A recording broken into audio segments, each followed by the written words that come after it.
Education Elementary Secondary Work Session is now called to order. Dr. Mackey.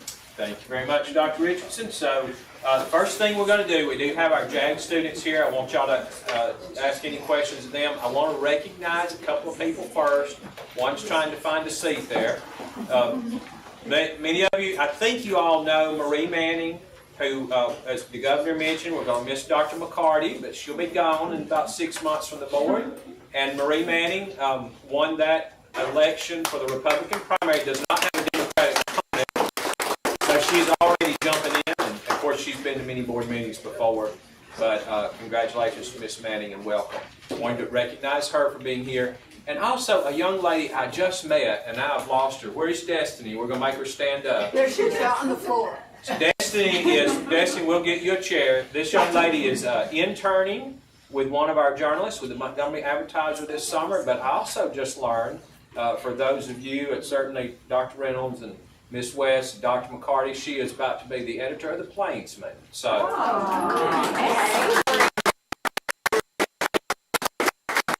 Any other Auburn people in the room? No? Anyway. So glad to have them and everyone else here with us today. With that, ladies, y'all come across the front here where everybody can see you. And would y'all start by telling us a little more about yourselves? Give us your name again, where you go to school. I know we got that earlier. But tell us again. And then maybe just, if you're, I'm not sure if y'all seniors or not, but if you're a junior or senior and kind of what your plan is for next. Let's start right here. My name is Savannah Edgar. I attend Highland Home High School. Highland Home, and you're a junior or senior? I'm a freshman. A freshman? Wow. I expect to see you back many times. Great. My name is Amber Majors. I'm a student at Highland Home High School. I am a sophomore. And hello, my name is Diana Acosta. I'm a student at Highland Home School, and I will be a senior this year. Hi everybody, my name is Emily Pierce. I just graduated from Hayden High School. Hayden High School. Did y'all all know each other before you went to Dallas together? No. So where are you going since you're the senior that graduated? I was accepted into Wallace State Community College Tuesday for nursing school. So. Oh, excellent. And she graduated a year early. Yes, I did graduate a year early from high school. Good girl. Dual enrollment. Yes, ma'am. There you go. Great. Anybody else, some questions?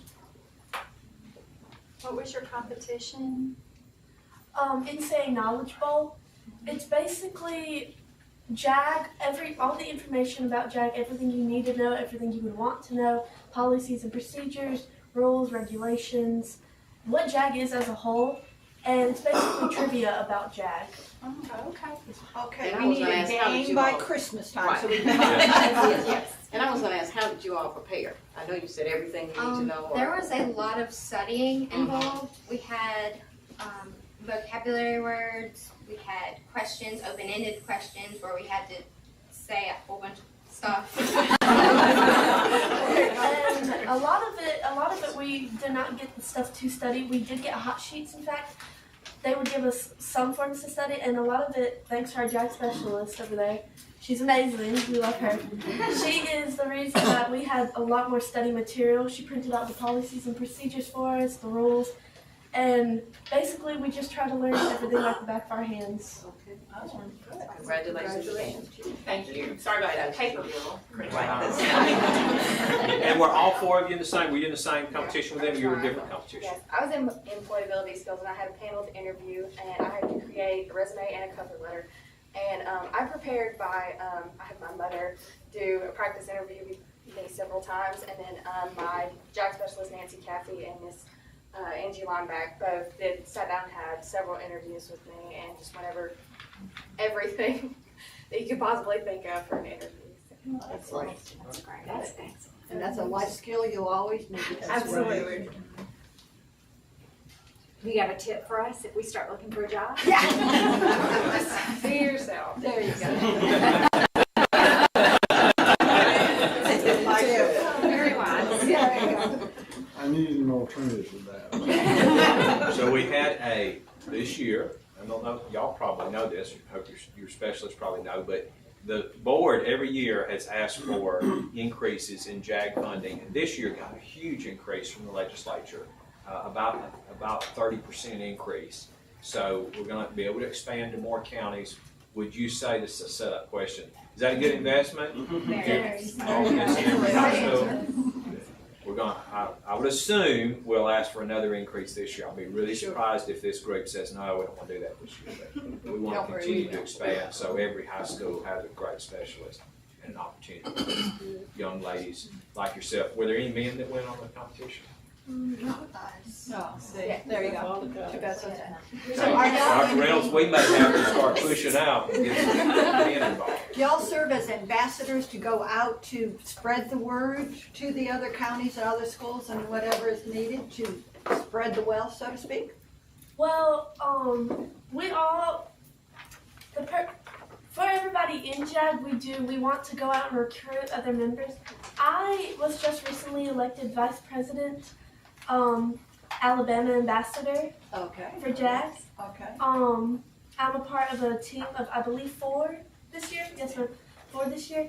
And I'm actually going to a training summit in Auburn this week. And I'll be able to meet my team members and learn and train. And I'm very excited about that. Good. Okay, so that's the right step, right? It's a great step. JAG is transitioning partly, it seems, to a student-led organization where their students' voices are really heard, as that's trailed by national JAGs who elected their first board of officials this year. And Alabama are right on their tail. We've got to be the leading state in the nation as far as JAG support. Our showing is incredible. It was nationals. The biggest showing, if I'm not mistaken, Alabama. There might have been one close second, but we were the largest showing at nationals in the country. And so the student-led decisions and organizations, it's not brand new for Alabama this year, but it's bigger this year and more broad. There's more students from different counties, but there's 2 ambassadors, a vice president and president. And Amber's just been elected vice president, who happened to be on the Knowledge Bowl team that won a national title. Yeah, we've had a great year. That's great. Congratulations on a job well done, and congratulations to you. Congratulations, and hope that they get y'all some lunch before you have to. Yeah. You don't have to go back to school today, at least, but big thanks again to all the teachers, For and everything. supporters, Yes. administrators that are part of this. Thank you. I appreciate it. Okay, I guess y'all are free to go. You're free to stay with us too, but. We'd like to go with y'all. Thank you. Thank you so much.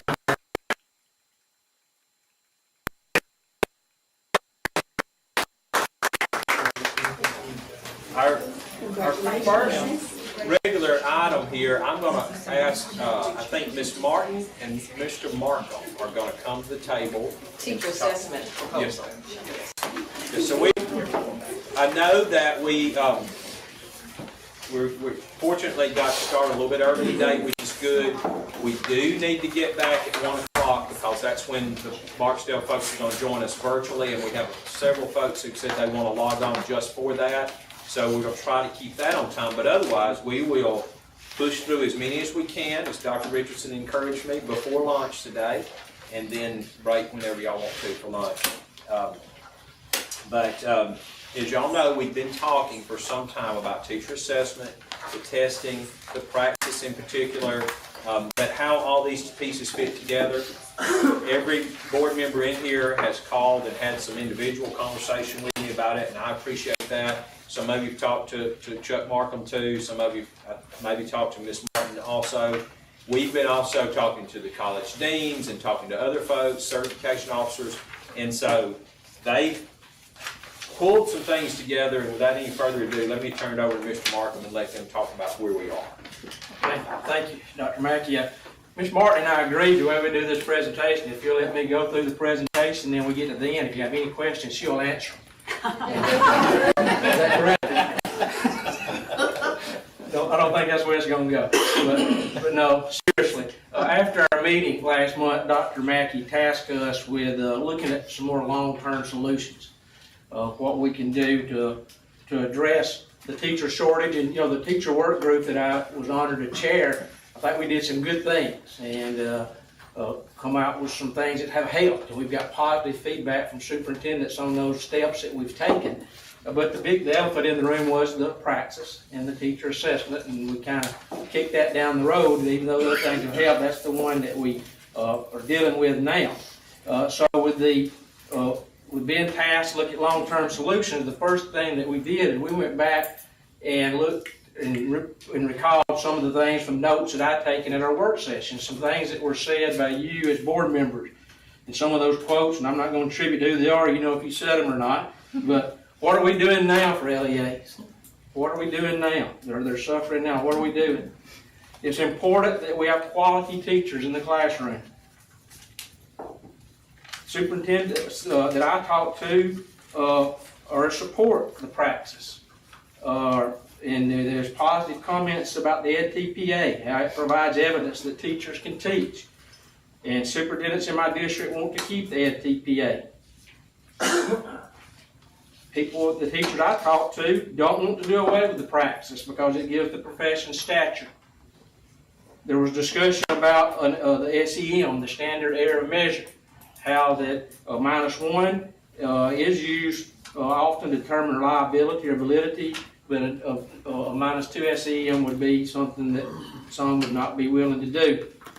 And also the fact that the teacher shortage is a multifaceted approach is going to be taken to deal with it, because there's not one silver bullet. There's not one thing that we can do. If we'll do this, we'll no longer have a teacher shortage. And this is not a problem that's immune to Alabama. It's across the nation. Other states are having the same issue. So we took all of those comments with Dr. Mackey's task to come up with a proposal that we're going to present to you. And also, before I go into the proposal, I want to tell you the position I take on this. I'm honored to work for the State Department of Education, and one of the biggest honor of my career probably that Dr. Mackey would ask me to be his chief of staff. But folks, I still think like a local superintendent. I did that for 18 years, and I've said when I get to the point where I don't think like a local superintendent, that's when I know it's time to go. Because when I do things, and I'm part of things, I want to know how that's going to impact. If I was still in Roanoke, how would that impact me? How would that impact me? I want to do things to make it easier, not harder for our LEAs. So that's the perspective that I bring to the table. So where we're going to do the presentation, we're going to be addressing two different issues here. One is the Alabama State approved programs, assessment options, and then Ms. Martin's going to look at the alternative programs. And we're going to go through it, and I'm going to go real quickly through it, and then we'll open it up for questions. We'll answer any question you have, or we'll find you an answer. I'm not going to read I have 3 slides here. I'm not going to read each one. I'm going to just talk to you about the slides, and you can read specifically. But there's 3 options or 3 scenarios I want you to think about as we go looking at these. These are teacher candidates that have been part of our Alabama State approved program. This first student is really the student where we are now. This student has approved the praxis test score, the cut score that we have. They've made that score or they're higher. And of course, the second bullet there is about the foundations of reading, and there's some where that's applicable instead of the praxis. But talk about the praxis here. This student has made that praxis score or higher, and they have the necessary GPA of a 2.5. So they're clear. They're good. They're ready to move on as long as they've met all the other things that's required. So from a practice standpoint, they're good. Now, option 2, this candidate is, this is what we would call the sliding scale that we've talked a little bit about before. This student is close on the praxis, but they're not there. They're within 1 standard error of measure. And so what we're going to offer to that student, or we're proposing to offer that student, they're close, they're not there, but if they have on that 3rd bullet on the right side under status, before we said they had to have a 2.5 or higher. If this student has a 2.75, so they had an increased GPA. They only had to have a 2.5, but they've got a 2.75, and they're within 1 standard error of measure on the praxis, then they're good to go. Now, and let me preface all this, we're not touching EdTPA. That was a comment, and all of these options, EdTPA would still be required, so we're nothing that we're talking about dealing with EdTPA. So option 2, they're within one standard error measure, and they have a 2.75 or higher, then they're clear. They're in line for a professional certificate. I'm gonna stop right there and just point out, that's a 2.75 in the teaching field. Yes, sir. Thank you. So for instance, if they're going into math, that would be measuring their GPA only with their math courses. So their education courses wouldn't matter. So they couldn't go back and say, take an extra PE class to try to get their GPA up. It would only be their math, or if they were social studies, their teaching field. Thank you, Dr. Mackey. How does that affect elementary teachers? I was about to ask, with elementary teachers then, would that Sorry, take that's into the answer. encompass their teaching field and then the professional studies courses? Because it's a little different with them. They have professional studies and then they have the teaching field. Strictly the teaching field. Teaching field, This is okay. this proposal is just the teaching field. Now, those elementary teachers where you see where applicable, they would also have to complete the foundations of reading assessment. The way it is now? Yes. Yes, okay, thanks.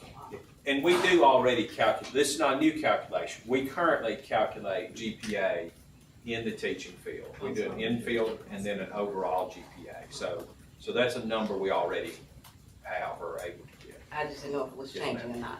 No, ma'am. That's a 2.75 on the 4.0 scale, right? Yes, sir. Because some universities provide A pluses and give more than a 4 point. It's on a 4.0 scale. So we'll, for example, the University of Alabama, A plus gets a 4.25. So we will accept whatever the GPA the university computes as the 2.75. As it currently stands, that's what the recommendation would be. But we could actually look at those programs and pull some of the samples in for those individuals that would be considered A plus to see how that would impact this. But the current discussion with the team members was using a 4.0. Because the 2.75 is just a C plus in some Right. institutions. And with the 2.75, if you remember back in January, there were some changes that we did in order to create certification opportunities for districts. And with that work group, the decision was made and it was presented to the board to move that from 2.75 to a 2.5. So in increasing this with option 2, it's a way to show that we're still looking at the quality of the content. So instead of having just the 2.5 that is required in the completion of the program, we looked at increasing it 0.25 to show that even though they are just one standard error measure from the true cut score that's needed, we're still looking at what can they bring to the table, the quality of the content. My question more is how are we looking at that GPA, on what basis? Because some people are, you don't have a 2 and a 3, they have a 2, 2.25, 2.5, 2.75 in the way they assign the number to a grade. So we would have to go back, Dr. Reynolds, and look at that closer because it would also impact the programs as they currently stand. So we would have to go back and look at that as well because they require 2.5. So we would have to go back and take a look at the actual programs that we've already approved at a 2.5 because we're using that same matrix in order to come up with this score, which is just a raw 4.0. We just have to equalize from one school to another because I know the difference in Auburn and Alabama when we can look at that. I would ask that you do that so that there's some equitable analysis because some schools do have different point values for. We can definitely look at that. We can pull some, have the universities to send us some GPA samples And you and know do what some I'm talking about. analysis.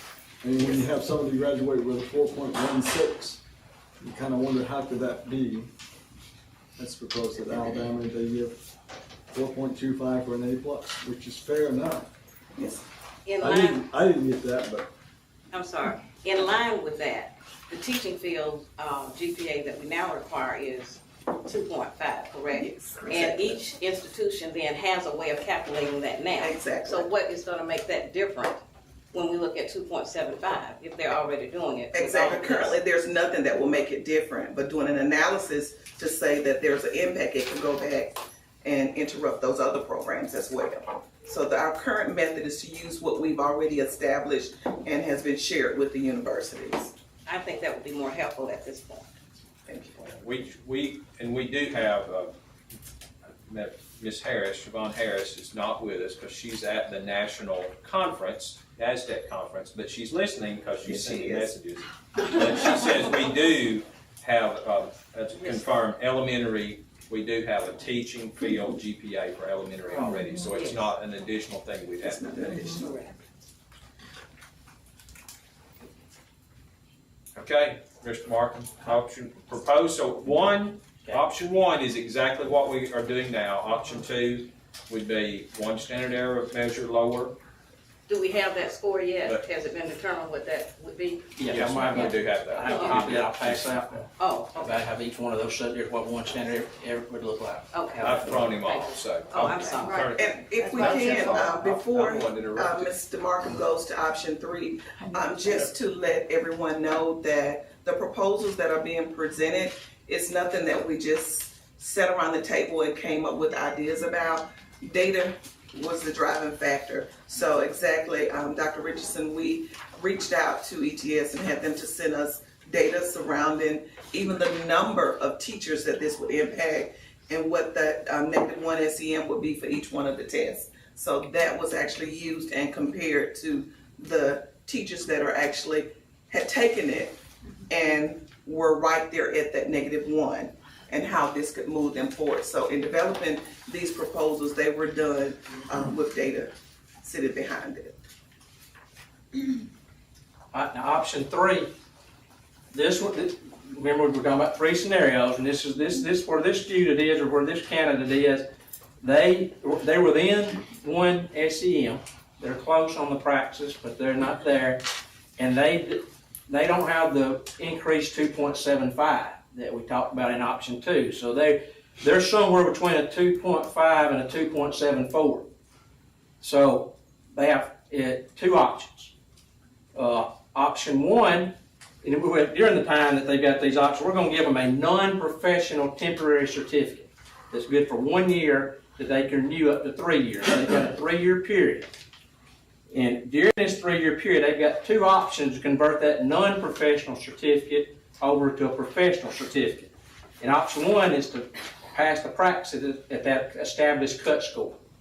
If they'll pass the praxis at the cut score, then they're good to go. They can apply for a professional certificate and start down that path. Second option is during that 3-year period, if they successfully complete, and that's that last bullet on the screen, if they successfully complete 100 hours of department-approved high-quality professional learning or micro-credentials, the high-quality professional learning for micro-credentials must be in the area of the certificate. As Dr. Mackey discussed on the other one, these 100 hours here has to be in their content area. And if they successfully complete those 100 hours and have a good experience at that school, then they'll qualify for a professional certificate. So that gives them a route to start their career. And those are the three options. I would like, since the issue has been brought up, I would like to pass what this looks like so you can see it. The passing scores, if we did a -1 SEM, what that looks like. And also, Ms. Martin referenced what these numbers look like. I'm going to put that in your hand too. The actual. Yeah. I will. Mr. Markham, for clarity,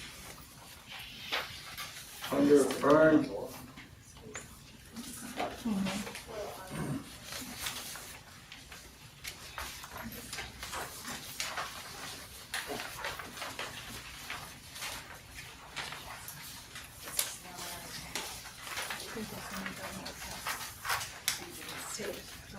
This is the one we already have. Yes, Yes, we yes. already had this one. Okay. Thank you. Yeah, But not this one. okay. Thank you. Mr. Markham, Yes, sir. under bullet 1, required score, that's within one area of measurement, that's not the number that we, it says earn the current required score, that's one area of measurement in the score, or is it the actual score?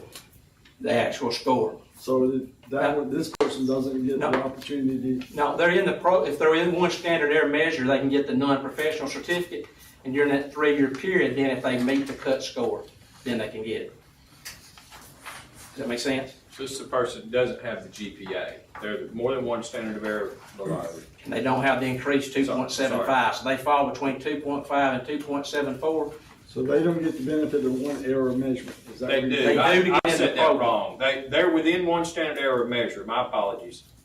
But they don't have the 275. So this is an option for them to either go back and take the practice and get there, or to do the 100 hours, which is equivalent essentially to 2 more college courses in their course content.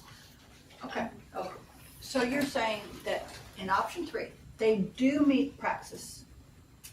No, Because not to it get in the, says- there's 2 steps. First step is to be part of it if they're within one standard error measure and they do not have the raised score. They're somewhere between a 2.5 and a 2.74. They get the 1-year non-professional certificate that can be renewed, and then during that 3-year period, they have to either A, meet the cut score on the praxis, or 2, complete those 100 hours. That's what I thought you said, but I got confused. Yeah, I'm sure it was the presenter, not you.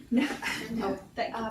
So would this option 3 require our institutions that require the praxis be passed before they can do their teaching hours? Are those institutions going to need to make a policy change in order to meet option 3? That'd be their call and yes, they have to for their students to be able to. For option 3, so we have a number of universities here, of course, last month, and that was a big question: do you require praxis before you allow them? So we would need to really work diligently with our university deans in making this change. That's correct. Some universities have higher entry requirements, so the lower the entry requirements, perhaps the more reason to have a test before they enter teacher education programs. Some have open enrollment, take everybody. Some don't. Okay, I have Yes, ma'am. just clarification question. So option 1 as it stands, everything remains the same, where we know we'll have the praxis exam, they will have the foundations of reading test, they have to have GPA and then EdTPA. Nothing changes. However, within that option, we know they would get the professional certificate. That then deals with the colleges and universities of education. Option 1 does. Correct? Because that's when they're in the program. Am I correct? All right. Option 2, they're still in a college or university program where now they have to pass the praxis, and I didn't say pass the praxis on that one, but they have to pass the praxis on option 1. Option 2, they have to pass the praxis, but we're going to look at the standard error of deviation, 1, standard error deviation. They also would have to do the foundations of reading test. The GPA is going to be 2.75 and then EdTPA. So the only difference in 1 and 2 is the standard deviation. That still lies within the colleges and the schools of universities when we talk about the deans and those persons. Option 3 is more tied in with the LEA. I'm just trying to make sure I understand it correctly. Because with option 3, they've already graduated from a program, according to this. And then the LEA is then responsible for allowing them to get the non-professional certificate for up to 3 years, where they're already out there, and they have to get the current praxis score or the 100 hours. Is that correct? I'd say the LEA and the department, we're gonna have a part in that too for them to get the certificate issued. We're gonna have to approve that. We're gonna have to approve the 100 hours. Okay. And also the certificate, because it's that non-professional certificate is not gonna be. Other states are not gonna accept that as reciprocity. So Okay. it's a professional, so they've got that, and that's one reason why we did it like that too. We wouldn't want to issue a certificate and then go through the reciprocity, Right. and somebody play the game and then come back Okay. as a non-professional. All right, so what I'm trying to get clarification on then is that option 1 is what we're already doing at our colleges and universities. Option 2 is what we're proposing to try to help our colleges and universities. The only thing that's changing is the one standard deviation on the praxis. Everything else is remaining the same. That's the only thing that's changing. On 2, yes. On 2. And the GPA. To help. And the GPA. And the GPA. Just going up. Right. But most of them have like 2, well, my institution, we do 2.8. Most of them, that's not gonna be an issue. Okay. And then the third one then, of course, deals with the LEAs. I guess my question, and I'm just throwing this out generally, I know the task force that was given the opportunity to work on this came back with recommendations, and this is totally different from what they had recommended. Now, I understand that Allocate, the organization that the deans are a member of and some chairpersons, they signed, you know, the majority of them signed that they wanted what had been proposed by the committee at that time. And the committee, from my understanding, there were 2 colleges or a university that did not sign on. But at that time, they were asking not for something permanent, and I know you all are saying short term, but we haven't even implemented the short term yet. And now we're at the long term, and the only difference is in option 2, the one standard deviation, which may help some people and may not.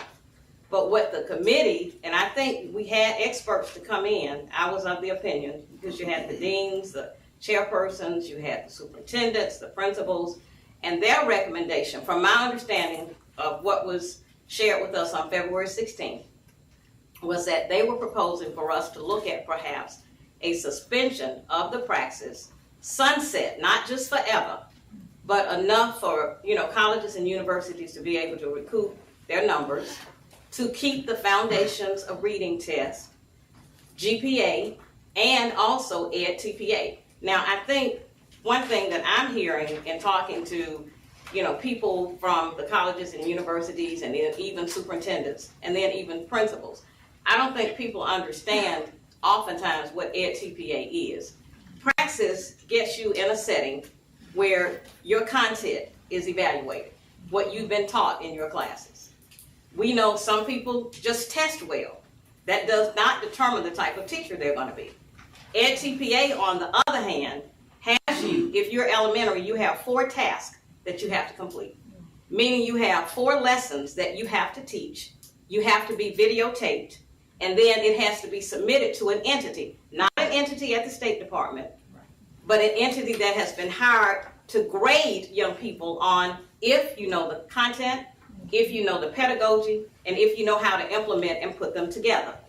To me, that shows more, and I see you all the same keeping the EdTPA, so I think that's great. But I'm just asking, if we brought people in and asked for a recommendation, were they brought back in with these options that we're proposing now? Because I remember, I guess it may have been about 1.5 years ago, we had brought in one of the course of study committees. And instead of accepting their recommendation, we put it off. And, you know, I made the comment that when you bring people in and ask for their expertise, it's almost like it's a slap in the face. Because first of all, time is valuable. And if we're really interested in doing something to help, option 1 is the same. Option 2 is only different by the one standard deviation, which really, to me, does not show a commitment that we're trying to be forward in order to do what was recommended to us. Now, that's just my opinion, and, you know, I value what you all have shared because a lot of work has gone into this. I think it's great, but when you tell me that the only difference in what we're already doing is a change on the praxis by one standard deviation, I'm not of the opinion that there's a whole lot that we're really committing to trying to get things moving. I know one of my very better school districts, the superintendent was telling me he's got to find 88 new teachers. Now, this is not down in the Black Belt, where we know no one really wants to go down there. We even had the superintendent to say that, and we're aware of that. So, you know, going forward, I think for those people that we brought in, if they were in on this, that is fine. But I think we need to consider, I think Dr. Chestnut had asked about a survey to the deans, but beyond that, I do know that many of them had signed on from Allocate, that they were in, support of that. However, I know as a department, you all are looking, beyond, because as I said, I understand there were two, not one is in my area, and I've talked to the dean there, and people have their own personal reasons. But I think if we're really committing to trying to do something, not forever, but when you say sunset, even if it's just for a year, for us to be able to recoup and go forward. But that's just my opinion, and thank you for the presentation. I think it was great. A lot of hard work went into it, but I don't see much difference in option 1 and option 2 other than the change in the standard deviation. Seems like we're doing the same thing, just a different tune and a different hymn book. Okay, let me give you a real scenario. I've been contacted by 3 young people from my district who have completed all their coursework. They want to do their practice teaching in the fall, but they have not been able to pass the practice. They want to know if we can get something changed so that they can go ahead, and they're much needed in the classroom. Which one of these would be the best option for helping those folks? Option 2, if they're close, if they're, those scores I just showed you, if they're scored. I mean, I talked to a young man yesterday from Athens State, and he actually won't come speak to the board today, but it wasn't on the agenda. He came. He wants to come next time, but he's 159. I think he has to have a 160, and he's ready to go, and he came. So it will help some. There's no doubt. I talked to a dean that they've got 15 right now that they'll be ready to go in the fall. That's 15 teachers that can go if this goes, and there's others. When we did that work group, Dr. You know how I feel about you, and I appreciate you. And I'm not kickback, it's not argumentative at all. No, and you know how I feel about you, but I'm just saying, I know what you presented on February 16th. Yes, ma'am. And I just know it does not look like what I see now. And I'm sure there's a reason for that. Yeah. So, Well, no kickback, and I know you said when we talked Friday that what they presented to us was short-term, that we were supposed to find long-term solutions. However, we have not implemented the short-term yet, and we've gone on to the long-term, which is not different from what we're already doing. That's what I'm about to say. Our recommendation that we came forward with that group was to suspend. We never talked about eliminating, it was to suspend. No, and I said suspend, I did not say eliminate. Yes, ma'am. Okay. But then we wanted to suspend as we worked on something long-term, and we just sped up to the long-term. And that's what we did with this. And just, what we're trying to do is just take the different viewpoints and try to put a puzzle together. And there's different, and try to put it together so that we can get some help to those LEAs that need help. And as I started my presentation, there's not one silver bullet. No.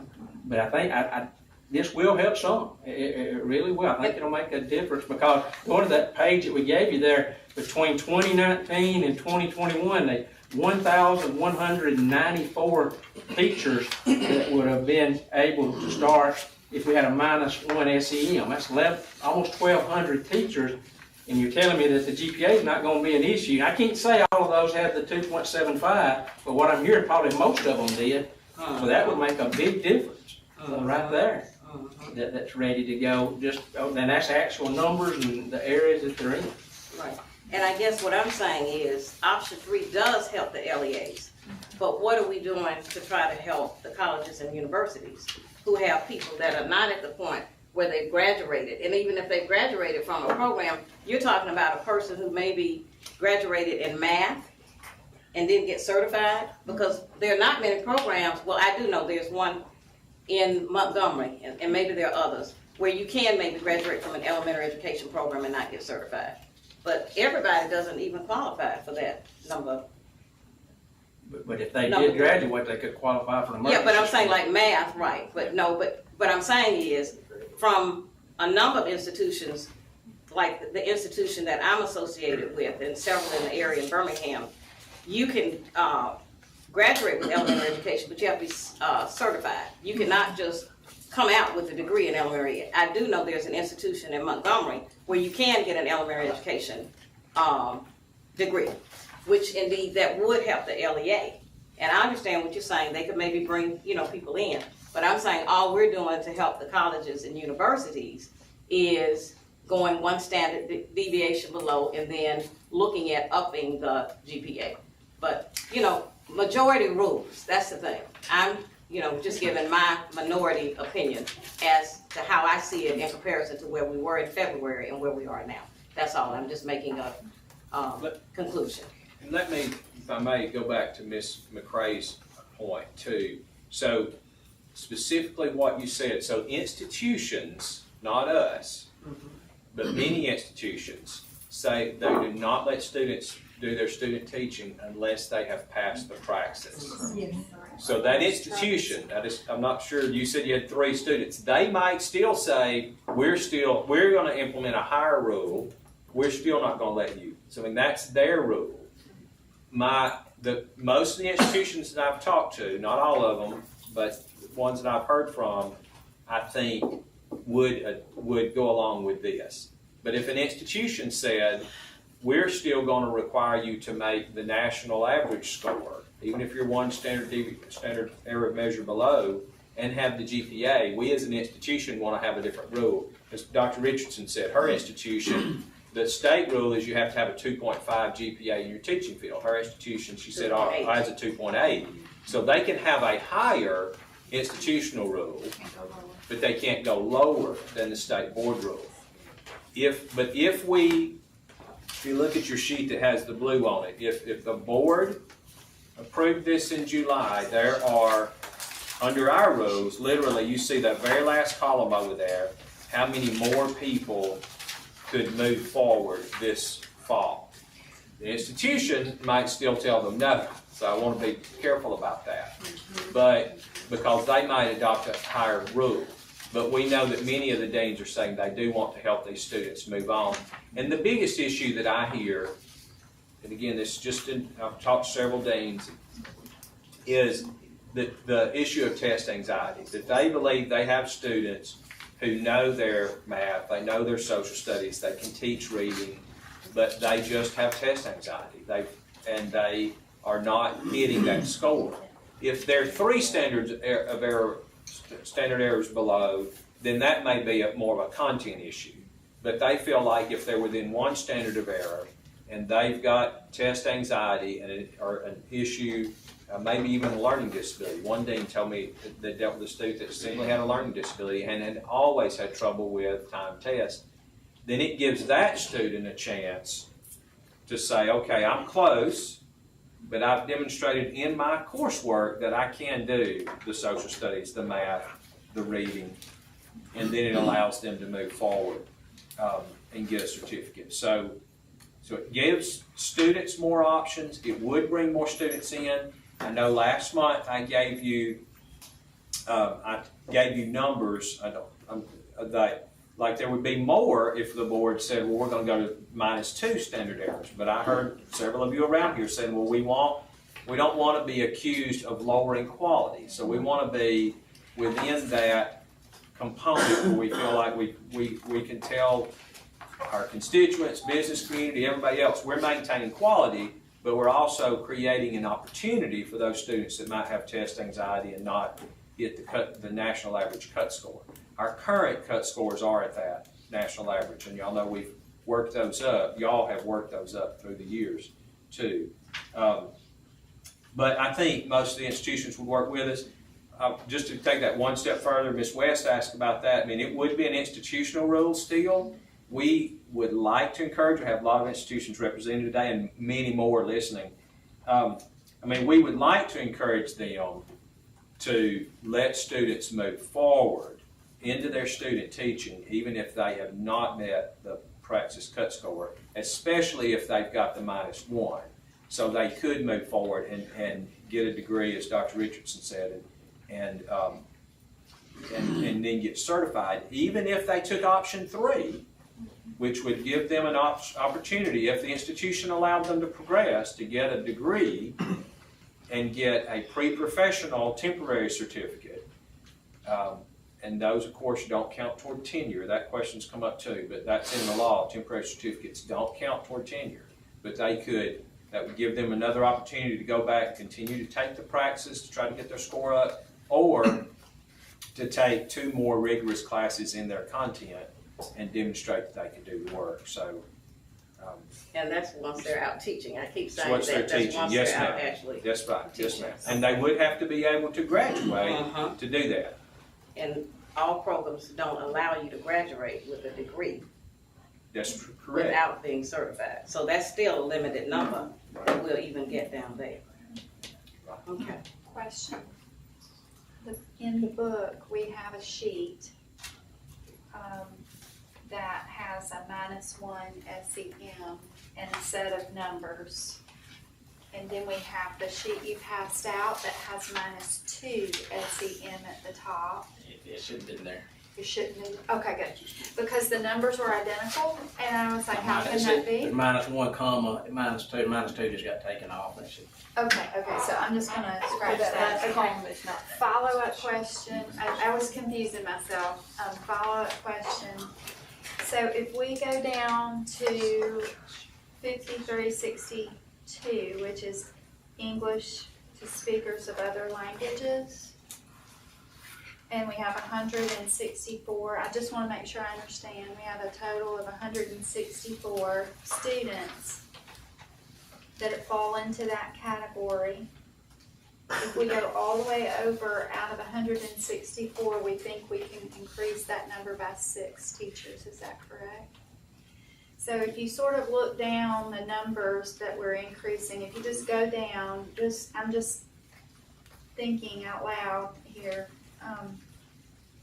There are 3 categories where you're really not able to really move the needle much. It's the middle school science and the middle school social studies, and that English to speakers of other languages. Is there a reason, and maybe even, that's a pretty good amount there. Is there a reason why we would, do we drill down with our I think one reason those numbers are lower is because there's lower taking the test. If you look at the first column, look at the number in comparison that actually took the test. So that's actually, the number's gonna be lower at the end because it was lower in the beginning on the total. And, no, sorry, but one of the issues, we're always having to deal with long-term issues, but with our institutions, not blaming institutions, but when we look at, there are also really low pass rates already so if you look at the second column, percent passing currently, if in early childhood education, 89% of students are already passing the praxis at the level. So you'd see that would go up to 93.2% at the -1 standard of error. But for middle school mathematics, that's the first line early childhood. If you go down to middle school mathematics, the pass rate itself is only 51.78%. And then just above that, middle school English language arts, the pass rate's only 27%. Yeah. So even if you went to if you look at middle school language arts, 27% pass currently. If you go over to, if we lowered it to -1 SEM, that would almost double to 41.67%. So there are a lot of students in that range that have almost passed that. But there, no question, that goes back to kind of a content. I always remind people that remember, the colleges of education don't teach content in almost all of our institutions. They rely on, in this case, probably your colleges of letters or arts and sciences or somebody else to teach those content. But that's where we really do have to, and I've had this discussion with some of the deans, and I see some people out there nodding, we've got to get beyond just thinking about the colleges of education, because that's who we deal with, but it's those other colleges and the provost level, what is it that's misaligned? If it's misaligned, I'm not accusing, but it would appear to me that if only 27% of your students can pass the English language arts middle school, that something's misaligned. And misaligned, here's what I mean. It may be that the institution requires them to take Middle Ages English, British English, and the content on the praxis is early American literature. And so they may be great at what the institution requires, but it's not aligned to the praxis. I mention that because that's where, please, I'm going to muddy the waters and then let me back out of them. But that's one of the things I mentioned last month. Places like Texas, California, Massachusetts, and Georgia, those four in particular, I know they've said, well, we're going to develop our own state test that's aligned to what we want students to know.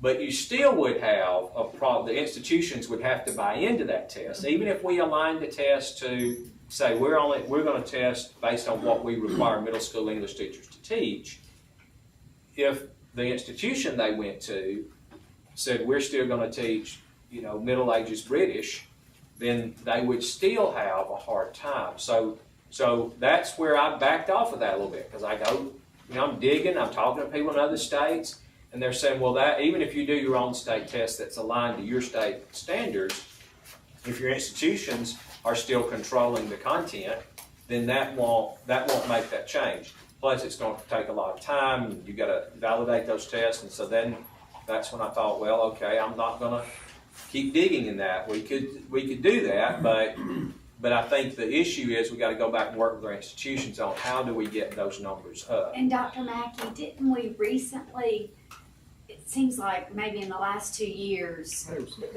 give the freedom to the colleges of education to it used to be under No Child Left Behind, right? They were restricted, I think, in what you had to offer.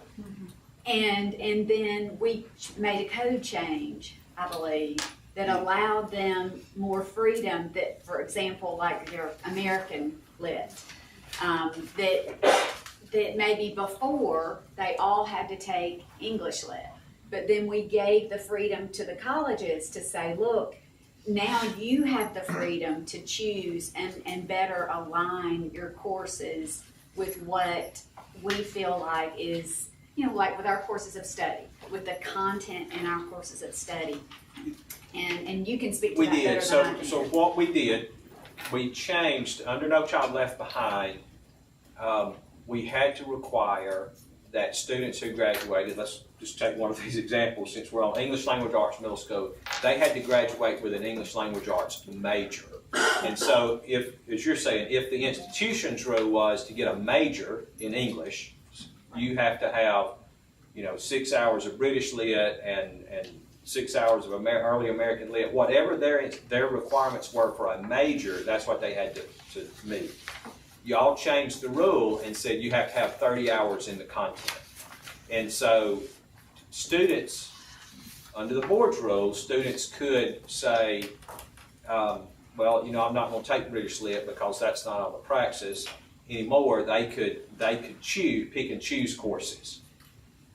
We're still at the mercy of obviously their advisors, and I would bet that a lot of advisors don't know what's on the praxis, and they're also may still, so yes, the freedom to not have to have a major is there, but I don't know how deeply that's taken root and made changes in advisors. Dr. Peacock has a point, and I'm sure she can help clarify that. Yes, and I think this may help a little here with these numbers. When we look at the numbers here. Dr. Denise Peacock, who's with us. Sorry. Do you want to come up? I can speak from here. Can y'all hear us? Yeah. But what I just wanted to clarify here, particularly as you start looking at your middle school and your high school and you see the percentages drop, we have to also remember when we're looking at these numbers, this is the highest score achieved by anyone that took this test. So this could be an elementary person that wants to do certification based on tests. They already have an elementary certificate. They went through an elementary program. Now they decided, gee, I'd really like to teach 7th grade English Language Arts, kind of like English Language Arts. So I'm going to go and take the test. They weren't trained at a university in English Language Arts. They just have an interest in that, so they go and they take the test in that area. If they are successful, then they can add that to their existing certificate. If they're not successful, they don't add it to their existing certificates. So I just wanted to make the point here in defending our colleges and universities that this is not necessarily numbers reflective of every person that trained in middle school English language arts or in middle school science. So don't let those numbers throw you off here. I appreciate that. That's That's just good if that helps information someone that I a bit didn't here. realize. And people do, I get that phone call all the time, you know, I'm an elementary teacher, but I'm really thinking I'd like to move to high school. I'm really thinking, you know, I'm interested in science, or I'm gonna do this, and so they go and they take the test. Sometimes they'll go take it just to see how they do. They don't even necessarily spend time and prepare, they just are hoping they'll do well on it. Maybe they can add that area. So when you look at these numbers, just keep that in mind, that this is not necessarily reflective just of our college and university programs and the alignment to those issues. Dr. Does that Reynolds? help? It does. Dr. Reynolds had. I have 3 comments, and the first is about the report that we received about the sunsetting of the practice. And I realized and remembered the report, I don't remember ever coming on the agenda for us to act on that. And No, you- it was just presented to I know, us. That's what I I said. It was was just saying, presented. I remember the presentation, it was well done. It was presented, yes. And I believe Dr. Chesson actually chaired that committee, but I don't remember it ever coming forward, and I don't know why. I don't know why, it just, you know, you said majority rule, I don't ever remember, other than our discussion. Second point is, on the praxis, I took time to actually take some sample praxis scores.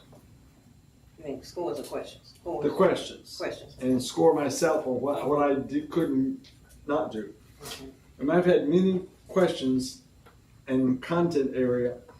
The praxis, some of those questions are what one would expect to earn and learn before you graduate from high school. Some of those questions are not highly technical, particularly in some of the mathematics questions I looked at. And looking at the pass rate for mathematics content at 31%, at best, that's abysmal. And I've had people comment to me in the business community and the education community that some of that is because we're not producing very good high school students. And that's transferring into their inability to perform at a somewhat basic level at that, before they get into teacher education, because they're 2 years out of high school when they're trying to get in to the teacher education program. And 27.8% in language arts. Maybe what we're doing, the language arts over time will solve some of those problems. But I cannot imagine people being accepted in a university and not have that kind of basic language and mathematics skill anywhere. And unless it's just open enrollment and you're taking warm bodies, or even getting out of the high schools that I've been superintendent in. I would hope we have a higher score rate than that. And that is, as a reflection, it has been a reflection on me, on the performance of our K-12 school system. And I don't think we can look at those scores and not take some blame or some accountability or some responsibility for how that translates into what we're doing in our instructional program. And I hope we look at that and take that seriously. This is not a college level exclusive program. It perhaps reflects on what we're doing in our elementary secondary program. It is to me. If I knew students that I was superintendent of or principal of, and came out and performed that miserably, I would have some serious consternation about that. And the third thing I want to mention is that I've had several calls because AL.com published a list of teacher unit loss because of lost enrollment. And I know I've got 1 or 2 school systems in my district, one particularly, that are losing teacher units. But overall in Alabama, I think we're losing a net loss of teacher units. Correct, Dr. Mackey? Correct, I missed that question, I'm sorry. in AL.com, Yes. you published a list of plus and minuses, teacher unit loss because of total enrollment loss last year. and there was a net loss of teacher units across the state, if I remember that correctly. That's correct. Was I do read AL.com conscientiously and and look at your data, and if it's wrong, I usually communicate with you. Because Otauga County is not, in my perception, in the black belt, and I think I said that to you, but that's how perceptive I am, because I'm a researcher. But the very idea, when we look at the report that we have, and then the more recent data about teacher losses, and I happen to be in an area where we've had the largest population gain, and we've offset, we've had increased enrollment. And those are situations, like you said, somebody's losing 80 teachers. 88, yes. Well, that must be a growth area. So, It is. and that's a good idea. But net ways across the state, I had not seen any report to me as a state board member until I read it in AL.com. And I would hope in the future, I'm not complaining, that's an important data point that apparently AL.com did a better job of giving it to me than our staff did. And when we're talking about the whole issue of the report for delaying the praxis, and this report that we've currently gotten, and the percentage achievement in these content areas, which is miserable, absolutely miserable, and then the decreased enrollment, those are components that I list 1, 2, and 3. And I've waited patiently for my chance to talk, but those are significant issues that exist in the Alabama domain. And I hope that we spend some time to address all of those things together, because they're all important to me, Dr. Mackey. And maybe to some of the other board members, if you'll want to comment on those issues. I don't know if any of you read the content and see where your districts are losing and gaining teacher units. But I was at Jackson County, and they are losing 8 or 9 teacher units, which they're going to handle with attrition. But then Huntsville's gaining more than that, and Madison City gaining more than that. And one of the reasons they're losing teacher units in Jackson County, geographically, is they're moving to Huntsville, and they're moving to Madison. They're not leaving public schools. We can see the trend, and you can see the trend. It's an issue that we have to deal with, and those teachers' availability are going to be in the high density areas. And I appreciate the report and me getting the information about where the teacher units are gained and lost in my district. Which That's important. I mean, I got that information from y'all, right? You didn't get it from me. From the I got it from you. I didn't get it from any other source. Okay. And I appreciate that. And that's my comments. Before you say yours, may I clarify a comment that I made? Of course. When I mentioned that the majority rules, my comment was in line with what we saw on February 16th. And in line with that, I said that because we haven't even done anything about that. Now we're moving on to something else. And at this point, with option 1, 2, and 3, this majority will rule, not what the people present. That's what I meant by that. And then secondly, about the content, I see these scores. However, you cannot successfully get the scores on each task in EdTPA if you don't know the content, don't know how to do a lesson plan, don't have classroom management skills, and cannot implement in the classroom. So, I mean, I understand what you're saying, but you got to have content in order to be able to do EdTPA. So thank you. Yes, Dr. McCarty. Well, I've got a question about the assessment of praxis. Is it, somebody had mentioned that that certain students struggle with time tests. I know in many cases, if you are a student with accommodations, you would get time and a half, or you would get more. Does praxis allow that? That is correct, yes, that can be requested. Okay, I just wanted to check. If it didn't, we would need to look into it, I think. And also, I am very supportive of EdTPA. Dr. Richardson, just like you said, we want to ensure that our teacher candidates know the content, but we've all known genius people who they knew their content inside and out, but they were perhaps not the best at sharing that content in a way that people could understand it. And to my understanding of EdTPA, and I've never given it or administered it, but my understanding is that it stresses that candidate can successfully teach that content. And so it's the application piece of it, which I believe is very important. How is on our score, our minimum set score for EdTPA, how does that compare with national average score? I've not seen that number before. I know we've got our minimum, and like you said in your proposals, we don't plan to change it.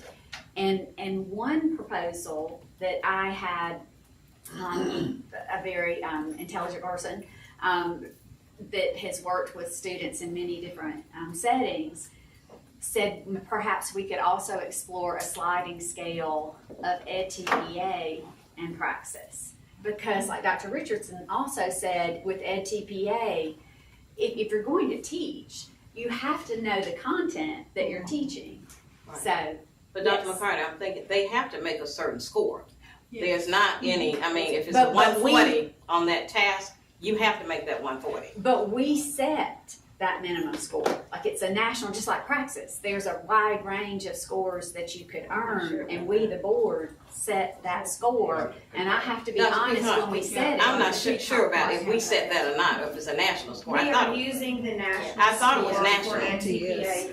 If I could help you to understand the two a bit. Please come up front, please, so I can hear you. Okay, yes, sir, I surely will. And the microphones. Right, that's what I thought. It's a certain score. We don't have anything to do with that, but she'll We explain are that. national. Yes. Other states have higher. We don't create that. No, we You don't. never go lower. I just missed you guys and wanted to come to the table. Oh, yeah. No, you know, this is my baby and my passion. Just to help you explain, yes, we are using the national average for EdTPA. And yes, you are correct. In order to do well on EdTPA, you do have to know the content of that lesson you're teaching. But here's the difference. When we think about the Praxis test, we are looking at your content knowledge of that subject as a whole. So if you are a general social science person, we're looking at your content knowledge of all of the components of general social science. Before you go any further though, Sure. with what we were proposing, I thought we were looking at elementary, early childhood, and special education. For the option 1 and 2. Were those not the areas? That's all there. It's all Okay, no, but what you all proposed on February 16th that we saw on the first 2 slides, it had early childhood, elementary, and special ed. There was a difference with that in the foundations of reading. That's why Okay. those were split out, Okay, because all those are right. the areas with the Okay. literacy act. Okay, all What right. we have to do. So we had all content Yes. and then those 3 separate. Okay, all right. Which is a bit confusing, but that's Mhm. something we have to do to stay in compliance with the literacy act. Gotcha, thank you. So if I make a passing score on the general social science Praxis, that's showing that I have the content knowledge in all areas of general social science. Now within that, as a person who is going to be certified and going through a program, I'm going to do EdTPA. While I'm doing EdTPA and I'm interning in a classroom, I am teaching a lesson on one thing, one small piece, one snippet. So maybe I'm doing a lesson on American history. the Holocaust. I mean, or whatever it happens to be on, you know, whatever the area is. So I'm doing a usually 3 to 5 day lesson on one tiny snippet subject of general social science. Wherever we are, and you know, when the teacher turns the class over to me and I'm doing my EdTPA, whatever it is that I've been assigned to teach. So it's a piece. During that EdTPA, I'm going to demonstrate the 3 things that were discussed earlier. First of all, I'm going to have to plan a lesson or lessons 3 to 5 days in that area. So I'm going to demonstrate that I have the knowledge to plan a lesson, which is important. We want our teachers to be able to plan lessons. The second part where the video clips come in that you were discussing, that's where I'm going to demonstrate my ability to teach that lesson. And of course, that's more than just teaching the lesson. Can I manage the classroom behavior? Can I differentiate the instruction while I'm teaching it? Am I meeting the needs of everyone in the classroom? Am I including everyone in the conversation? All of those things that are good teaching practices that we want our teachers to have. So that's part of task 2. Task 3, can I then assess students properly on what I taught them and determine my next steps? That could be a paper and pencil test. It could be, some type of poll question going out the door, some informal assessment, anecdotal records. But am I properly assessing student learning, and do I know what to do with that assessment? So those are the 3 pieces of EdTPA. So the 2 tests, although connected in some ways, are equally important in different ways. Do I know the content of everything that I'm supposed to be able to teach during a school year, holding that certificate in general social science? And can I then take that content and with a snippet, with a section of lesson plans, demonstrate that I can run that classroom effectively, teach those students, and assess their learning? I hope that helps. That's the best explanation Okay. I've heard of EdTPA, Okay. and I thank you so much. Sure. What is, and I don't think I've ever asked this before, what is our pass rate? Like first time pass rate on EdTPA? Of course, it's different numbers pertaining Different to them, but we're somewhere between 85 to, and I'm throwing numbers out here roughly, but 85 to 97%-ish. Put a big ish on So there, a pretty depending high on the pass area. rate. We have a great pass rate in Alabama. That our universities all have EdTPA coordinators that are committed to the process. It's embedded in the coursework that they do while they're going through the programs. So we've been very successful with EdTPA, thanks to what our colleges and universities have done. But it is a wonderful tool to assess. You need to know the content. You also need to be able to teach the content to someone else. 2 very important separate pieces. Yes. To build on what you said, using your example of the Holocaust, the praxis is a much broader test, a much broader area. And then when you walk into that classroom and you see that you've gotten to teach the Holocaust, as a teacher, and many of us have done that, you have to sometimes learn it at that point before you teach it. Absolutely. I mean, you may not have known it in that broad spectrum, even in math and statistics and all those levels, which I'm more involved in. So one of the reasons you perhaps can do better on the EdTPA versus the praxis is the preparation time you will have on that specific content area as you prepare to read ahead of when the students have. And I've taught collegiate courses where I had to stay at least 2 or 3 chapters ahead of what I was teaching, not because I wasn't capable, but I had credentials to teach it. But the example you use is something I don't think everybody would have the specific knowledge on. Or some of us never get beyond World War I in American history, unfortunately. And that's why some of those gaps exist. But that's one of the advantages of the praxis, is if an individual lacks some of those specific knowledges, they can acquire those specific knowledges as they're preparing their lesson plans. Am I Very well said. analyzing? I don't know very well, but I'm doing the best I can for being an old man. So. Yes. Thank you. Dr. Chestnut? Thank you for sharing. I have several questions. My wonder is, do we really know if the praxis aligns with the content knowledge that teachers are required to teach? We have been working with ETS to get an alignment prepared for you that we will share. But yes, we do believe that it is properly aligned, and we have been working with them to get some concrete numbers on that alignment that we can share with the board. I was hoping you would say no, because when you look at the numbers here, then that means that we're off base.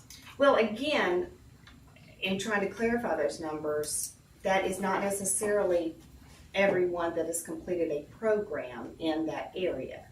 It could be people that are wanting to expand into that area from a teaching certificate they have now. So if I'm an elementary teacher and I decide I want to go and teach English Language Arts middle school, then I can go and take the praxis test for that, pass it or not pass it, and then get a certificate. So you must take that into consideration when you look at those numbers. So when we look at the data that you've given here, is this data reflective of students that are currently in teacher education programs? That data is reflective of every person who took that test and identified with an Alabama college. Now, that doesn't mean they're in one. I graduated from Auburn in elementary education 10 years ago. So when I registered with Praxis, I'm listed as an Auburn graduate. So that's how you're getting those numbers. But I'm an elementary teacher, and I'm wanting to teach middle school English language arts, and so I'm taking the Praxis. Those numbers would be your highest attempt of every person in the state of Alabama that took that test within that time period. So let's say we have some teachers that are out there that are currently working in school systems under emergency certificates. Those teachers are not included in these numbers, am I correct? They took the Praxis test, they are included. They are. Yes. You know, because when I look at the survey, and I thank Mr. Martin for doing the survey. When I look at the survey from the deans and I look at the survey from the superintendents, and they're the ones that are working directly with the teachers. They're the ones that are searching for teachers. And based on the survey from both of them, the majority, a large majority of both deans and superintendents are saying that Praxis is not a strong indicator of teacher effectiveness based on the survey of people that are working with our students, the deans, as well as the superintendents. However, they are saying that EdTPA is a strong indicator of teacher effectiveness. That doesn't surprise me, because when I think of teacher effectiveness, I think of my abilities to run that classroom. Mm-hmm. When I think of content knowledge, I think of, do I know my material that's reflective of my certificate? If I am a general social science person, do I know geography? Do I know history? All of the different areas. But as we said earlier, there are lots of people out there that are great with content, but they cannot run a classroom. They cannot manage student behavior. They cannot differentiate the instruction to meet needs. So it doesn't surprise me that they would answer that question that way, because EdTPA is the assessment of running your classroom daily. Praxis is the assessment of your content, your knowledge in your content area. Does that help you? It does. So what you're saying then, that EdTPA covers both the content and the application of the content. EdTPA covers the snippet of whatever you're teaching in those 3 to 5 lessons. So when I look at the numbers also, and I'm grateful for the numbers that you gave, because it's showing that 127 teachers would be impacted. And I just pulled out just math and science, because that's a critical area. I reached out to the majority of my superintendents in District 5 that are scrambling, just needing a warm body to teach math and science and special education. They're saying they're not there, they're not available. However, if we just stick with option 3, and I appreciate it, and I shared with Mr. Markham, I appreciate what's done. There's still a group of people out there that this will not impact. My concern then, could there possibly be an option 4? Because I would rather see a person that has gone through the teacher ed program that may or may not have passed the exam, the Praxis exam, rather than someone that passed, that completed high school, that's serving as a long-term sub for the duration of the year. You are. Okay. You are. So we've got to have some mechanism in place for those school systems that are challenged with just recruiting teachers, period.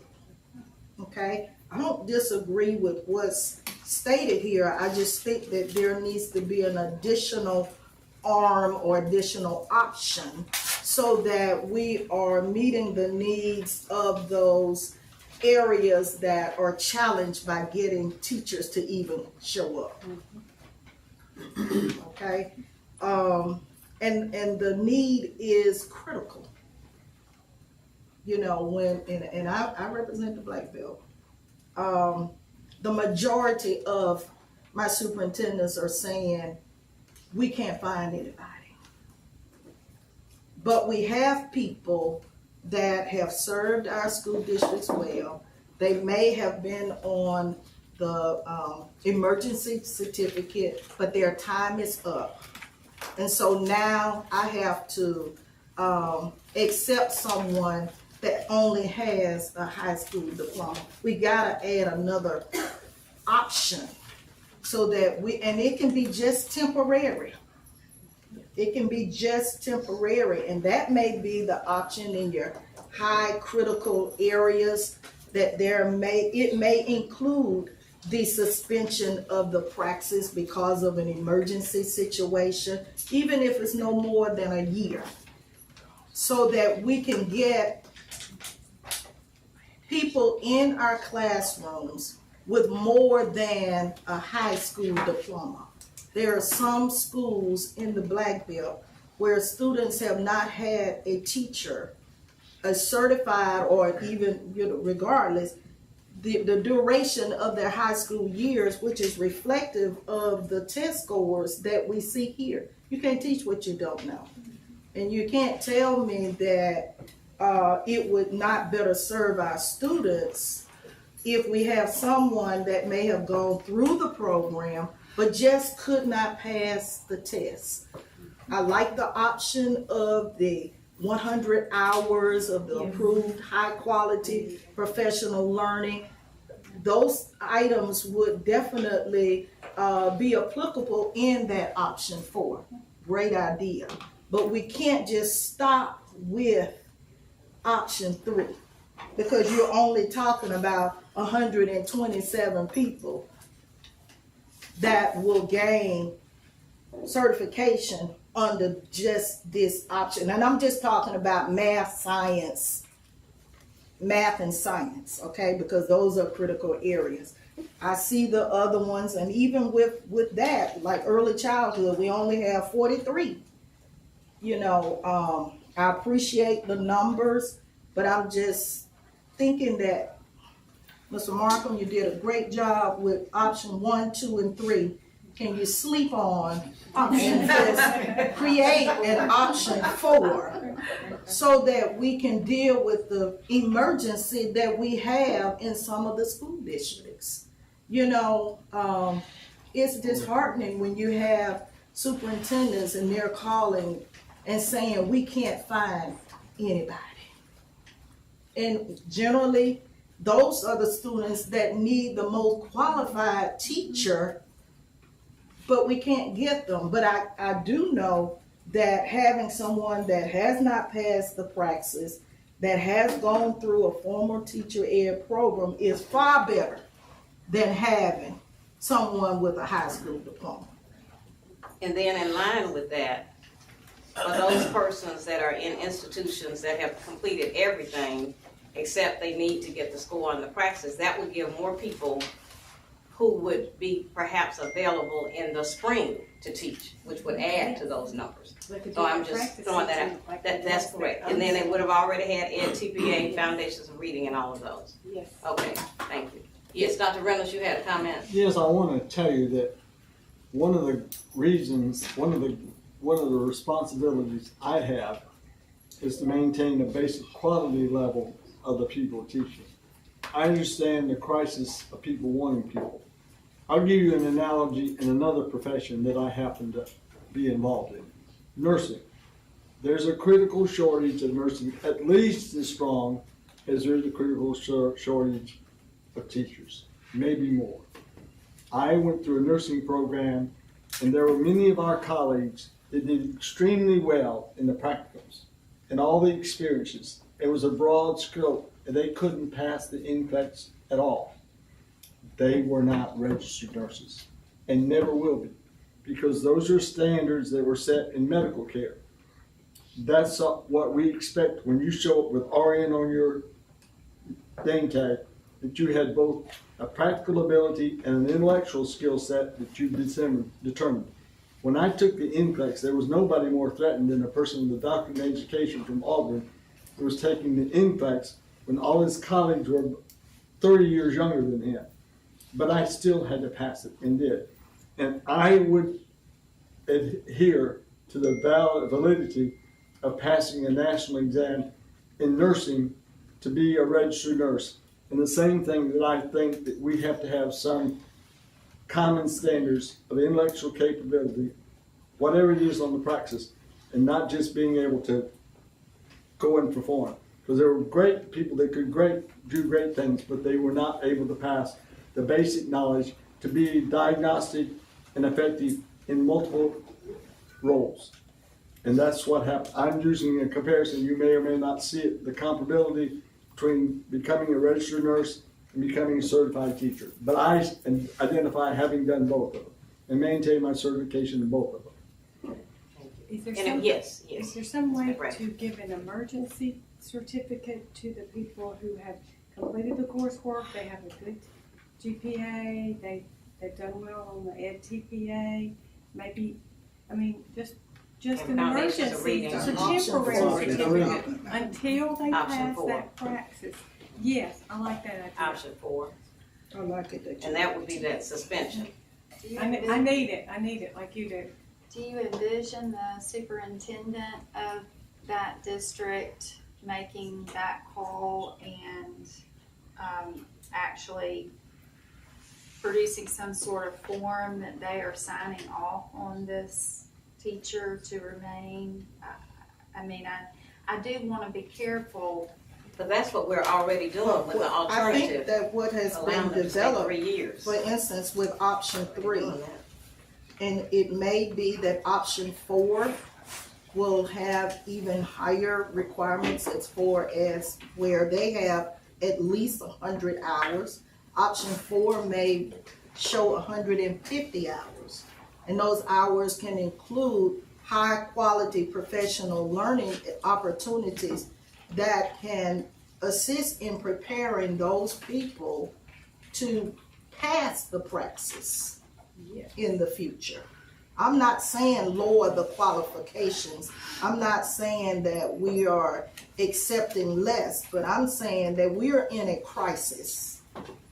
And I would rather see someone with some credentials. They may not have it all. And I don't think there's anybody in here, we're all parents, that would want their child to be taught math and science by a substitute teacher for 4 years. You wouldn't want that, and I wouldn't either. What I'm saying is, take what we have and build on it. And it can be something that has a termination date.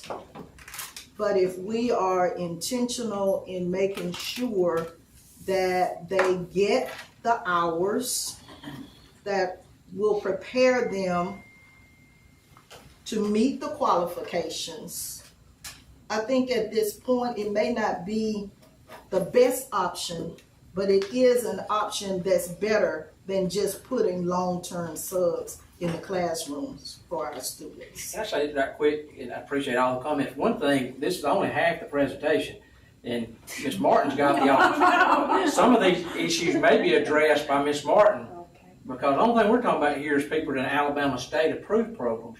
We're talking about alternative programs. These could be those people that's coming back from a different area that's trying to get a degree, that when she does her part, that some of your questions maybe. I'm not saying we're not looking at option 4. I'm not saying that. But I think some of these things that are being mentioned that may be addressed. Well, I apologize because we didn't follow your instructions.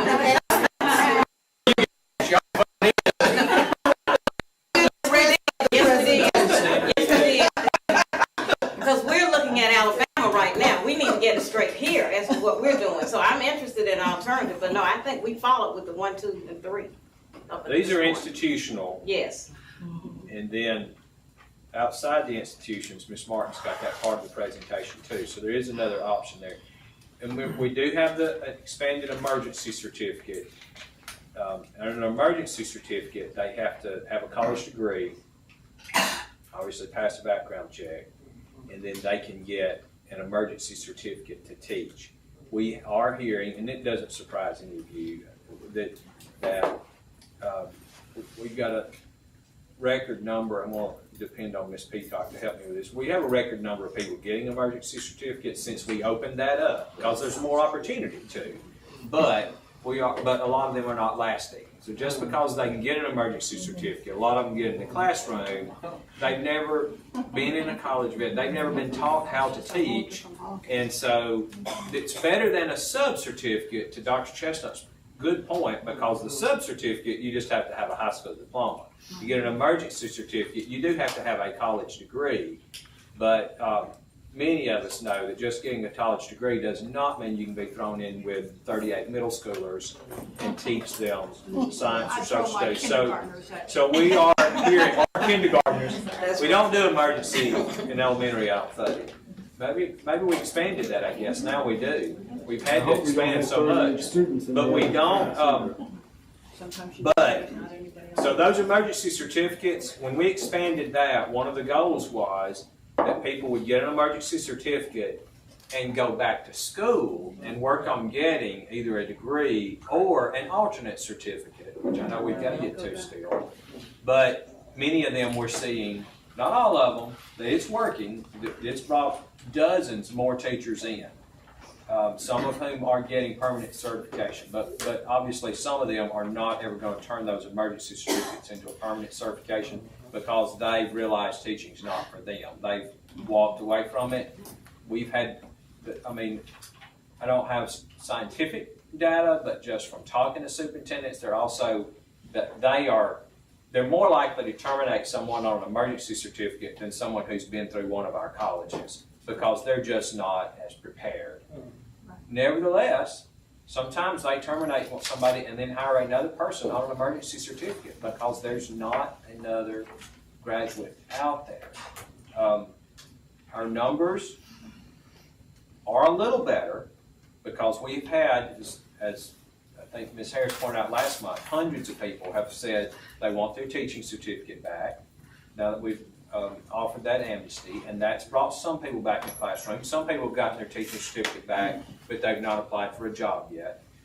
Our numbers of retirees are the lowest they've been since I think 2014, partially because of the increased raises, and I'm sure, so that's given us a temporary reprieve, because we can assume that maybe those people will stay and get their highest 3 years, and so 3 to 5 years, that will help some.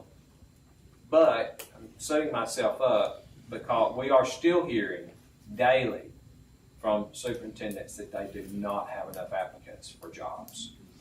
And so even with those things, it's better, but it's not, there is still a teacher shortage. It's not as bad, which is good, but we're making progress. But this could put, of course, more people in, and we'll look at option 4.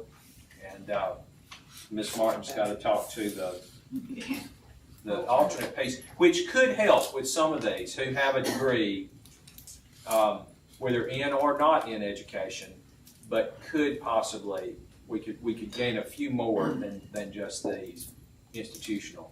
And one other point, because this came up, back to the idea or the question about whether institutions would let people move forward and do student teaching. Correct. My position has been, and I've tried to get them, to not make passing the praxis a criteria to do student teaching.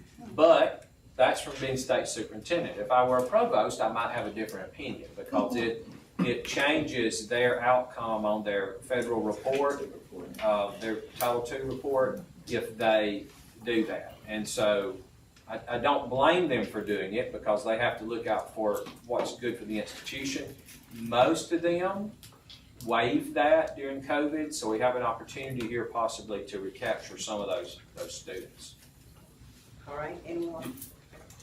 Dr. Mackey, I was just going to say, in reference to those things, the two tasks that I spend most of my day on right now, I'm working with the Teaching Alabama website, which is where individuals go to apply for jobs, and we field literally hundreds of calls weekly from folks who have gone and gotten that certificate reinstated. Maybe they went into another profession, maybe they've retired, you know, maybe they had a baby and let it lapse, they didn't want to go back. We had stacks of mail, we're working through that with certification, and now they're calling saying, I don't know how to log back into my Teaching Alabama account, I want to apply for jobs, I want to get back on the register.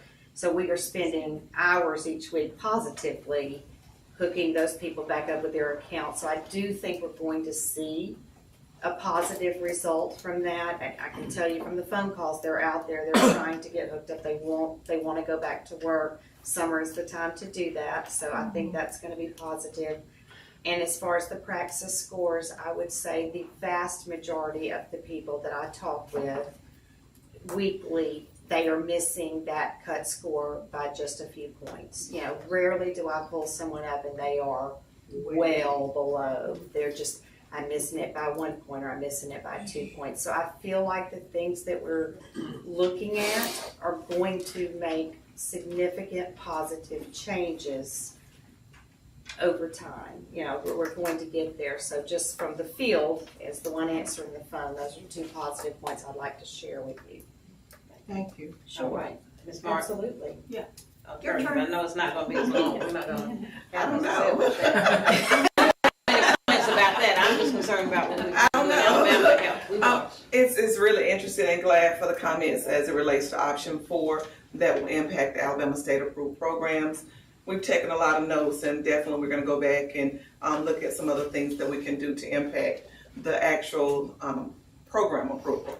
What I want to talk with you all now about is those other pathways, the alternative certifications. This is nothing new.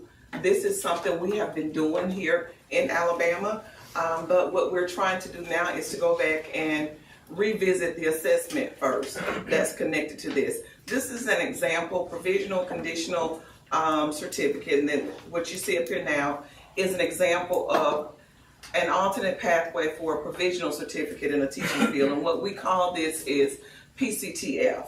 When you hear people saying PCTF, they're talking about that provisional certificate in a teaching field. Currently, this is what you would have to do. First of all, these are those individuals that are out there in non-education fields. So you'd either have to have a bachelor's degree with a minimum GPA of 2.5 on that 4.0 scale, or a master's degree with an overall GPA of 3.0 on that same 4.0 scale.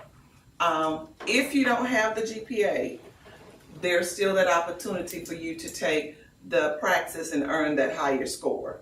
Because we do have some individuals that graduated some time ago and may have graduated with a 2.3, and they could go back and do that higher Praxis and still meet that qualification. You also would have to have your transcript where you're verifying that you completed those 4 courses with a C or above, and those are the same courses that we've talked about previously. We definitely make certain that they have been assigned a mentor. That is really important because these individuals have not gone through a teaching program at all. We also verify that they've had at least 1 year of full-time teaching experience in the subject where they're holding that certificate, and they have a recommendation form coming from the employing superintendent, as well as a current score on both the Praxis and the Ed TPA.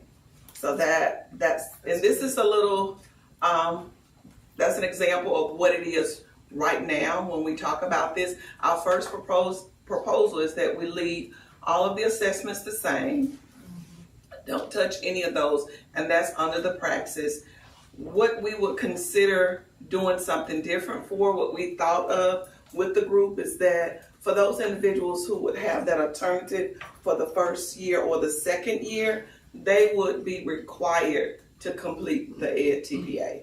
That would be a requirement, because the key is that they've never had any of this exposure.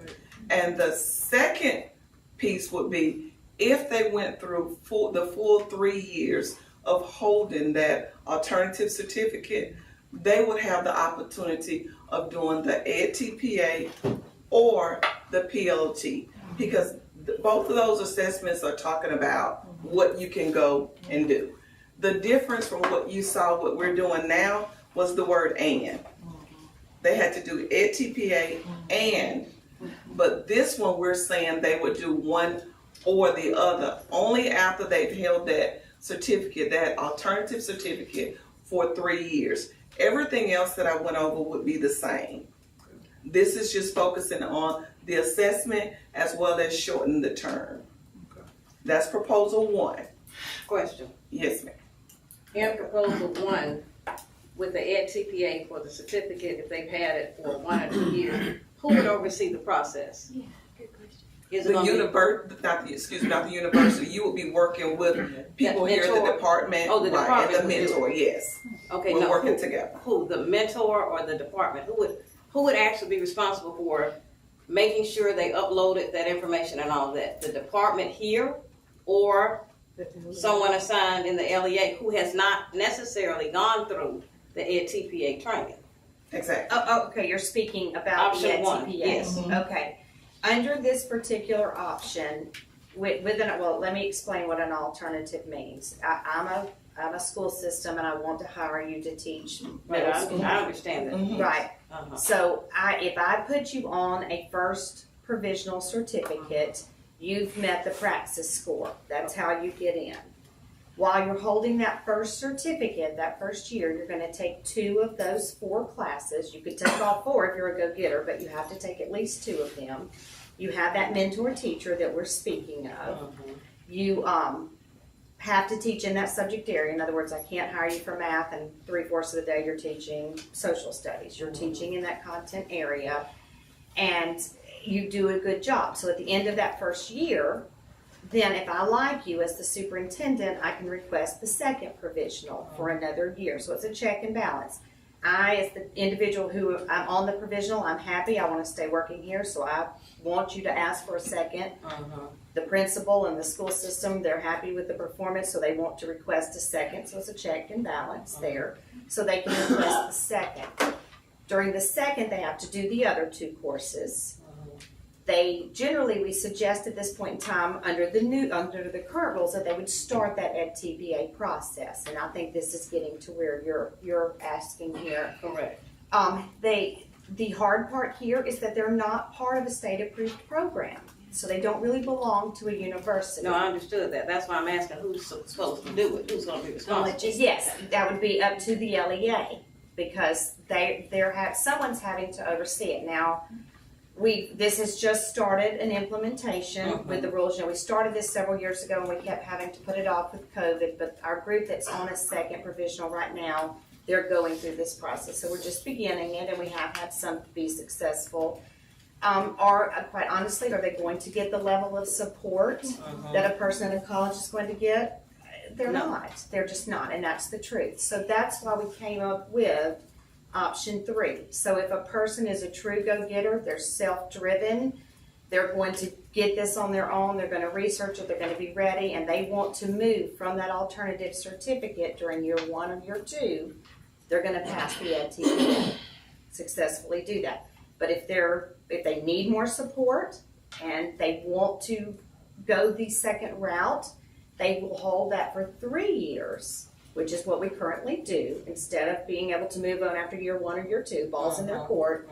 Instead of doing the EdTPA, which does require more support, it's a little bit more of a technical process, they can go back to the old pedagogy assessment that we use, that is a practice assessment, the PLT.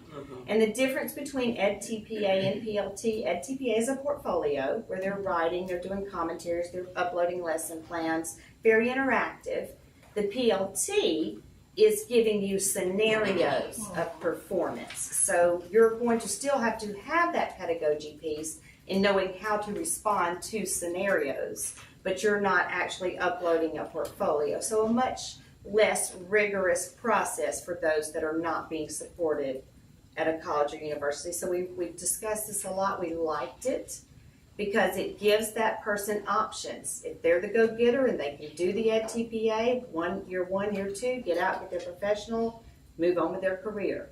If they want that extra time and they want to stay on that alternative certificate and go the PLT route, we're still going to ultimately end up with that professional certificate without them having to go through that process without the support. Okay, and that's why I was wondering, because I teach the PLT, and most people tend to do well on that They assessment. do, they do. And that's the a ball's in their request. court. That we've heard this from superintendents, that they, for a lot of these teachers that they're supporting, prospective teachers, it's harder for them to do Ed TPA because the universities do a great job on getting students ready for and through the Ed TPA, but these alternative teachers, they're not going to be there to support them. And so the LEAs, and some LEAs that are larger, have somebody that can support. But this would give them another option and say, if the Ed TPA is not working for you, you can go back and do the PLT instead. And that's, I mean, this is another option. It will, based on conversations, not with deans in this case, but with superintendents, this would be a big help for many of them because they're getting alternate people in, and their big problem is they don't have the support to help them do Ed TPA, so this would give them another option. Now, we went with 3 years. They went with 3 years. I blame this on them because they brought this to me. Okay. But I like the explanation on that. It's that, so they're not doing that demo, the Ed TPA, you're actually videoing lessons. But, and in this case, they're doing the scenarios with the PLT, but a principal has now watched them for 3 years teach. So there is value in that. It's not just like it's a semester. There's a principal in and out of their classroom, should be obviously giving them professional support. And so by the end of that 3 years, the PLT is really just a verification. And who could pink slip them at any time? They can pink slip them at any time. And also, Dr. Mackey, if I may add thank you, Dr. Richardson, Siobhan and I have been in conversation about strengthening our mentoring program, and what we could do is within that program, we could build in Ed TPA support. And then that will be a piece that will have ALSDE support and not just be on the LEA. Right, So, they need to be trained in how to do that. Yes, so that's the piece that we can work toward because that is a requirement that they're assigned a mentor. Okay. And so we're working on revisiting and looking at some of the outcomes of the mentoring program. And with the PLT, at one point, that was a requirement in our programs for colleges and universities, but we removed that and now put it down here once you get out working. Yes. Alternative When as we an option. adopted the As an SDTA, we option. made that change. Correct. And we Right. And I did forget to mention, and thank you for reminding me, and I can't believe I forgot it because I worked tirelessly on it for 2 years. I guess I'm old. But we also, with Ed TPA, if they elect to do the 1 to 2 years and they want to get through, we have developed with some of our Ed TPA coordinators. Our Ed TPA coordinator at Troy University worked hand in hand with me on this and actually is teaching the course, but we've developed e-learning modules that if they want to go this route and they want to do the Ed TPA, there's no charge for those e-learning modules that are available. We did start that for first group on that this past academic year. We did have some go through that very successfully. We had a few that had some issues with retakes, some little small things, so we worked hand in hand with those individuals here in the department to help them solve those issues and successfully pass. So if a person is still wanting option 1 or 2, there is definitely supports that are available. Okay, yes, Doctor. Do our regional in-service centers have the capacity to provide the support? Because you would get the best of both worlds. You have the university support through the regional in-service centers. Is there could we possibly have that as an option? I'm so glad that you asked that, because before COVID, before the world came to an end, we were partnering specifically with our in-service centers. I had multiple meetings with them on Ed TPA, and the plan way back in 2019 was for them to offer modules and supports at all of the different in-service centers, and we were in the middle of developing that. when everything shut down, and that's when we paused this requirement. So yes, we certainly have opened those conversations already, and we will be revisiting those conversations now that we are close to normal. That's great. Thank Now, you. the cost, college and some colleges and universities provide waivers for that TPA. How will it be here? Will the person be responsible for the cost variable there? Well, To go through the I'm not process? the expert on that. That may be something to defer back here, but as a, Individual or LEA. yes. Individual and or LEA. And or, okay. So they could use their Title II funds to reimbursement. Okay. Can, and they, some of them are using ESSER funds for this, they can, so they do have funds, but Okay, yes. And this is a scenario of Gary, who had a degree in psychology, and a district recruited him to actually teach social studies. The first thing we would check to make certain is that Gary does have a bachelor's degree from an accredited university, and he actually had a 2.8 GPA. He was from Dr. Richardson's college. Gary passed the Alabama approved practice subject area test. The foundation of reading is not required because, again, it's social studies. So he's on that provisional approach. He completes all required coursework. He passes the Ed TPA. He was really a go-getter during that first year. He received a positive recommendation from his employing superintendent. He's eligible, you guys, for a professional ed certificate. So that's option one right there. He's ready to go. So, I mean, this is someone we just went out and we found that had that degree and he was interested and he's good. So we have an option, a proposal of option 2. And for this particular individual, we're back down to that -1 SEM of the required score of the praxis. That's the first thing with them. And again, we know that for the social studies person, this would not have been required, but if it had been a requirement, they would have to meet that score that's not being waived due to the Literacy Act. Then we would say that person did not have the correct praxis score, but they were within one standard area measure on that score. However, they had the 15 semester hours of coursework in the subject area being taught at a grade B or higher. So we were looking at that to offset that praxis score because, again, this person does not have a teaching degree. This is just that same little Gary out there that did not have what was necessary. So the required components at the bottom will be the same. The only thing we did was lift the required praxis score and took a look at the teaching field coursework. So for instance, we would go into Gary's transcript and look at all of those courses that were connected to social studies and make certain that they were at least a B or higher. And that's trying to give him that content knowledge. And again, if he wanted to still be that go-getter, he could do the Ed TPA in 1 or 2 years, or he could do his full 3 years holding that certificate at the recommendation of a superintendent and pass either the Ed TPA or the PLT. So again, that's to give some leverage on the praxis. And this is that summary of Gary. He has that bachelor's degree still, didn't have to do the foundation of reading. He didn't have the exact score, but he was in -1 SEM of that score. We would go in and make certain that he had the 15 semester hours with at least a grade B or above. Again, this time Gary decided to wait those 3 years. And instead of doing Ed TPA, he's just gonna go and sit for the PLT. He passes it, superintendent recommends him based on that performance recommendation form. He gets a professional ed certificate. That's it for me. Questions? I've got one. Yes. Emergency certificate and alternative certificate. We say they must have a bachelor's degree. Must it come from an accredited institution? Okay. Yes. Well, I just didn't see that. So Yes. just double I kind of check. skipped it. It's up there. It says from a regionally accredited university. There it does. First Yes. bullet, I just kind of Thank you skipped so over much. that. But yes, they Thank do. you. And we're getting individuals who are starting off on that emergency route.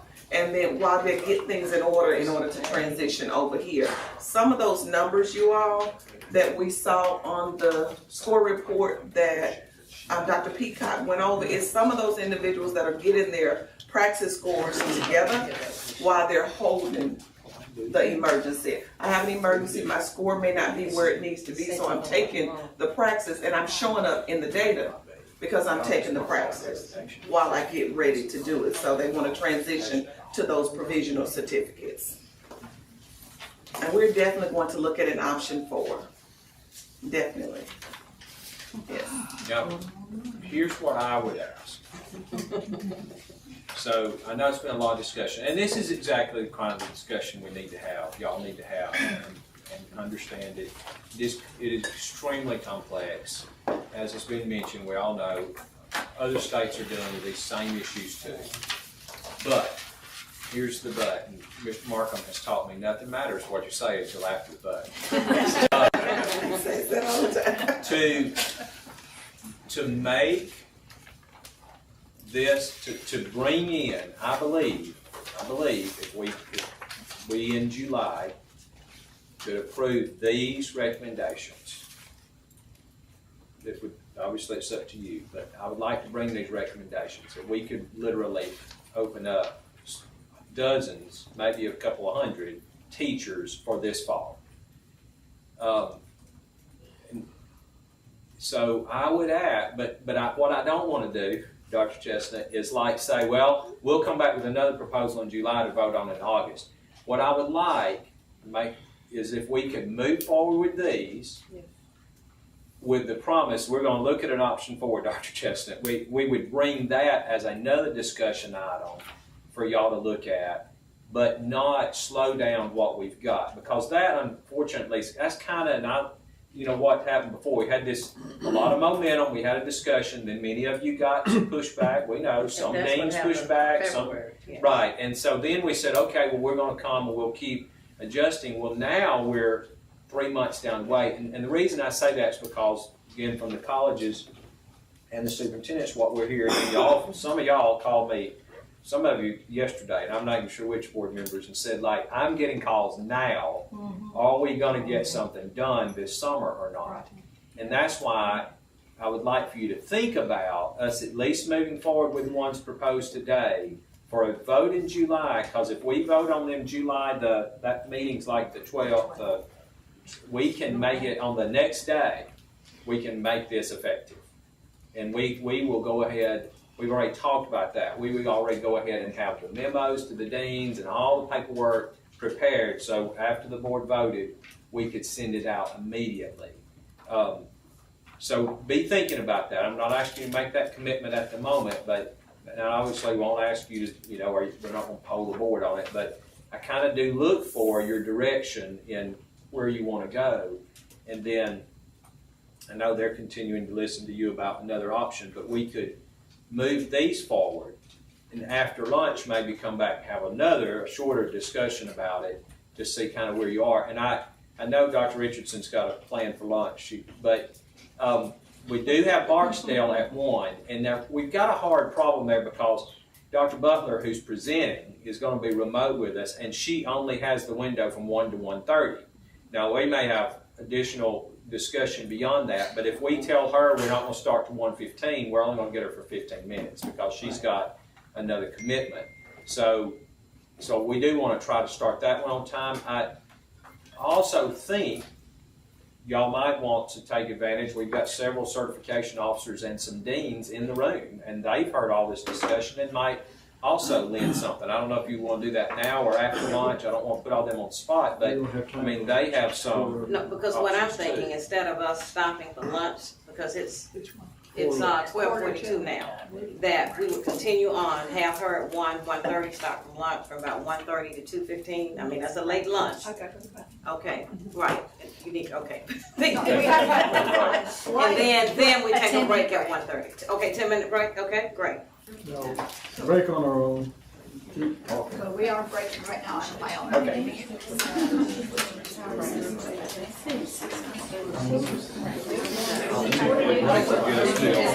Well, right.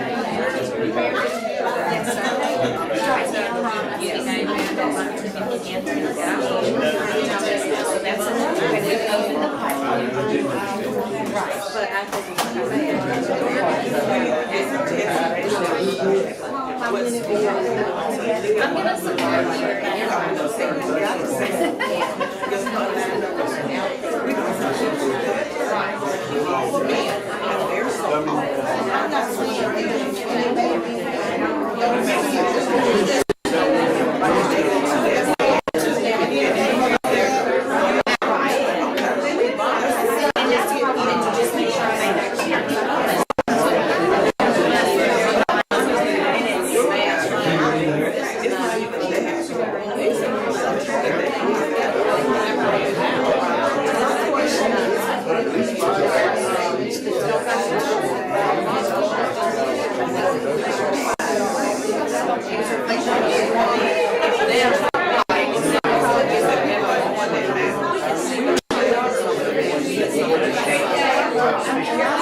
This young man is still coming from what's like, he is a student at Auburn. He is listening to this discussion because he's got passion.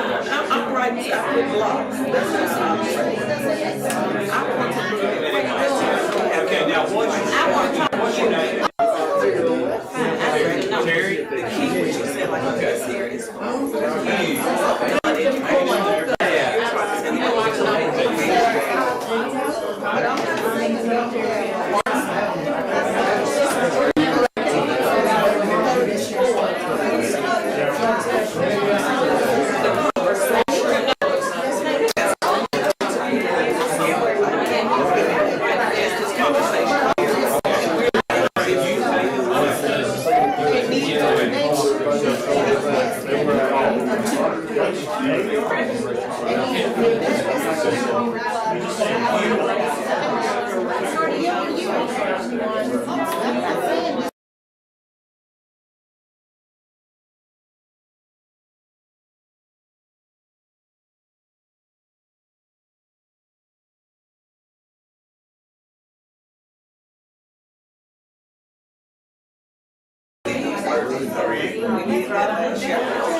deviation, instead of the 1, do the 2, and that these students would then, these candidates would then be required to follow what's in option 3, but with additional hours. Whereas option 3 says 100, they may be required to do the 150. So we're not just eliminating quality, but we're opening a door, and this is a 1-year option. That once they pass that 1 year, they still have to meet the requirements. They have to then fall into option 3. They still have to meet the requirements for the possibility of gaining certification. I just want to clarify that I wasn't saying that this is just an open door policy for anybody. You know, they still need to be within that range. But then also, they have to be willing to go to school districts that have critical needs relevant to teacher shortage. So it's not just, okay, we're going to give you this option, and then you go to Madison where Dr. Reynolds has too many teachers, and we're still left with people that cannot fill positions. And we were also discussing that the younger generation might not want to go to an area where there is no opportunity to go shopping or socializing. But that does not mean that those that have already lived their life, so to speak, or the veterans. We were speaking of veterans. Those are to whom we should be spending more of our thoughts. To speak to what you're saying, if the option is hiring a high school teacher, but if you're going to have a credentialing, many professions and many options offer more options if you go to a high needs area. And I think if you want to address the teacher shortage, if you don't address them going to the high needs area, you're not really speaking to the problem that I've heard spoken. I think you're right. Okay. But then we have still requiring after that 1 year that you meet the requirements. I just wanted to clarify that it wasn't just an open-ended, come one, come all. We're still looking for high quality people that just may not be effective test takers. Okay, great. Okay, we wanted to hear from a couple of things. We only have 2 minutes. Will anyone comment on what we've been discussing? We only have 2 minutes. You have to talk very fast. I mean, your opinions and what you think we've been discussing, what you prefer to see. Are we on the right track? Are we going in the correct direction, or have we changed from what we said we were going to do based upon the recommendation of the task force? Just, I mean, what are your thoughts? That's all. I told Mrs. West this, that I feel like this is a good middle ground for us to find where, you know, you're not just tossing out, you know, any type of testing at all. Dr. Reynolds, you made a very good point about the nursing, you know, and that type of thing. This gets us maybe some breathing room to really get in and have a look at what we're doing. in Alabama, can you see me? And Troy State doesn't let your nurses not test any place, do they? I know that. University of Alabama, I was at your advisory meeting. What's the thought there now? What I really appreciate is because of these conversations, we're now having these conversations back at the institution, which is causing us to kind of revisit some possibly stale policies. So we are kind of considering, you know, what we do, our part as far as addressing this teacher shortage. And some of the things we're looking at is looking at creative ways of, you know, helping our students be certified. One of it is that we have lifted the requirement of allowing them to pass the practice before going into internship. And that's opened the door for 40 students already. So I think that's going to help. So. Okay. Oh, good. Thank you. Okay. All right. Anyone else? Thank you. Okay. Is Dr. Davis or Ms. Short, Ms. Martin? Oh, there's Ms. Short. There she is. I'm gonna let you come up to the Ms. Bonnie Short. I'm on Reading Initiative. We have on the screen Dr. Kelly Butler from the Barksdale Institute, Barksdale Reading Institute. And I think, can you hear us, Dr. Butler? Perfect. We can hear you great also. I know I don't want to spend a lot of time in the introduction because Dr. Butler has a hard stop at 1:30 and we're going to take lunch Dr. Richardson said, we can come back and discuss some. But they have gone into and looked at our institutions and the 9 hours that we require, you as a board require, for the teaching of the science of reading. I just make this remind you, the Literacy Act required all public institutions to teach 9 hours the science of reading. You as a board went beyond what the law requires and required it of all institutions that grant certificates in Alabama. So that would include our private institutions.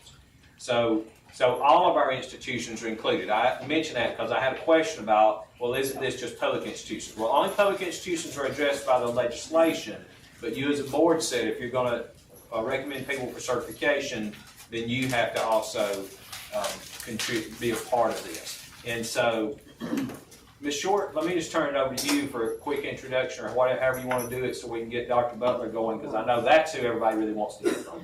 Dr. Kelly Butler worked with Mississippi when Mississippi went to put their Literacy Act in place and looked at the universities.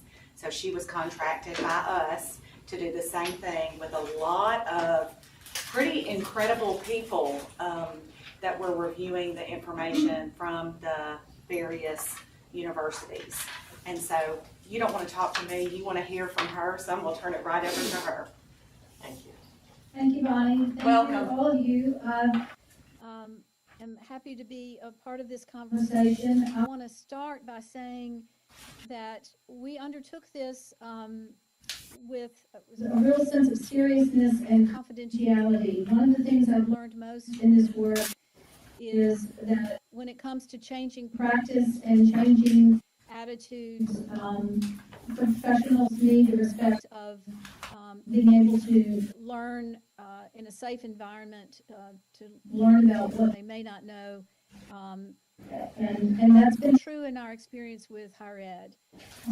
And so I know that you all are all operating under public information law, but I want to stress to you the Institute and all of the team that worked with us seriousness about the confidential nature of this work, and that we don't have any plans to, it's not our product to publish, so this work belongs to you, and I'm here to answer any questions you may have.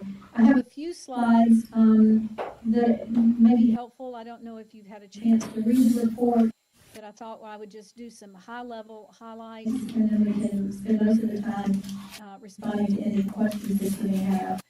One of the opportunities I gave to the deans when I was with them last week was till tomorrow if they had any things that they felt like were incorrect in the drafts that we've sent. I only heard from 2 institutions. I'll share with Bonnie who those are. Again, I want to treat this with confidentiality. I think they were fair responses, so I don't have any particular trouble with what we received. I'm happy. What we agreed to is that we would append those to the report, but that the reports would stand. So would it be helpful, Bonnie, at this point to share these few slides, or do you all want to just launch in with questions if you feel like you have enough time with the report? You could go through the slides, so it kind of sets the stage. We don't have anything. Yeah, she's gone to get up to go get the copies, so y'all go ahead and start. That's where she went, so. Okay, let me see if I can do this sequence. I'm understanding I'm sharing my screen that you all, I sent the slides, but let me see what I need to do here first. Give me 1 minute.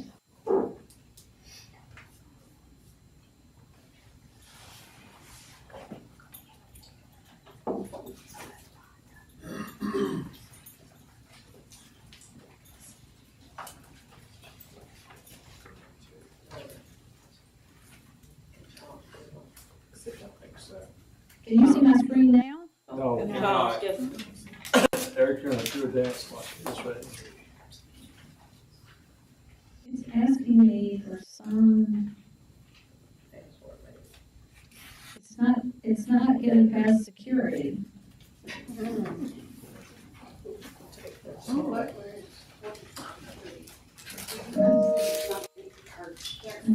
on this. Let's see, did they get control?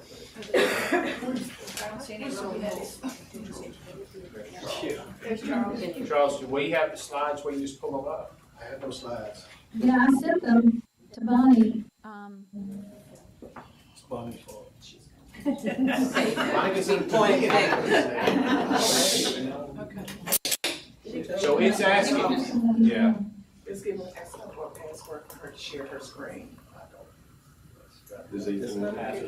There's Ethan. Password to share the screen?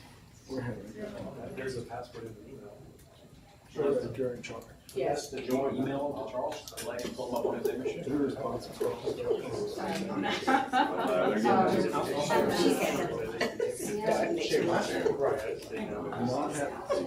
So Bonnie's gonna send it to us. While we're waiting, while we. Can she just talk? Yes, we Yeah, can. can you just talk while? Yeah, go ahead. Sure. Bonnie's bringing down the actual slides, the copy of the slides. If she can just begin. So Dr. Butler, what if you just take off and kind of explain what you've done and we'll get into the discussion. Okay. Did you tell me y'all do not have a copy of the report there? We do not. We do not. Okay.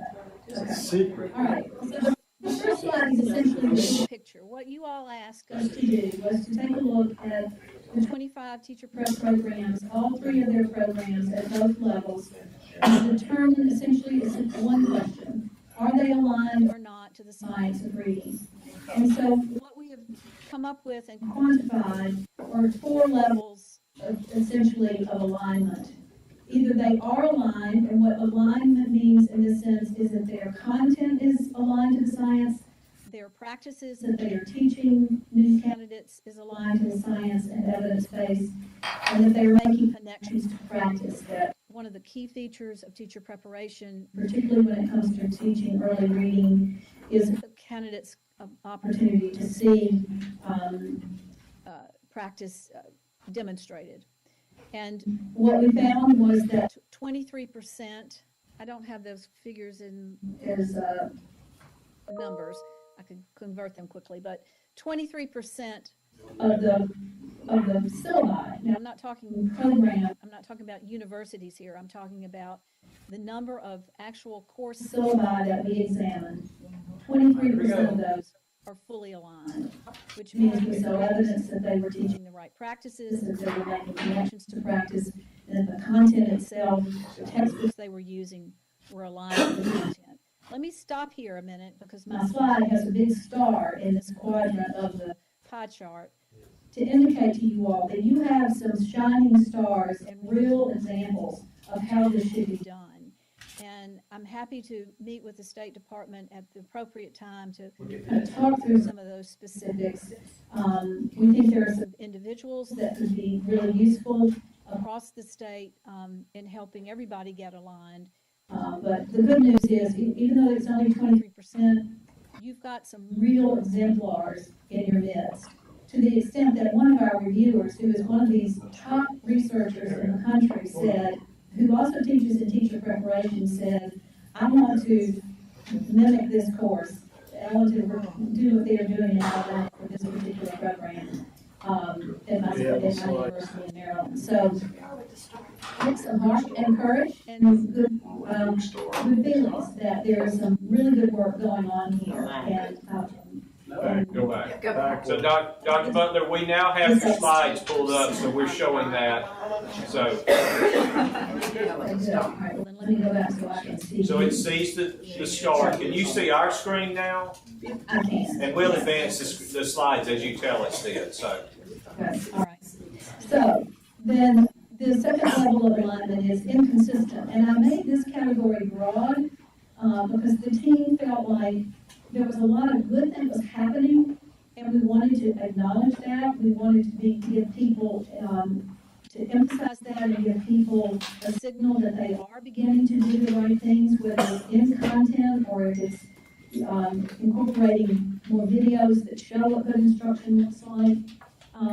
But this is a big bucket. Half of the schools, half of the syllabi, the courses that we looked at, fall into this category. And we tried to be explicit in the reports, the individual reports, to indicate the reason they're inconsistent is either the content was well aligned, or they picked a good textbook and they were teaching, beginning to teach the right things, but that sometimes the practices that they were using in assignments or in demonstrating the science in the pre-service classes themselves was not aligned. So, for example, I gave the example when I met with the deans last week. We have teaching the simple view of reading and the conceptual models, that all of the science is really based on its architecture of much of the science on the one hand, and that's all accurate. And then the assignment that goes along with that is based really on whole language or balanced literacy practices, which is that it may not be explicit and systematic. It may have children doing much more kind of discovery learning, which is what that constructivist philosophy is about. I want to be clear that there are different modes of teaching in education that are all worthwhile. When it comes to foundational skills of reading, we need to be clear and systematic and explicit in our approach to teaching those early foundational skills, particularly how you break the code. And so there is some inconsistency, and I think part of that has to do with folks not understanding really what evidence-based means and how it's different. I've tried to not pit structured literacy against balanced literacy.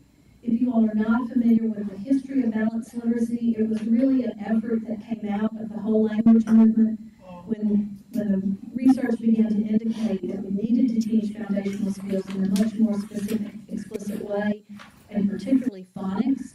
The whole language community sort of rose up and said, you know, I don't really want to do this. It was somewhat of a compromise. And when they came up with the term balanced, the notion was that we're going to have a little bit of this and a little bit of that, and everybody's going to be happy. And what happened was we did a little bit of this and a little bit of that. We didn't do phonics very well, and we didn't do it systematically or sequentially.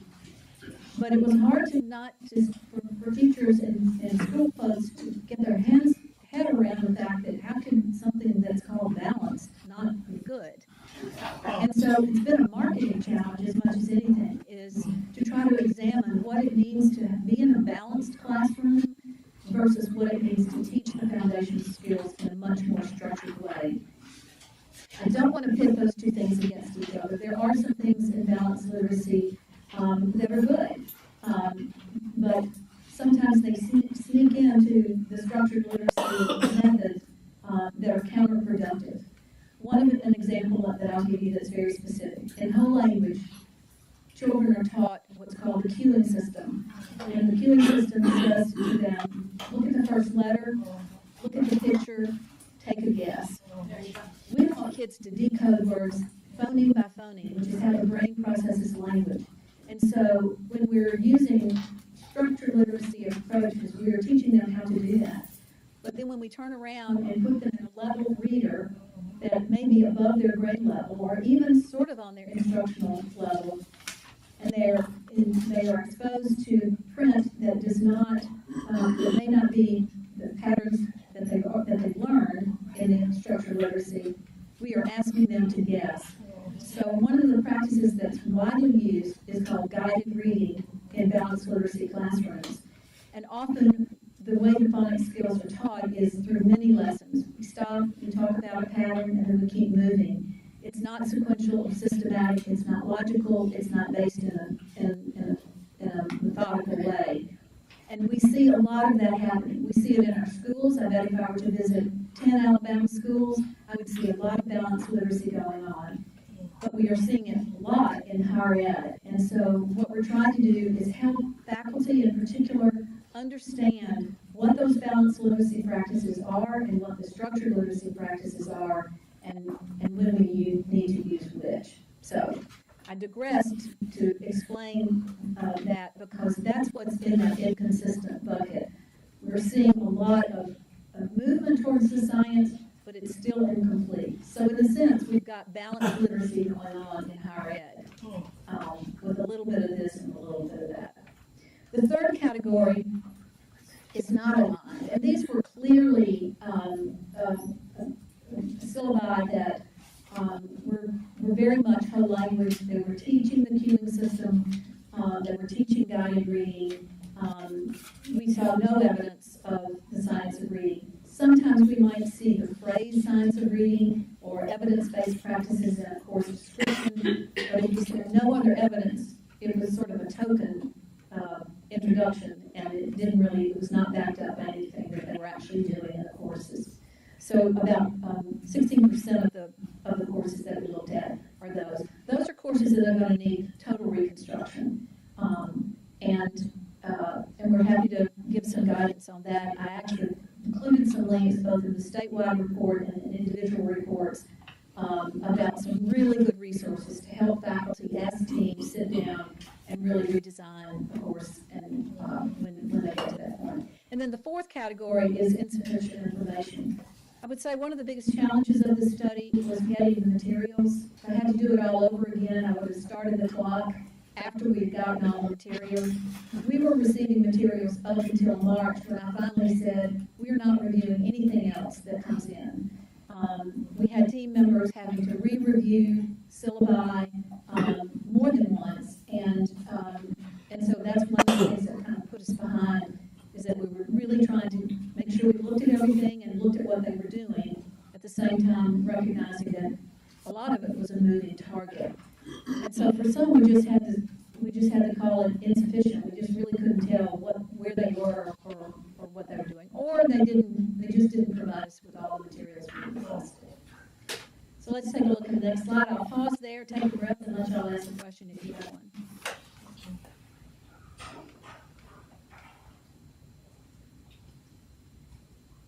All right, hearing none, then let's take a look at this. This is a big picture of, if you put all of the syllabi in one bucket and ran an analysis on how many were teaching these foundational skills, as you see, this is what you would come up with. So this is kind of a bird's eye view of what's happening in Alabama. Essentially what it means is that of all the courses being taught, 20% of the institutions are addressing the science of reading. 20% of the content is that small sliver, 5% is around oral language. That big purple slice of the pie is comprehension, reading comprehension. So this is a pretty good representation. The one thing that I would alert you to about this is 15% of that red slice of the pie is non-evidence based. So we're still teaching on average across the board, and that's a big generality. About 15% of what's being taught is still non-evidence based. There's very little being taught in early orthographic. That's that 2% baby blue slice, and the lighter blue slice of 1% is morphology. We have seen very little of that, and part of that is that it's letters really addresses morphology, and so those places where we saw it, really we're getting it from letters content. But that is a piece of learning vocabulary, and it's also a component of word recognition, and I think it's something that's going to need attention, and we have lots of resources that we can help put your way. But you will get used to these color schemes. These are all representing different foundational skills. These are all of the skills that are listed in the statute, as well as a few like early orthographic that we added because we felt like to be a well-rounded program, you needed all of these. So that's what this pie chart represents. Let's go to the next slide. This is just the science of reading slice. So that 19% I was showing you, one of the things we looked at is what is the content around the science of reading, and although we saw it in the different elements, for example, we looked for the science of reading in vocabulary instruction, and we looked for it in phonics instruction. We also were looking for some very specific things in how they taught the science. And so these elements are just elements generally of what evidence-based practices looks like. That's the first bar. General research information, when we encountered information that didn't really fit a category, it wasn't a component, but it was clearly information that was relevant to learning the science. We put it in that category. We were looking to see if they were teaching the brain processes, what the four-part professor is, how the brain processes language. We were looking to see if they were teaching the conceptual models, the simple view of reading, Scarborough's reading rope, and Airy's phases of reading development. Those in particular we looked for. We were looking to see if there was evidence of in teaching candidates about dyslexia, if not exactly how to diagnose it, at least how to recognize it, and some things to do, and also other specific language difficulties. We looked for attention to English language learners. Were they adapting instruction and being cognizant of those particular populations? And finally, we looked at types and purposes of assessment. So you can see that these are percentages now of all the courses we looked at. How many of them are addressing those particular features of the science? So again, I would look at this and say, we probably need to give some attention to dyslexia and the specific language difficulties. We need to give some attention to English language learners in particular. And those are specialties. And those are things that, it's one thing to learn the science and be able to teach a regular kid in a regular class. But these are all things, given our diverse classrooms, that we're going to need to learn. And so those are some areas you may want to create a task force, for example, and get to work on that. Next slide. This is a specific slide about textbooks. We found that textbooks, and we expected that textbooks would be a big driver of instruction in pre-service classrooms. And this is both a good thing and a bad thing. You've got a really good textbook, like the Teaching Reading Source Book, which you all are using, and most of your aligned courses are using that textbook. Then you're pretty home free. It's well structured, it's geared for pre-service, it covers the waterfront in terms of reading, and it's very explicit about instruction. It's an excellent textbook.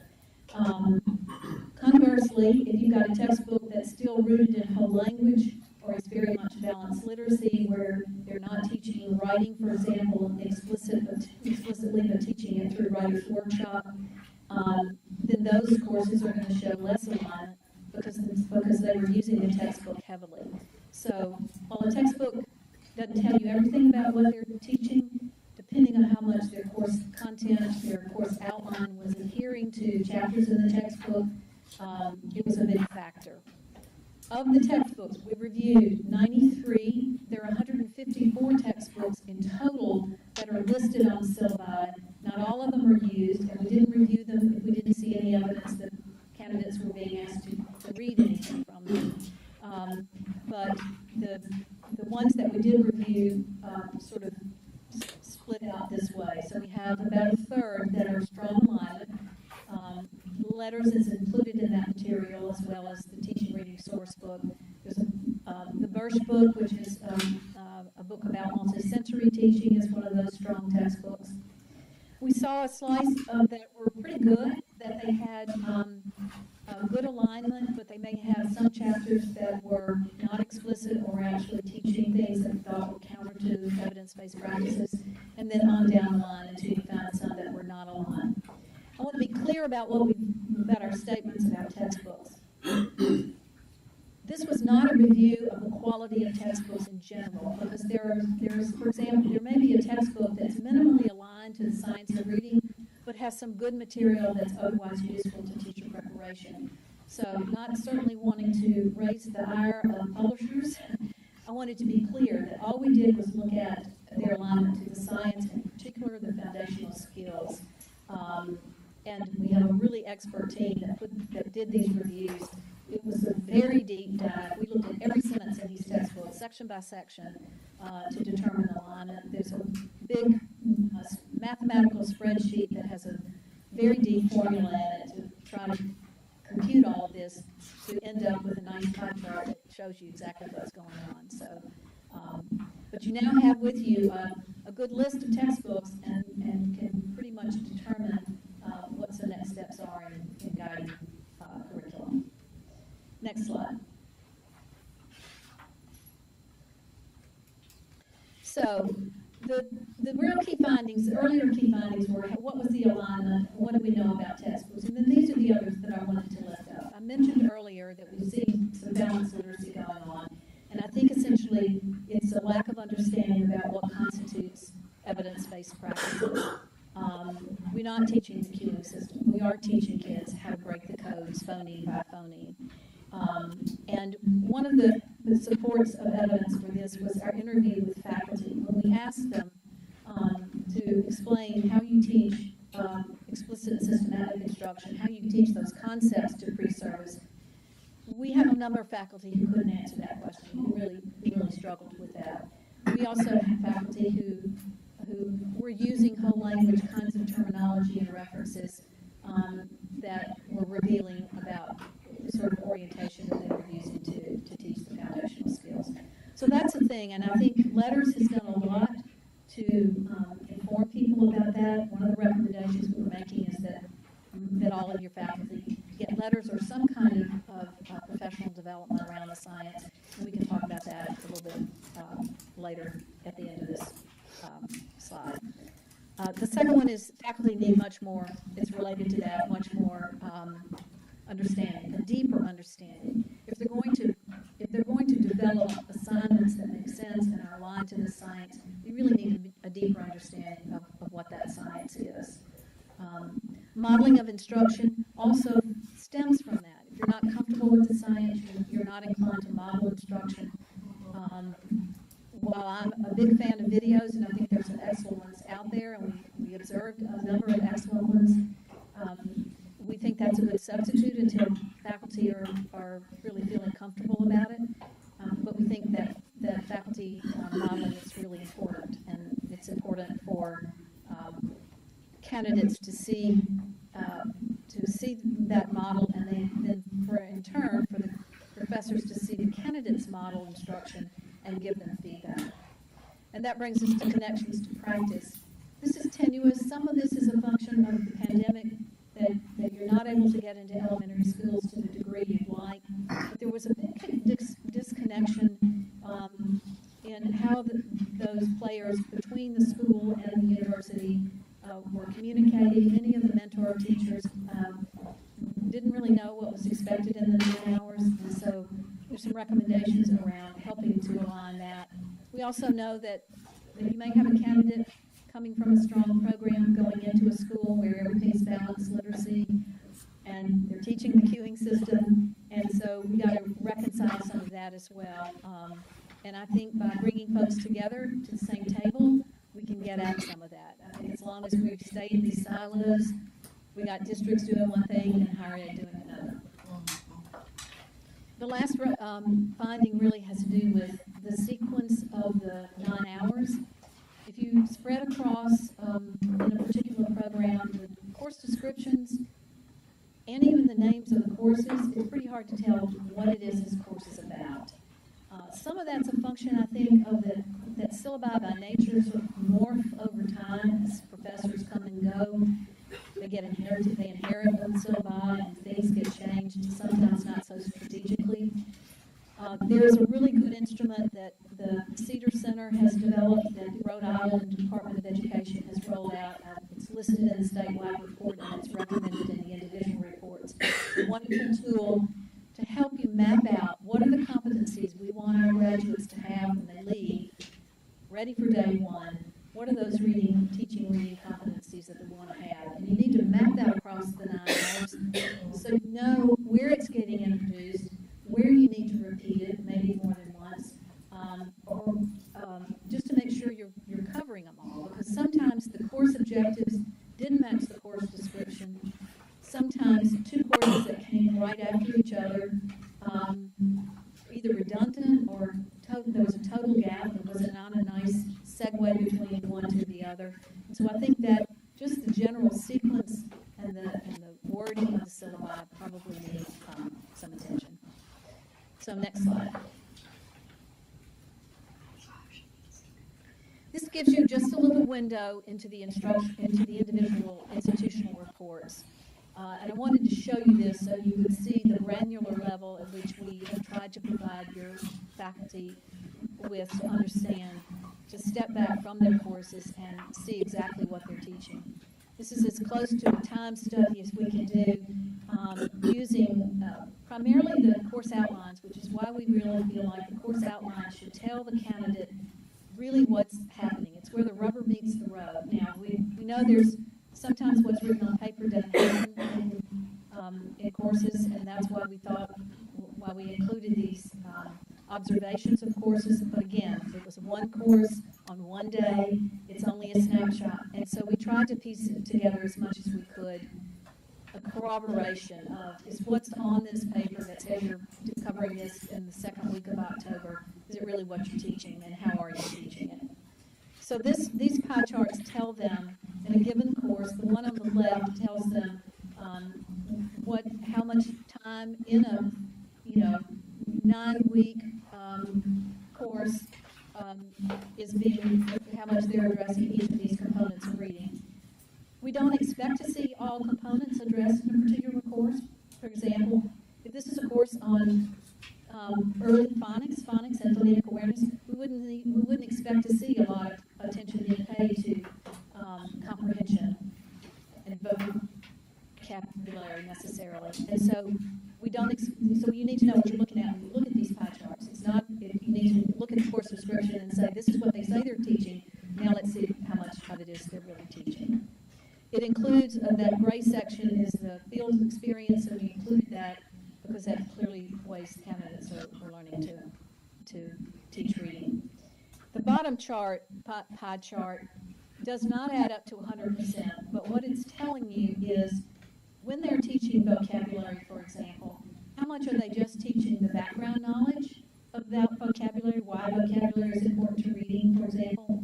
How much are they showing candidates how to teach vocabulary? And how much time are they spending teaching candidates how to assess vocabulary?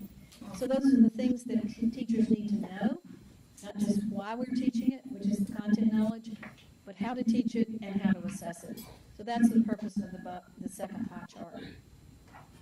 The pie chart on the right is an alignment of assignments. So in this particular course, there were 8 or 9 assignments. We took each assignment and put it up against the science of reading and tried to quantify it as best we could based on what materials they were given. So that's the purpose of that. So you can look and see, this looks like a pretty good, they're touching all of the, most of the elements. This looks to be more skewed towards, they do a lot of science of reading. That turquoise bar is where they're talking about the science of reading. That dark navy is the early orthographic, which I said earlier doesn't always get good attention. So they're clearly doing some good work here. There's no red segment here, so we know that everything they're doing on these two, and these happen to be 2 different institutions, but and 2 different courses, obviously. So, but there's no red, so they're not doing anything that's not evidence-based. You want to see some pie charts and bar graphs that look like this.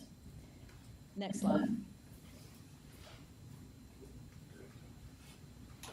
So here are our big ideas, our big recommendations, and happy to entertain your questions after this. I think this is the last slide. We think you ought to standardize the pre-service curricula as much as you can. In Mississippi, we have on the books right now 15 hours of required reading. We're about to actually change that to 12 because we're really going to tighten up what we do in those 12. Of those 12 courses, 6 of those hours are required to cover the waterfront in terms of the 5 components of reading. We started those courses in 2005 after we did our first study of what was happening in teacher prep. One of the findings from the first study way back in 2003 was that we weren't even teaching all 5 components of reading.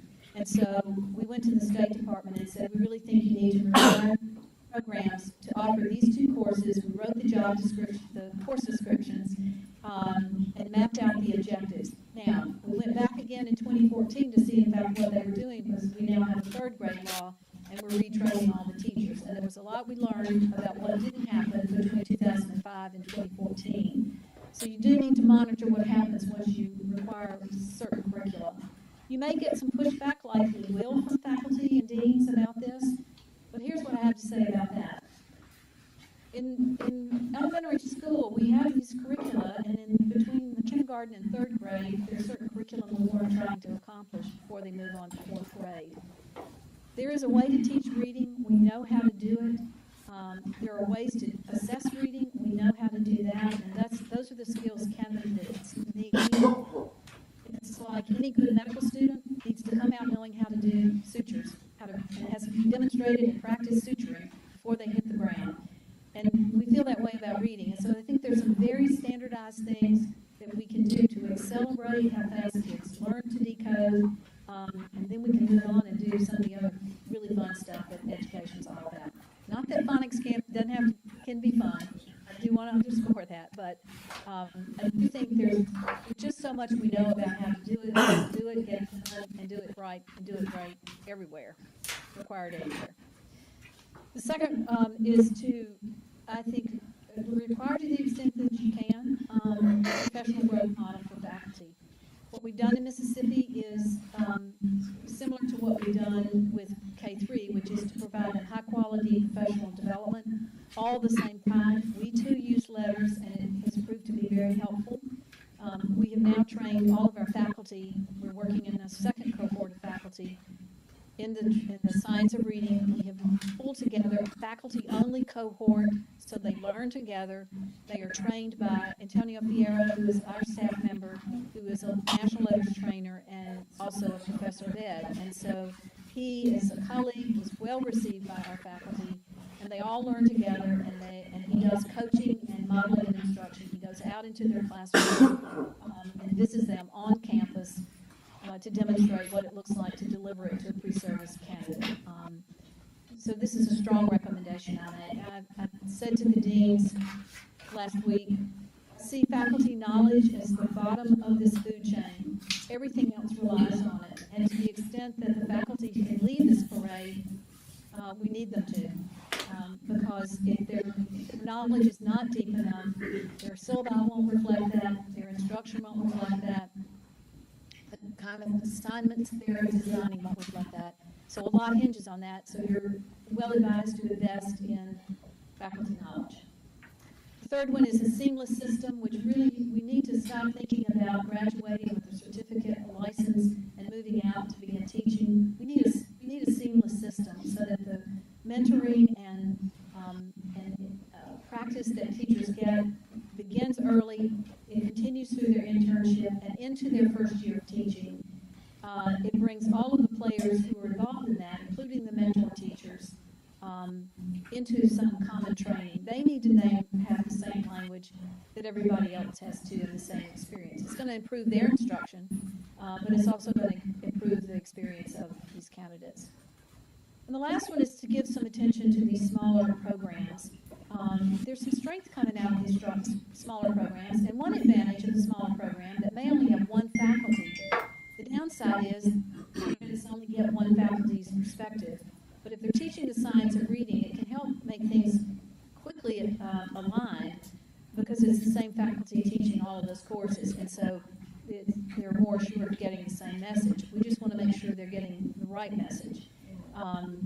And it may be that you want to bring some of those smaller institutions together. One of the things that I would recommend is that I don't think there's a lot of competition across institutions.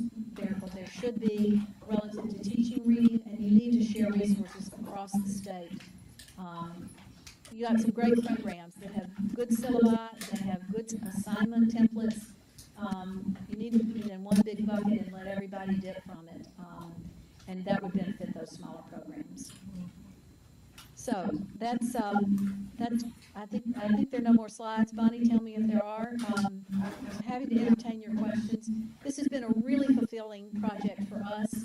I have to tell you, these experts all across the country have had a good taste of Alabama. We've enjoyed getting to know your faculty.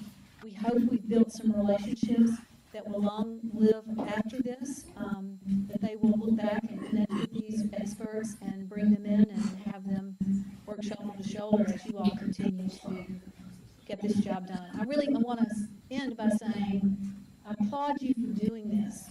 I wish every state would do this. I don't have the bandwidth to do it in every state, but I was happy to do it for my neighboring state. And I think you are a model for others.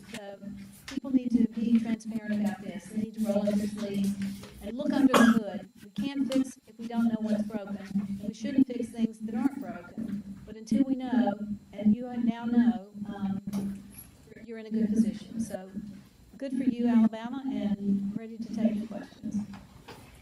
let me, Dr. Butler, as we get ready for questions, let me explain to y'all. We had a little miscommunication, and I'm sorry for that. What we did last week, when Dr. Butler, we had a longer presentation with the deans and our ARI staff, Ms. Martin, Dr. Davis, myself. So we had agreed we would let her get through her slides and then hand out the reports so that the deans and our staff wouldn't be all flipping through the reports during the slides. So that's the way we had planned it today. But Dr. Butler, that's a complete miscommunication. I take full responsibility. I think she thought y'all were going to have the reports ahead. So Ms. Martin has the reports now. We're going to hand those out to y'all. The big, long reports. We also, they made a copy, went ahead and made a copy of her slides in addition. So, Dr. Manson. And now, Dr. Butler, we understood that you had somewhere else you had to go. I know you're at a conference. Do you have some time for questions, or what do you? I have just a few, honestly, but let me offer this. I'm happy to come back and meet with you all in person. I'm happy to devote a whole afternoon to answering questions because I do want to do justice to this. But it just collided with our staff retreat, and so I really don't have time a lot for questions today. I'd be happy to entertain a couple, but I do really need to go. So you tell me what. So what I'm hearing here from Dr. Richardson, our Vice President, is we'll let you go to your staff retreat, let our folks digest this, and we do want to have you back either virtually or in person in the next couple of months to do a deeper dive into it. I have, as I shared with you before, I know we just had a few minutes to talk, but we want to follow up with you too. We want to take these 4 big ideas. Some of those I think would probably, we want to make some recommendations for actual code changes that would strengthen our support and expectations under college faculty for science of reading. So I think that'll take some time. I mean, obviously we need to have this discussion, propose what those codes would be. I'm sure the deans and others will want to have input. We want, and the piece about having seamless entry into the field is something we've talked about. Dr. Butler, Bonnie Short has talked about that, and others folks here, that the language, the descriptors, the terms that they're hearing in their college program needs to be very similar to what they're hearing from our trained reading coaches. And of course, we've bought into letters really big. We're requiring all of our reading coaches to be trained in letters, have been trained. We don't want people coming out of institutions with a completely different set of vocabulary. They may both understand it, but it's like, Spanish and French. They may not understand each other. So we want to really work hard. We are working in that 3, designing a seamless system, but we want to continue to push that forward, I think. And then this idea, Dr. Butler, before I let you go, you have how many institutions in Mississippi that prepare teachers? Many fewer than we do, I think. We do. We have 14 now. And we have 25. We had 26, but lost Judson. So we also have many more students, almost twice as many students, I think, about 40% more students in Mississippi. So it's that's part of that, but it also means we have more institutions we're continually working with. And so we want to make sure that we do push that number for equity across our institutions and expectations for all of them. So, Dr. Richardson, yes. I know she needs to get back to her folks. Right. What do you like? What's your pleasure? You want to just let her go? Yes, let her go, and we'll ask her to come back at another time. Okay, Dr. Butler. Thank you. I look forward to it. Y'all have a good meeting, and thank you so much again for this opportunity. The Barksdale Reading Institute really appreciates you. Thank you. All right, talk soon. All right, thank you. Okay. All right, we will recess until 2:30. Thank you. I think lunch is ready. Been ready. Yeah, sure.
gained 300 teachers.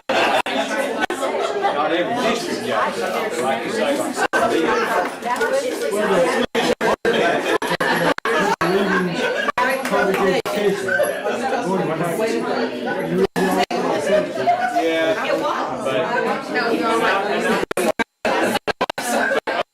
statewide, we gained 300. We gained students.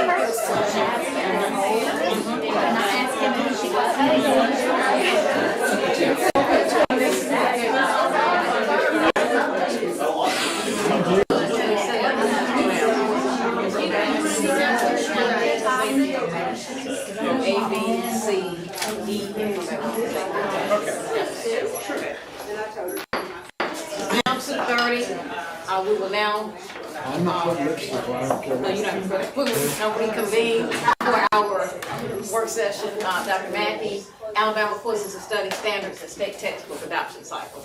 Okay, you see, this is, yeah, if you'll take your, this long sheet that's folded in there, it just, it goes with what we said last month, what we took your request to move social studies up. Science, remember, CTE going on already. Science, because we prepare so many months ahead of time, so they're already working on getting science together for 23, 24, and that will be, remember, you like they'll start, so you'll be approving that committee in the next coming few months. They're already working on getting committee members. This work goes on year round.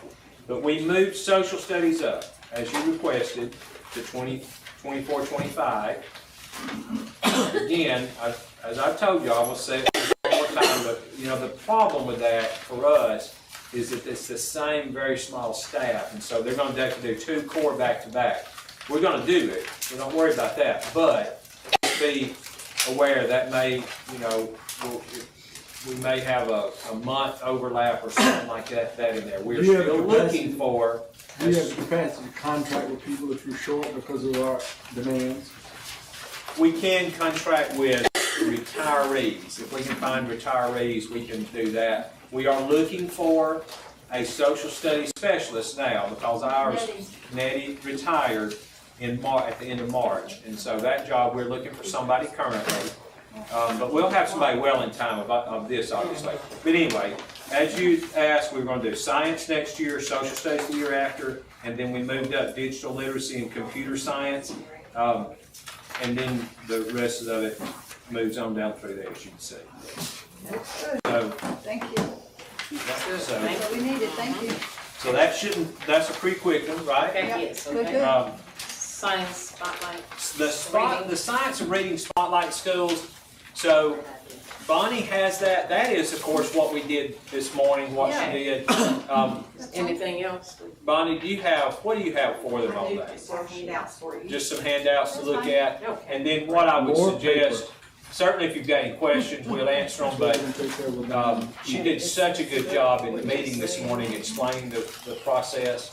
I would encourage y'all to visit those schools, maybe send them a note or a text or something to those superintendents, because they didn't know until this morning when you knew.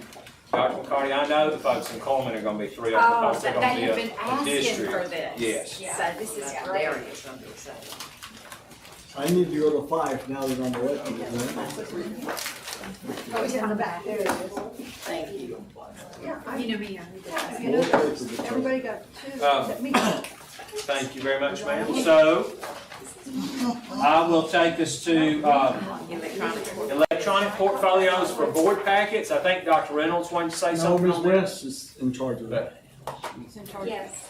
What are we talking So we are talking about, Echo, E.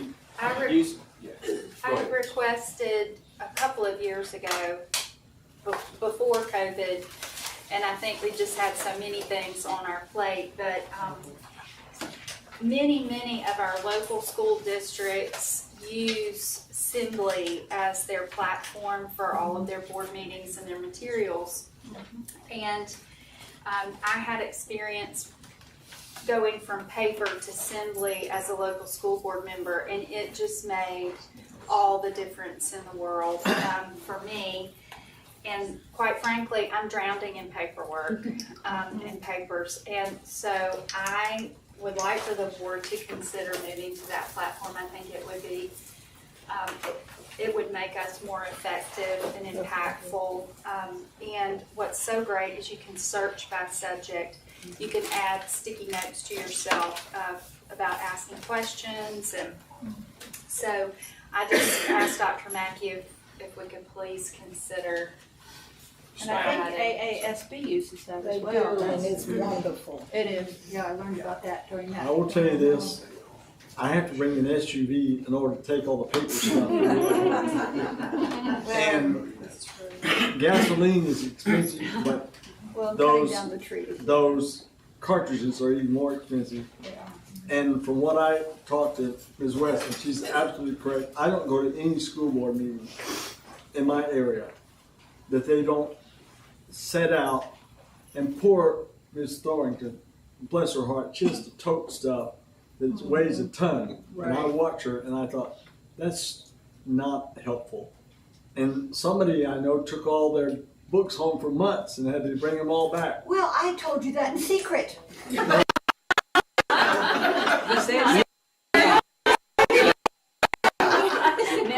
a minute. I understand confidentiality, but feeling guilty is not my fault.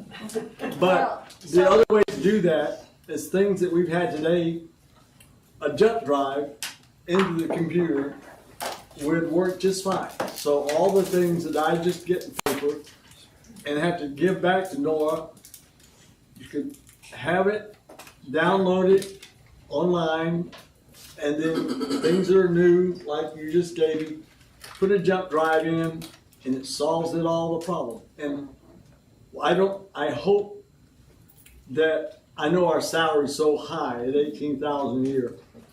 Good luck, because man, you spend more on the campaign than you get paid in a year. But that we, huh? In 4 years. Yeah. Spent more than I get paid in 4 years. Then we can have a computer for each of us. Or an iPad. iPad? That might be. So I want a mini computer. We'll get a device. I want a mini computer. I got one when I first came here. It was already a few years old. But the mini computer is the size of an iPad, but it has more capacity. And it has more ability to put a jump drive in. Some iPads are more expensive than a mini computer. You think you want an iPad, but well, I'll do whatever y'all. I mean, I just toss that out. but most of the places I go have a small computer. It's just, Well, should our IT people give us the best advice? So, Security. so here's what we can do. We will, prepare for before next meeting. next month, let me look and see. There are a couple of things. There's Assembly. We might be required under state procurement, though, to do an RFP, because there are others. There's another one called Director Point, which is what RSA uses. Now, Assembly's great. There's nothing against Assembly, but we may be required to do an RFP. Let me look at that and see. We may not. We actually already looked into this just a little bit because Ms. West mentioned it, and others of you, by the way, have mentioned it too. I know you're interested in it. So there may be a way we can buy it without having to go through the RFP process, but we'll, if everybody's in agreement, we'll just move that direction. Sure. We will get you a device. That's not a problem to get you a device to upload it on.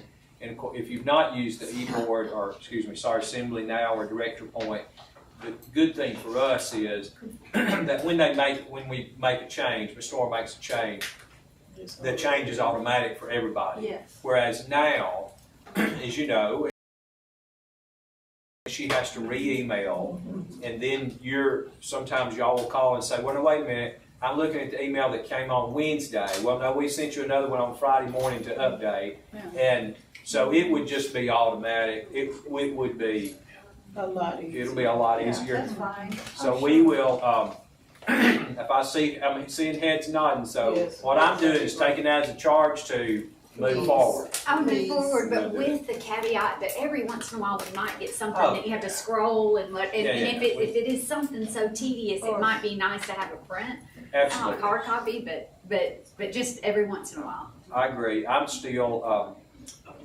just to use an example with the RSA board, we don't use Assembly, we use Director Point, but it's Assembly, we can use it. Most of the people want a hard copy when they come to the meeting anyway, and so they print a copy for that day, but you're not taking them back and forth. I'm not saying we would have to do that, but yeah, anything we wanted to print, we still could. It does have spreadsheet capabilities and it other does, things, yes, and sir. Word and whatever. Yeah, it's very easy and intuitive to use, and we would, of course, Nora would be trained, and what we might do then is come back as soon as we got it, we can do a training. I know Assembly does great training. They do. So anyway, we'll move on that fast then. We'll have and if we don't have to go through the RFP process, it can be purchased quickly. I just don't know for sure if we have to or not. Oh, great. Okay, moving forward, that's great. Okay. Sounds great. So, I could pass you something in this orange folder. This is not all-inclusive, but it's just a bit on school safety, kind of some things that are going on right at the moment. Yeah, if you will. You may know on did you want me not to do the school safety part now? We just thought, if you don't mind, that To the school end. safety is going to be a. Well, she was to try to do board Okay. questions. Do you have a line of questions? Well, you can hold on to this then, To the end. and I'm going to go through it a little bit. This is just a piece of kind of some things that we've been talking about, so just hold on to it for a few minutes. All right. So you want to go to board questions, or you want me to go down through Just go down to all the Okay. resolutions, yeah. So, if you look at your resolutions, the first two are, one's extending approval for A&M, and one's authorizing review at Spring Hill. Right. Now, we have 5 that we didn't vote on today, that we did last month. Remember how we had all those deans that came in? Because we were waiting for the Barksdale report. Here's what I would tell you on that. Because at the time we didn't have it, but I talked to Dr. Butler. She said she does not recommend us withholding or closing any of our programs. But some of them do need to do some work to move forward. They all need to do some work, some more than others, to move forward. So one of the things we are looking at, and of course all this is developed in the last couple of days, is we may put a section on there that says basically they're approved subject to their continuing to work toward fully incorporating the science of reading in their courses. Not later than, I hope. And continuing is not good, not later than. Has to have time. It has to be, in my opinion, if we're gonna implement something, it has to be a deadline with an expectation. I agree. So it's contingent on compliance with X date. That's what I want. I agree. What's one of the few I don't know what working on authorities it that means. we have on the board that we do approve the colleges of education, and it says so in state law, and it's in our administrative code as well. And it's also, with the Literacy Act, we amended our administrative code to reflect that it has to have the 9 hours of science of reading and multisensory strategies and et cetera, et cetera. Right. And so I think it behooves us that we need to ensure that the programs that we approve meet those standards. I was telling some of them that just read in the paper the other day that, well, not on the paper, in the paper, read, probably AL.com, but that Arkansas, their legislature passed a law that it is now illegal to do the, what's it called? The 3 queuing system. It's illegal. And so the legislature in Arkansas got fed up with the board and said, okay, by golly, if they aren't gonna do it, we'll do it. And so I think, just to, in a spirit of good cooperation with the legislature, they passed the Literacy Act. We are to implement it. So it's illegal for us not to comply with the legislature. If you want to use the That's term right. illegal, And if we don't comply, stand we're for illegal. it, then they may become more strict and strident about what they allow our colleges to do. And so that's my contention here is I want to follow the law and I want to prepare our teachers to be the best darn teachers that they can be for our students. And so I want that information to know that we are approving sound programs and that they have implemented the law. And I like your suggestion, Dr. Reynolds, that and yours too, Dr. Mackey, that we do it, but it's contingent on that they are following the law within, but set some parameters, some targets, some dates. And that then we have, we have to agree that we are gonna hold them accountable. And we have to follow up, and I don't know if we would hire Barksdale again to go in, or if we would do it internally. I would, love your recommendations on that, but we will have to see it through. We will have to make sure that, it disappointed me, some of those percentages. 63%. That aren't using the appropriate textbooks, aren't teaching to fidelity the science of reading. And so I, can't help where they are right this minute, but I think it's up to us to make sure that they improve from where they are. Absolutely. So, I'm working on it. I keep telling Hill I'm working on not talking, but I'm not doing a very good job. So working on this progress is not specific enough in an outcome-based program.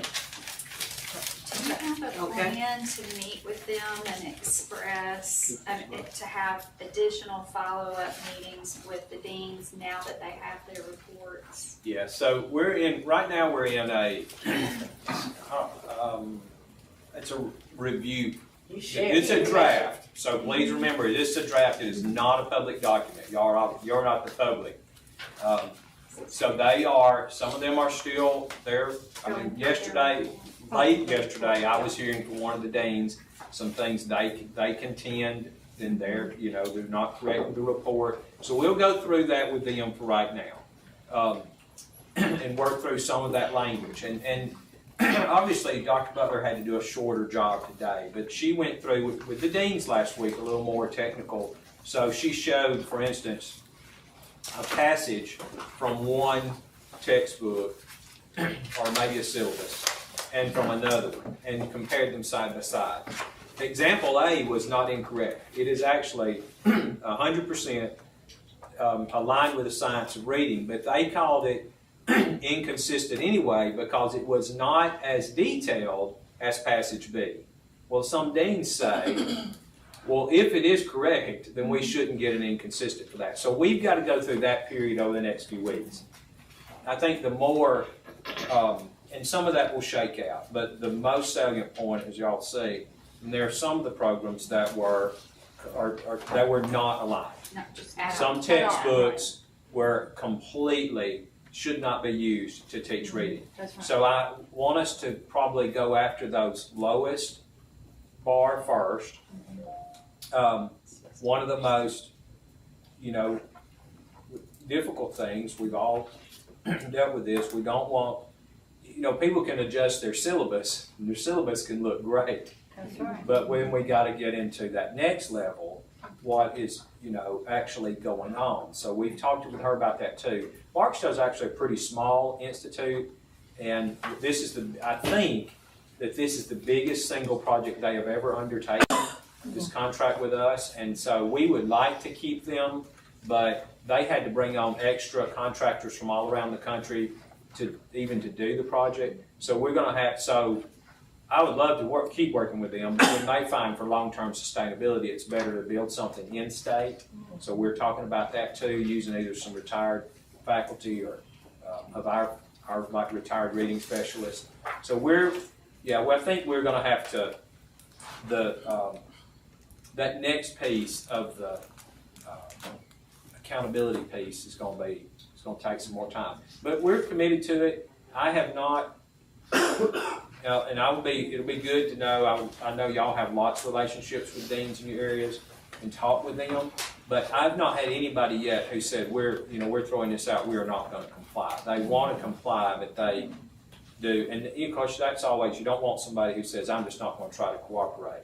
I think they do want to. And I think that they are moving, some of them are They're really, this is lighting a fire under people to make a lot of changes really fast.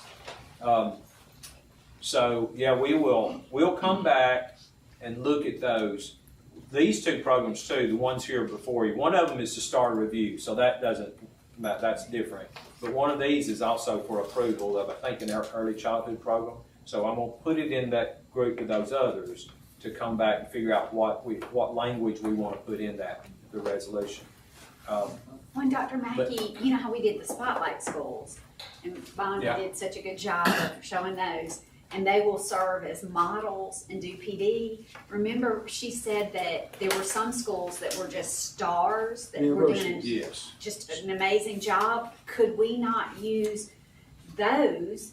And again, don't know who they are, but could we not use those maybe to help those, like you said, that are in that bottom 16% that are, not aligned, and maybe have model college programs? Absolutely. Well, the idea of the textbook is not the problem we have of adoption. The students buy them every year. And I know that I had professors that never had yellowed notes because they copied them again so they wouldn't be yellowed. But perhaps even the professors can redo their notes in their syllabi. Shouldn't take long if you really care about it. Well, it's not fair to our students, and it's not fair to our teachers if they're coming out and going into a classroom and they don't know how to teach decoding. Right. I mean, that's got to be. Well, and the foundations of reading tests should. Yeah, the foundations of reading test that y'all adopted that this fall we'll move to it's much more, it's deeply aligned with the science of reading, and so they'll have to adjust some programs to get students prepared for that. Okay. So yes, so those resolutions, just to know they're coming back. Now, know this too,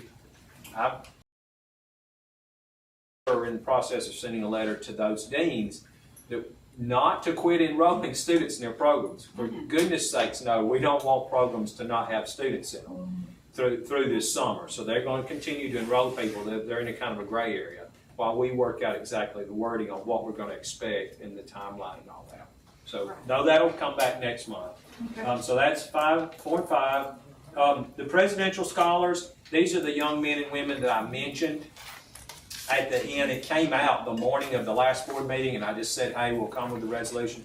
So it's hard to get students to come in the summer, but we've got the resolutions here. We'll see. We run into this with presidential scholars every year. They're to be honored in July. None of them can ever come in July, so we'll see about that. But you have the list of them. The 2 Milken educators, I know Dr. Reynolds was with me at Discovery Middle School for the one up there. These have already been announced. They've gotten their $25,000 reward, but now we're just doing a resolution to honor them from the board. And then 9 through 13, these are administrative rules. I can go through all of them. These are code updates. Some do with new laws and some don't. The first one, if you'll look, I'm just going to, if you'll quickly let me just look at each one of these. Number 9, you'll see that we've deleted a piece of a sentence. This is under 9. That says with a total fleet size of less than 150 buses. So currently, if you have fewer than 150 buses, you can count your shop manager, bus shop foreman, as a mechanic to meet the requirements. But if you have more than 150, you cannot. The folks who have more than 150 have asked for parity. And so we've deleted that line, which would mean that will count for, that rule would count for every school district. That makes sense. That'll be big for, Huge. okay, 10. This is every year we have to adopt, part of the foundation program law is you have to adopt rules for the distribution of foundation program funds consistent with the most recently passed budget. There are very few changes. Mostly it's the changing from FY 2022 to 23, but you'll see on page 15, that's your second page, and under item V22, because of the new salary matrix, it changed from, experience shall be considered in 3-year increments up to 30 years. Now it says experience should be considered in 3-year increments up to 9 years and 1-year increments up to 35 years. So you see it's just complying the next page of the current units line, kind of about a third of the way down. The legislature amended that law, and so it's no longer relevant. So it just is, I mean, I won't go through all of them, but this just updates the apportionment of funds to make us in compliance with the foundation program law. 11, so this deals with, this is a little more involved, but dealing with the law that passed that included a section, I think on the restrooms. And so you see there, we would propose adding into this section an individual or group of individuals providing classroom instruction to students in kindergarten through 5th grade at a public K-12 school shall not engage in classroom discussion or provide classroom instruction regarding sexual orientation or gender identity in a manner that is not age appropriate or developmentally appropriate for students in accordance with state standards. And that, by the way, is just, we're taking that from the Act. In determining age or developmental appropriateness, local education agencies may consider, but not be limited to, the Alabama Core Teaching Standards, which is a rule, or any derivation thereof, and the Alabama Educator Code of Ethics. So the part we added allows LEAs to say, we're determining what is age and developmentally appropriate, and that is a part of, we're holding you subject to the Teacher Code of Ethics on that. And then that allows us, if a district says that a teacher's violated the Code of Ethics, they're required to turn them into us for an investigation. Doesn't mean they'll lose their teaching certificate, but they could. They could be reprimanded. They could have to go through a PD course. But it allows the LEA to make that determination if they believe that their teacher has done something that was developmentally inappropriate. And then they can turn them over to us.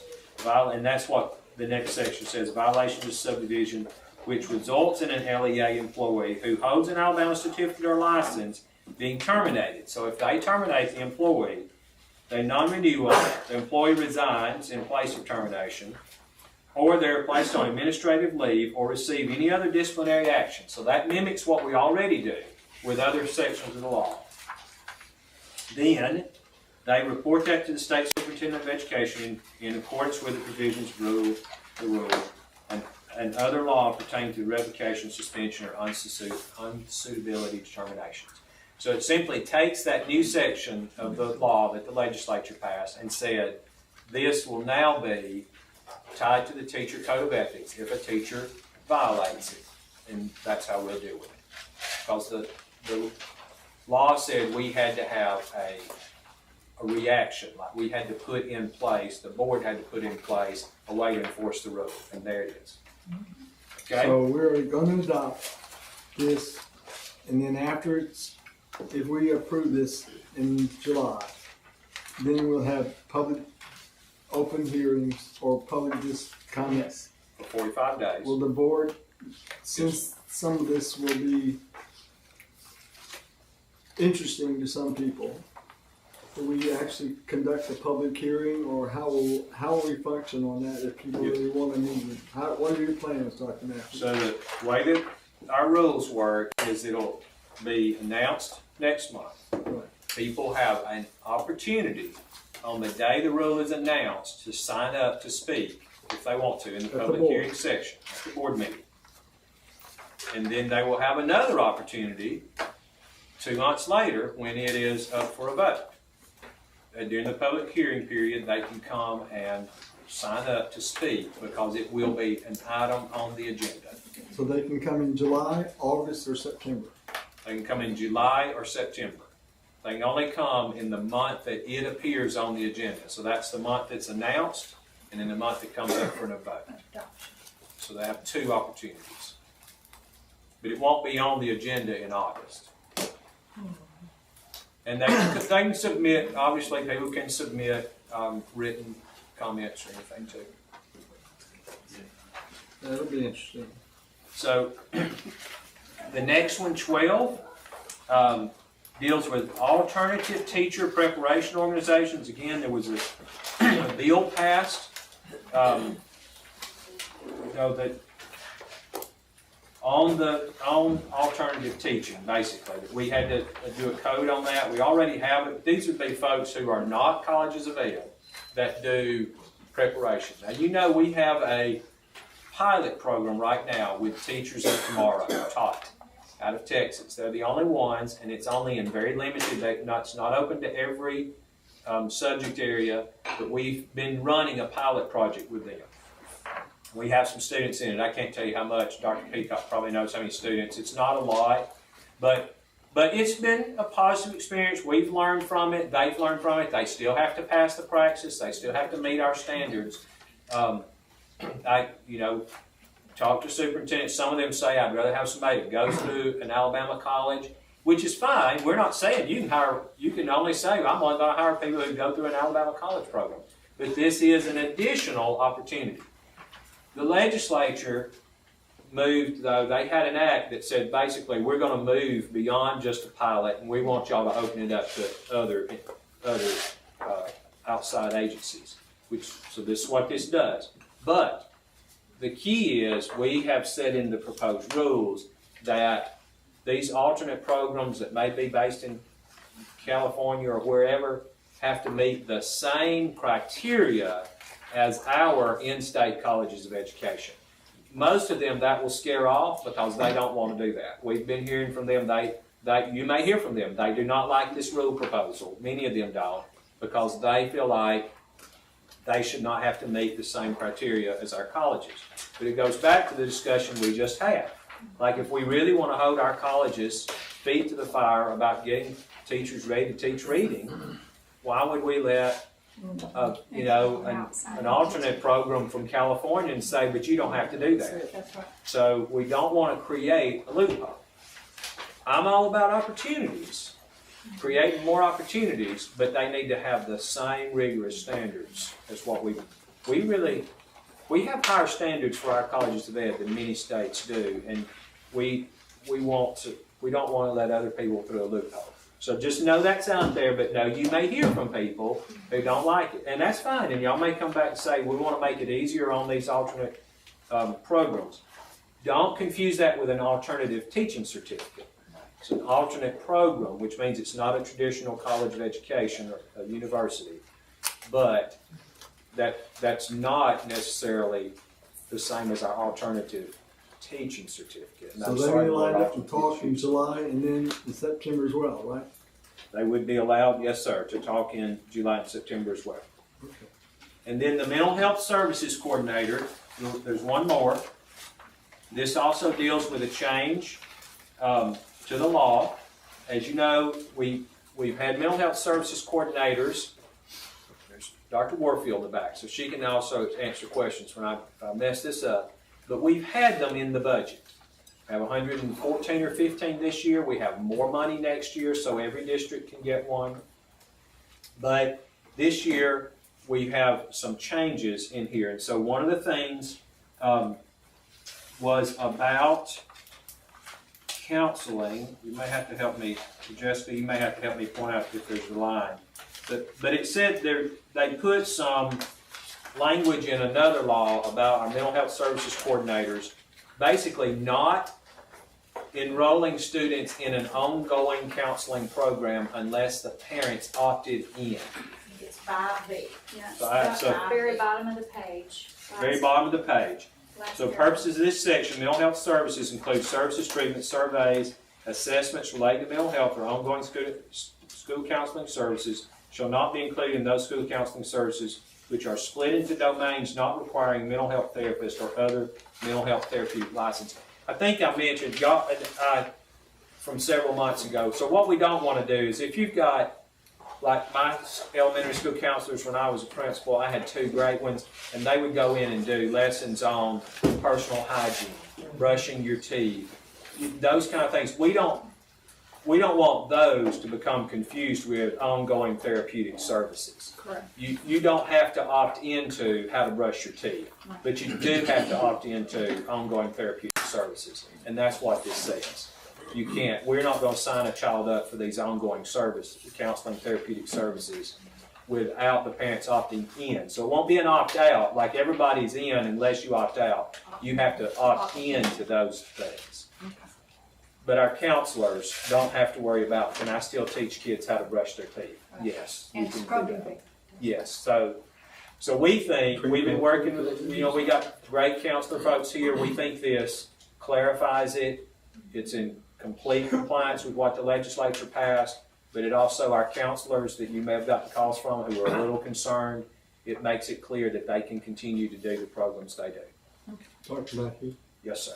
how do you differentiate this for what is out in the generic term as social emotional learning? SEL. From this? Yes. Sir? Because that's one thing that we will be dealt with, that I've already dealt with. Yes. Well, people don't understand, it's kind of like some of the things, they use the term SEL, social emotional learning, and I told them that's what school counselors have done for years.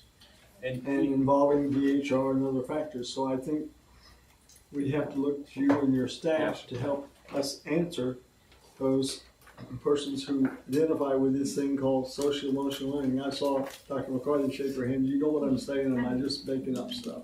No, I So think you're we right. can make People up get stuff. confused. They So do. it's sometimes good to have clarity. So in this case, if people were getting ongoing therapeutic services, the parents are having to opt in. So I don't think, parents who opt their child into the service aren't going to complain. If other parents, and this could be an issue, other parents could say, well, I don't want Miss Ziegler's child to have that service. I don't want my But tax in money me, spent for that's, Ziegler's child. yeah, if it's a service that helps children, a counselor or a therapist is providing, and the parent opts in, I don't know how to.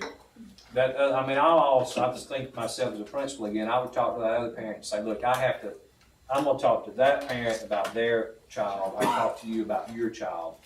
Social emotional learning that's a topic that's hard to define. It is traditionally, if you look at the topics, when we talk about social emotional learning, you're talking about things like self-discipline, self-regulation, high self-esteem. They're really the same things 30 years ago we used to call character ed and character development. You're right, they've been in school counseling programs forever. But the word, in my opinion, social emotional learning, it's been co-opted by some groups to incorporate some things that are not traditional, that we don't necessarily agree with. But we get some complaints, not a lot, I don't get a lot, I don't know about others.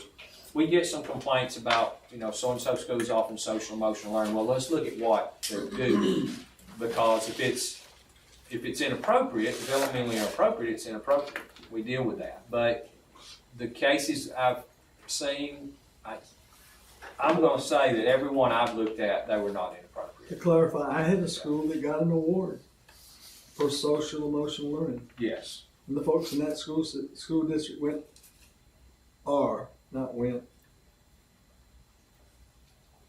expressing concerns. I guard my words, I say, but I talked to you about it, and we know what they're teaching, but the title social emotional learning caused reactions. So we have to clarify in adoption of this what it really is not just what it is. Right. And I don't know what social emotional learning is, frankly, so when I have people accuse me of doing teaching it, but. Well, I think this will help our school counselors, both our counselors and our mental health therapists, very comfortable with this language. And it protects them, and it also protects families to make sure that their children are not opted into therapeutic services that they didn't want, which we, of course, don't want. Dr. Warfield, did I butcher that a lot? Do you have some other things you've got? She's got the knowledge. You did a great job. And she does a super job. You did a great job. Working with these mental health services coordinators. I don't know of any program we rolled out, Mr. Rollers, I see him there now too. I swear, I don't know of any program we've ever rolled out that I get more positive feedback from people in schools, parents, legislators. Because when somebody's when they're in a crisis, and that mental health services coordinator there is to help their family sometimes find a place to stay at night because they've been kicked out of their apartment, or to find them a therapist, not to force them into it, but they're usually, kids' families looking for help, and this coordinator is there helping them find services. I agree with you. So that gets us through to item 14, the Charter School Commission nominations, which may take longer. I have been asked by a couple of you about if we could just not vote on this in July and take some more time. And I'm fine with that. It's your pleasure.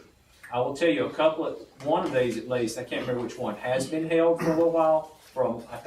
Could have brought it to you last month, but it was such a long, last month was a long agenda. And I said, let's just wait and bring them both together. But there are 2 seats on the Charter Commission open. They're not actually open, there's somebody serving there, but one appointed by the Speaker and one by the Pro Tem. The one that the Pro Tem is offering nominations on, these are 2, well, I may be wrong with that. I wanted to say there are 2 new nominations, but one of them may be in service actually.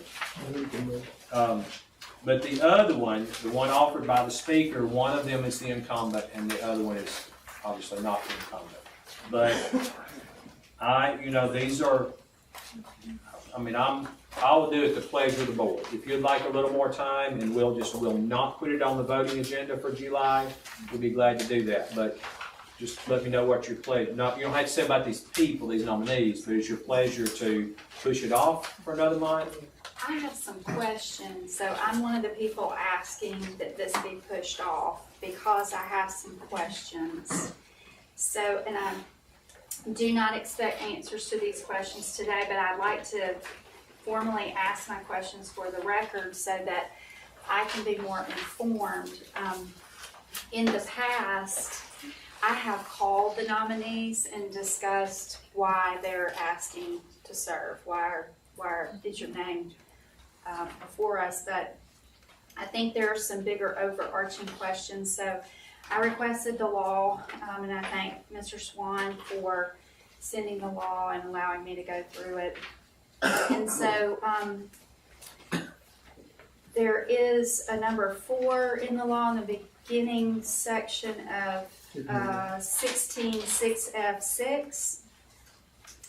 And this section says at the conclusion of the fiscal year beginning October 1, 2020, the department shall submit a report to the legislature outlining the performance of both startup and conversion public schools. This report shall include at a minimum academic performance of all public charter schools in the state, a detailed update in the authorizing process, and recommendations for adjustment to public charter school governance and oversight. So my first question is, was this report submitted to the legislature, and may we have a copy? The next section is dealing with the commission itself as an independent commission shall be inclusive and reflective of racial, gender, geographic, urban, rural, and economic diversity of the state. The appointing authority shall consider the 8 states Board of Education districts in determining the geographical diversity of the commission. So my next question is this the case of the current makeup of the board or of the commission? Section 11A through G outlines specifically how the board is to review and adopt rules, convene stakeholder groups, seek and receive private funds, federal and state funds. And so my question is, and this is to be in report form, and was this report submitted, and may this board have a copy of that report? When you say the board, is that us as a board or the commission? When you say It's the commission, this outlines how the commission is to do its work. Okay, so that's. But it states clearly in here, review at least once per year the department rules and regulations concerning public charter schools. If needed, recommend to the State Board of Education any rule or regulation changes. And so I don't believe that I've ever received a report from the commission outlining these specific A through G. Then item 6 under the same section of the law, monitor the academic, fiscal, and organizational performance and compliance of state charter schools, state public charter schools. So I would like a copy, if I may, or tell me where I can find the minutes for the Charter School Commission in consideration of the academic performance of all charter schools. I believe in order to vote on any currently serving member as an incumbent and return that person to the job, I need to know that they have followed the law under the commission as it is written by the legislature and passed. So may we have those minutes outlining the due diligence of their voting record on academic performance and also on contracts. It clearly states in the law that that all of this is to be a matter of public record and access, so I'd like to know how I can access that and how people in District 2 and other districts, I'm sure, would like to have this information. Item I, an employee, agent, or representative of an authorizer may not simultaneously serve as an employee, agent, representative, vendor, or contractor of a public charter school of that authorizer. So my question is, do we have any representation by any person serving in a dual role? If so, I'd like a formal opinion from our attorney or the Attorney General's office as to the legal ramifications of violating this portion of the law. The next section, 4, 5, and 6 in the law deals with oversight of services and authorizer functions. And I would like to know, and all use of taxpayer dollars, including expenditures, contracts, and revenue. Does the State Board, my question, does the State Board of Education have access to the reports of taxpayer dollars, expenditures, contracts, and revenues? And if so, direct me in how I can find that information. Let's see, I have one more question, and I appreciate everyone's patience. All authorizers shall, this is the next section in the law. I don't have the subsection here, but it's the first of this next section. Authorizers shall be required to develop, maintain chartering policies and practices consistent with nationally recognized principles and standards for quality charter authorizing in all major areas of authorizing responsibility, including organizational capacity, infrastructure, soliciting and evaluating charter applications, performance and contracting, ongoing public charter school oversight and evaluation, and renewal decision-making. The State Board of Education shall promulgate reasonable rules and regulations to effectuate this section by June 17, 2015. And so I don't believe I've seen those rules and regulations presented to the board since I've been here. So may I please, I request in writing the rules and regulations by which we operate in our oversight capacity. Because in reading the law, and I've read it several times now, the State Board of Education comes in and out of the law. And I believe there's some inconsistencies. So before I can vote on these nominations, I really need to see the performance of the Charter School Commission. Then I would be happy to hand my questions over. And I would say, when you're, some of those information data, I've communicated, I think, to Dr. Mackey and Mr. Swan, that I want to know what the administrative salaries are, particularly. And in some cases, they have an administrator and a principal that are paid significantly amounts of money. And the issue of the charter school operations was a significant issue statewide. And it's an issue that I talked with the speaker about. The speaker lives in my district. And he proposed 2 nominations. And I called him, and he said, well, Dr. Mills, I didn't think about talking to you. I said, we only live 8 miles apart. And he said, what he would like is some guidance from us, which I think the one thing I know Tracy West is actually providing, we will provide those answers to him about what we look at in him preparing nominations. And I haven't talked to Senator Reed, but I note that, not critical, but he has 2 nominees that are from Pike Road, which is a pretty big state with 2 small areas.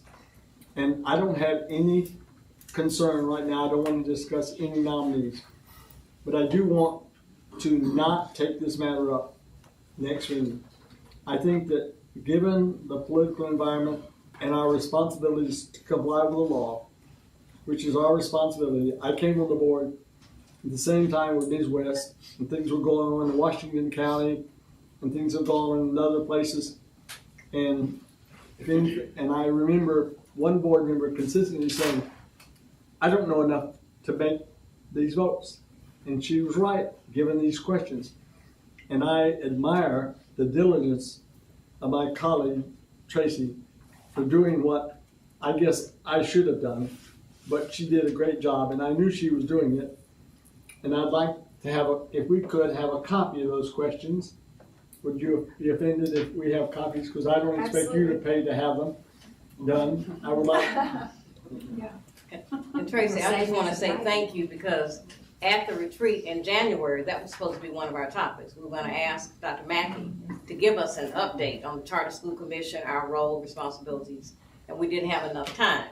So thank you for going on and getting that, and we still will get the responses we need. So thank you so much. I'd like a copy of the question answers or promulgating those questions, because if you give me the questions, I've already added the idea of what the administrative salaries are for each school. Right. Because the budget, as I understand it, Dr. Mackey, the budget for the charter schools are part of our budget that we propose to the legislature, correct?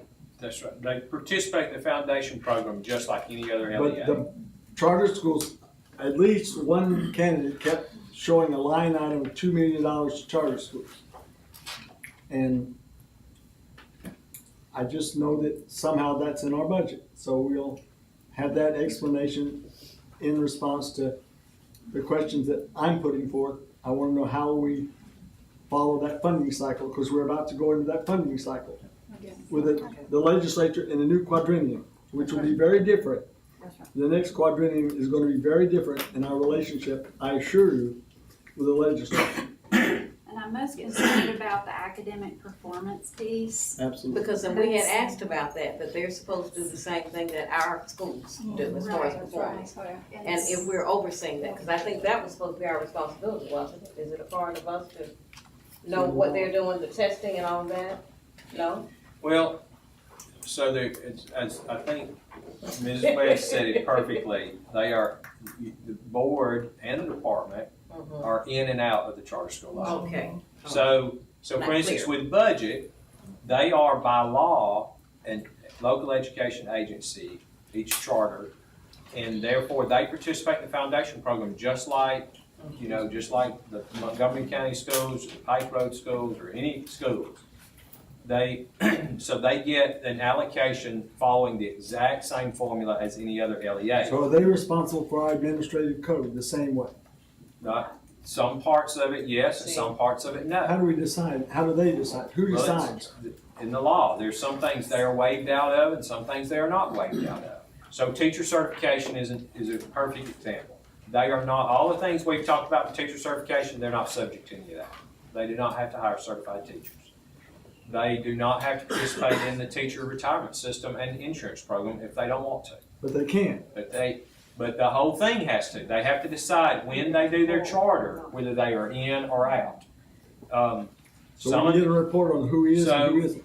So they are, I mean, that's all set up in the law. There are certain things they do not have to comply with, but the other things they do. So financial is one of them. They get the financial, I mean, they get a budget just like the rest of us do. They do not have to, county boards have to go through the public examiners. Some city boards have to go through the public examiners, but some do not. Charter schools do not have to go through public examiners. So I mean, you said it right. They're in and out of it. So, but I want to know if they're different. Which one? I mean, but in a public school, where I was a city school superintendent twice, we were not subject to the state examiners, but we had to submit an audit periodically. And certainly they're subject to an audit requirement, even that they pay for themselves. Correct? That's correct. Nobody's not exempt from that. Right. So if there's an audit process, an oversight process, then those audit reports should be available for those, especially those that have been in existence for multiple years. Correct? If they're not, there should be part of the minimum program. There's not an exemption in the law for auditing that I read. Tell me if there is. You said it's not. What about the achievement component? The students have to.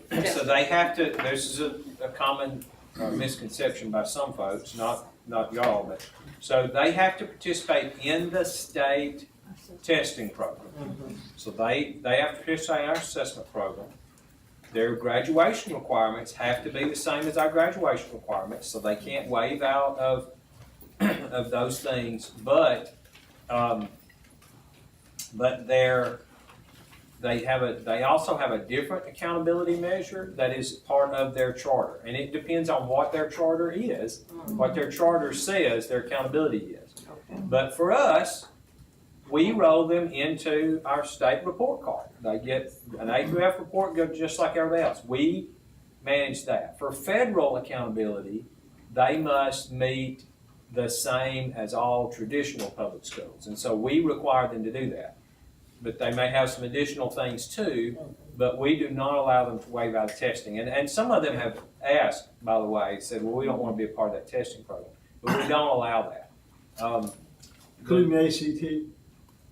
Including the ACT, yes, sir. So we require them to be a part of our accountability system and report card.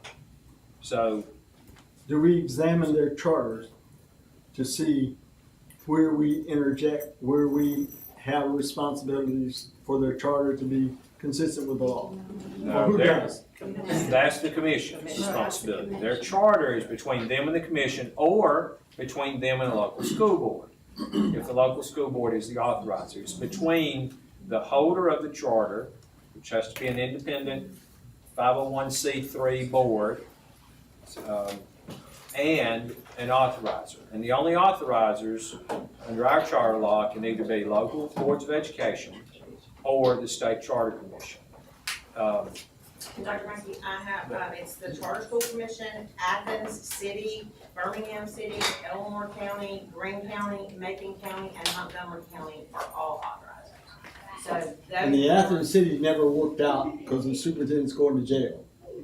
So we have 7 authorizers. And Birmingham has that. And in They the were report authorized. that we will send Denied free, and y'all, then from one was sent home. November, it details out the academic performance on like grade 2, 3, that kind of thing, and it shows you what the charter schools percent was, the county in which they're located, and the overall state average. So you can look to see how they perform, and that's the most recent one we had. Okay. Thank you.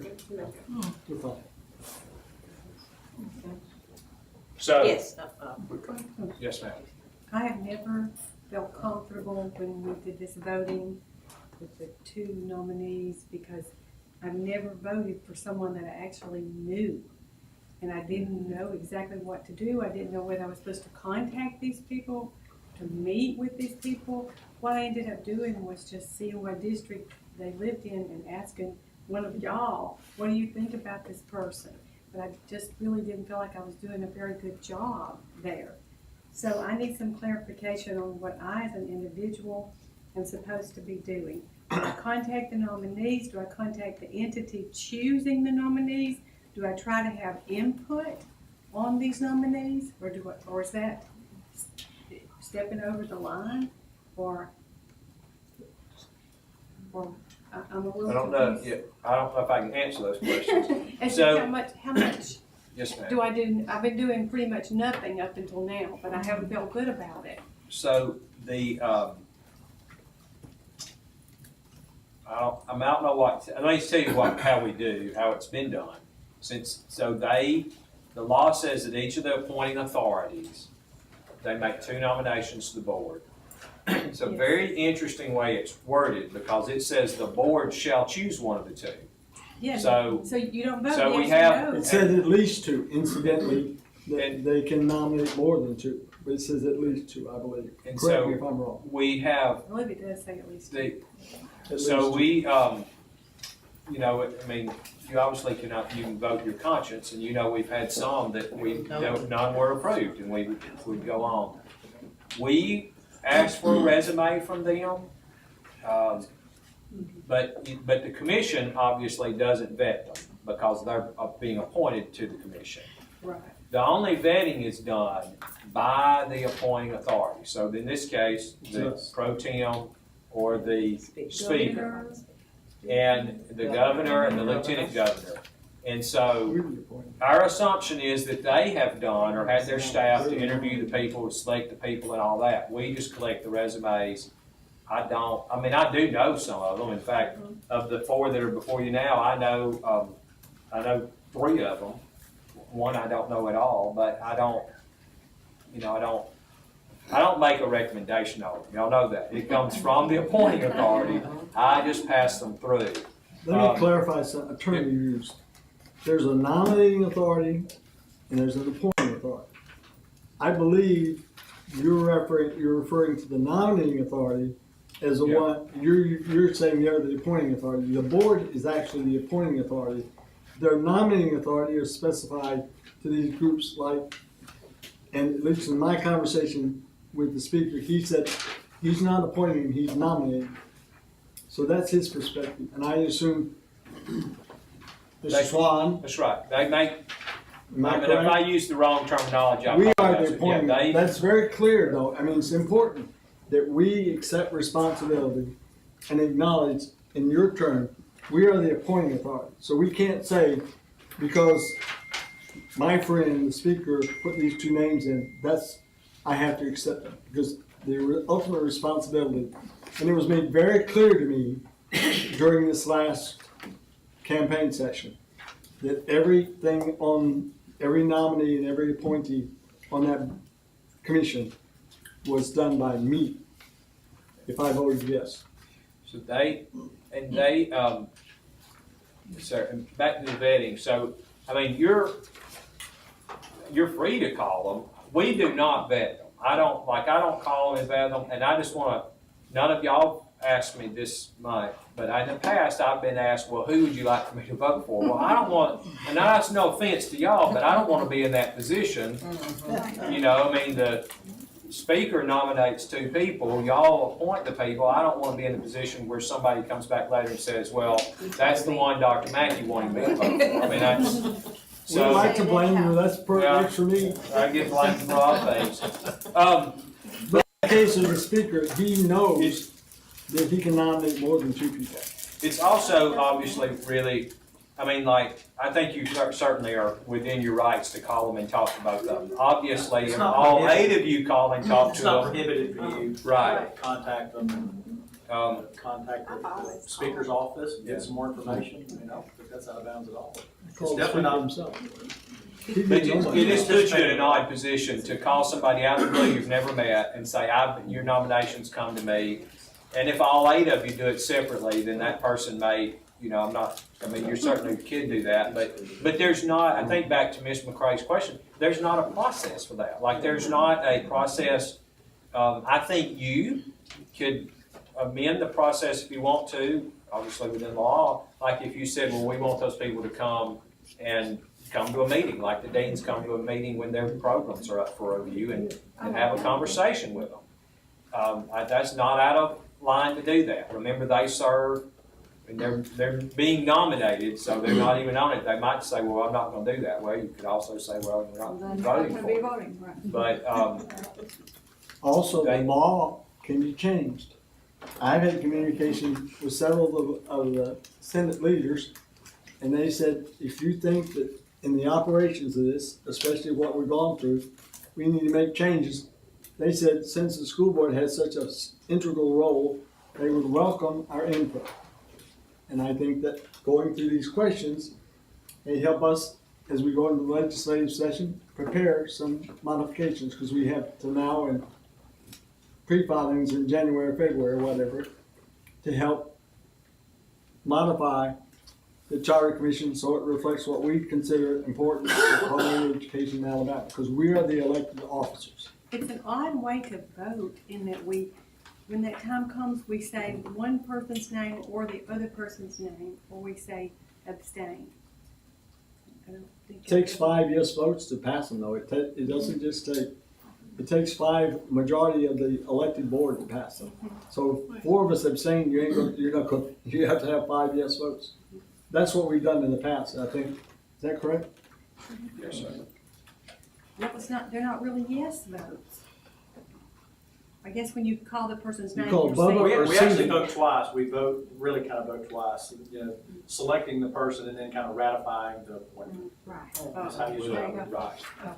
We've typically done that kind of straw poll, you call that, and then somebody makes a motion to ratify that person as the appointee. And then we yes, no.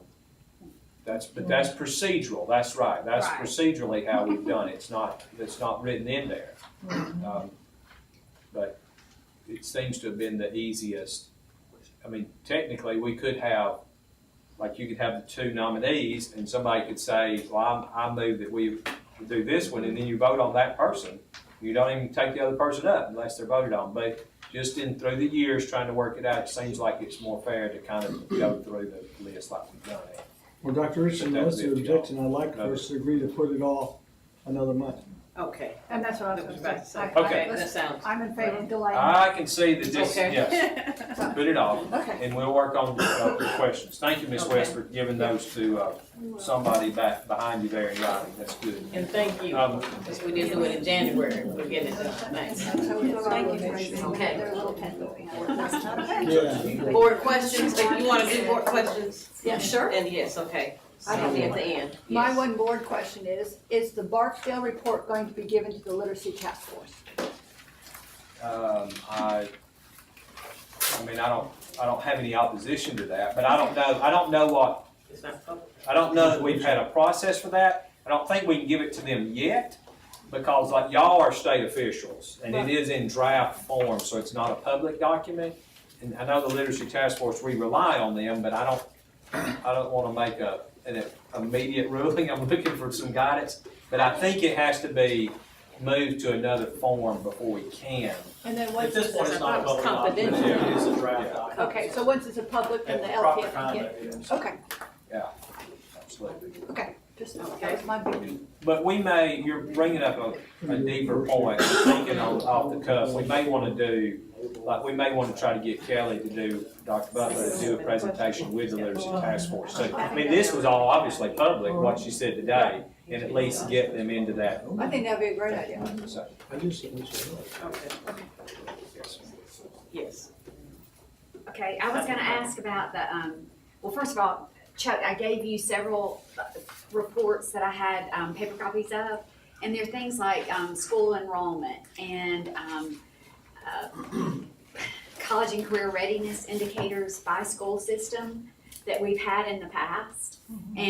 But they've just gotten old and stale, and we haven't updated them in a while. And so just as a request to have those updated and then sent to all of us so that we all have that same information.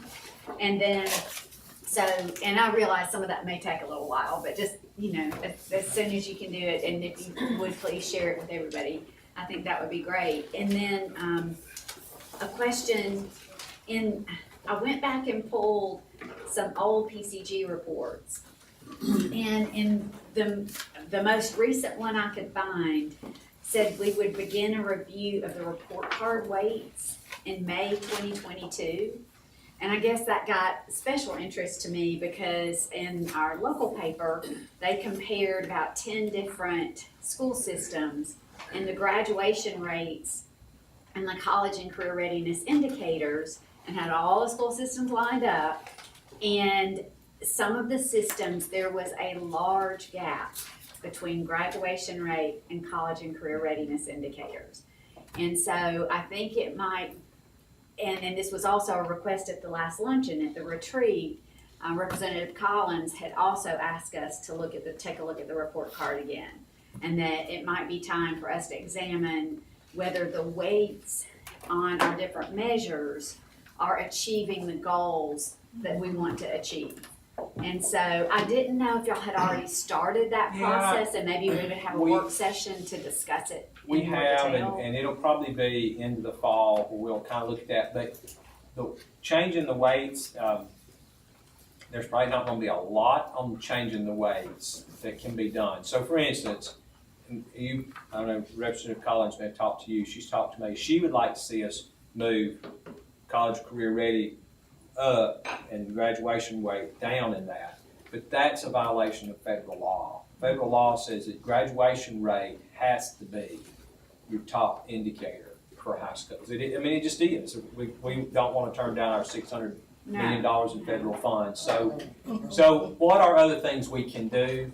One of the things in July, I'm going to bring you some things we want to look at whether we could make college and career ready a graduation requirement. Now, I know y'all, we've talked about that to some of you, but there was a law actually proposed this year. It didn't pass. That was a part of the law. There's been discussion out there. Superintendents have looked at it. I sent y'all a report a few weeks ago on our current college and career ready rates. It showed every high school. I hope you looked at those because they go down as low as like 50% to up in the high 90s. 44%. But we would, what we would have to do if we wanted to make that a requirement for graduation, because that's a graduation change, big graduation change. Not like FAFSA. So FAFSA is a graduation requirement, but remember the requirement is you either complete it or you sign a waiver that you're not going to complete it. This would be different. It'd be akin to when the board put the graduation exam in. And so we would have to, parents would have to sign in 8th grade that they understood as they were going into their high school plan what the grad requirement would be. That getting a CCR designation would be a graduation requirement. The reason I want to talk about it at the July work session is because if we want to do that and make it effective with the 8th grade, the 2022-23 8th grade class, which of course, everything you have to think about, well, that stacks it way on down for graduation. But we've got to we have to act pretty quick because it's got to be built into those 8th grade plans this coming year. So if we said, well, let's wait and look at that midway through the year, well, we can do that, but then that means you're talking about the 8th grade of 23, 24. So it's the graduation class, you're getting on down into the late 2020s. So we've gone through this before where we make major changes in the high school requirement, but you have to tell people that when they're going into high school. You and I talked about that. It's like those college catalogs. You make a change, but you don't change people their senior year. So I'd like to talk about that in July, and I think, and in our discussions even with PCG, probably we want to relook at some accountability things, but probably like in that case, instead of looking at the weight changing, looking at how we use the CCR. The other one is that we have had conversations on going into the pandemic was academic growth and academic achievement. And should we change those? Now, we can do some change on those under the federal guides, but what I'd said, and I probably said to some of y'all, and I said to Representative Collins, is we need to get 2 years of ACAP test data before we start changing the weights. And of course, the first year data didn't happen because of the COVID, so we just now have our second year data. The TAC, our Technical Advisory Committee, is actually meeting tomorrow to look at this year's raw data so they can set. Remember, we had those tentative cut scores, and they're meeting tomorrow to look at this year's data to see if those should be solidified or not. I mean, I can't speak for them because they're not meeting till tomorrow, and I'll get a report probably next week on what their recommendations are. So, in other words, if the second grade, if they were recommending 286 as the cut score between 3 and 4, and this year's data were way off base from last year's, they may say we need another year of data, a third year, to verify that. But if they were pretty close, then they're going to go ahead and solidify those, and then we'll have 2 years of data, and we can start looking at that. We'll have the report card back this year. So I think when it says begin that process in 22, we've started to talking about it, but it's going to take several months to get further. I just think we would like to be in on the discussion. Absolutely. So. And so in July, expect that we're going to spend some time on the CCR. And I would plead with you, look at between now and July, look at your schools, because some of them are low, and talk to your principals. And this is what I would ask you, if I may give my bosses a homework assignment. Ask those principals, if we made CCR a requirement for high school graduation, what would you have to do to make sure all your students had an opportunity to get it? And that's a key, because I've said this, I know I've said it before, and I'm going to take advantage of the opportunity to say it again. It's the inequity of opportunity. So we've got places where they have, I mean, we say we've got, like, I think there are 8 categories you can get CCR, but like really AP, IB, ACT, that's going to be a same group of kids. Career Tech credentials is a big one, but we have some places that offer 50 or 60 Career Tech credential opportunities, and some that offer 3. Dual enrollment, some places may have agreements with 4 colleges to do dual enrollment. We still have high schools that do not have a college or community college that offers dual enrollment for their students because of where they're located and all. So we're still, so I think what we have to do, I mean, I'm all about it. I've been talking about it since pre-pandemic that we ought to require CCR to graduate, but only if we can guarantee every child has an opportunity. I don't want us to paint a high school in a box where they all of a sudden go from a 75% graduation rate to a 50% graduation rate, but we didn't help them figure out how to get their students a credential or an opportunity. So, I mean, I'm going into July. I'm giving you but I think it would be great if y'all go ahead and talk to those superintendents and principals about what would this mean for you and what would you have to support that, because if we could pass it in August or September, I'm smiling, I know, of this year, and make it effective for this fall's 8th graders, then that gives them 4.5 years before they have to get it. But I'll give you one example. We've had a team working on this. We had a meeting call the other day, and one of the things I said then was, so work keys we give the senior year. So maybe we give work keys like as a freshman and let people, like we used to do the graduation exam, let people see where they are and then give them the opportunity to retake it multiple times. Because work keys are really our 2 big growth areas are work keys and dual enrollment. And we just got 2 added. Apprenticeship, there will never be many apprentices. There will almost never be, we'll have very, very few, because to be in an apprenticeship, you must be 18. And so we're gonna have, it's gonna be only a small group of seniors that can even qualify for that. But the other one is career check completed. We got that approved by the feds, so we could, that's a big area for growth. But again, if you're in a county where they only offer 4 career tech programs, and one of those is auto repair, and you're not interested in auto repair, then it's not. So how do we get? We may have to offer some online things we've never offered before. So anyway, but I think it goes right along with your question. It does. These are the It does. discussions that I want us to have next And we month. want equity. We want Yes, children to yes. have choices and options. And like you say, everybody doesn't want to sign up for auto repair. And I think if you'll give us until sometime in the 23-24 school year, I do want us to come back and look at, for grades K-8, the growth versus achievement. And whether we want to adjust those scales, we just need 2 years of data first. So, which we're hopefully soon going to have. Well, and that would be my Good next question. question. When will we get the ACAP scores, the ACT, the work keys, the career tech completers? And I know I asked Chuck some of that too. Sounds like more than one question. But yeah, So- but usually we get them all together.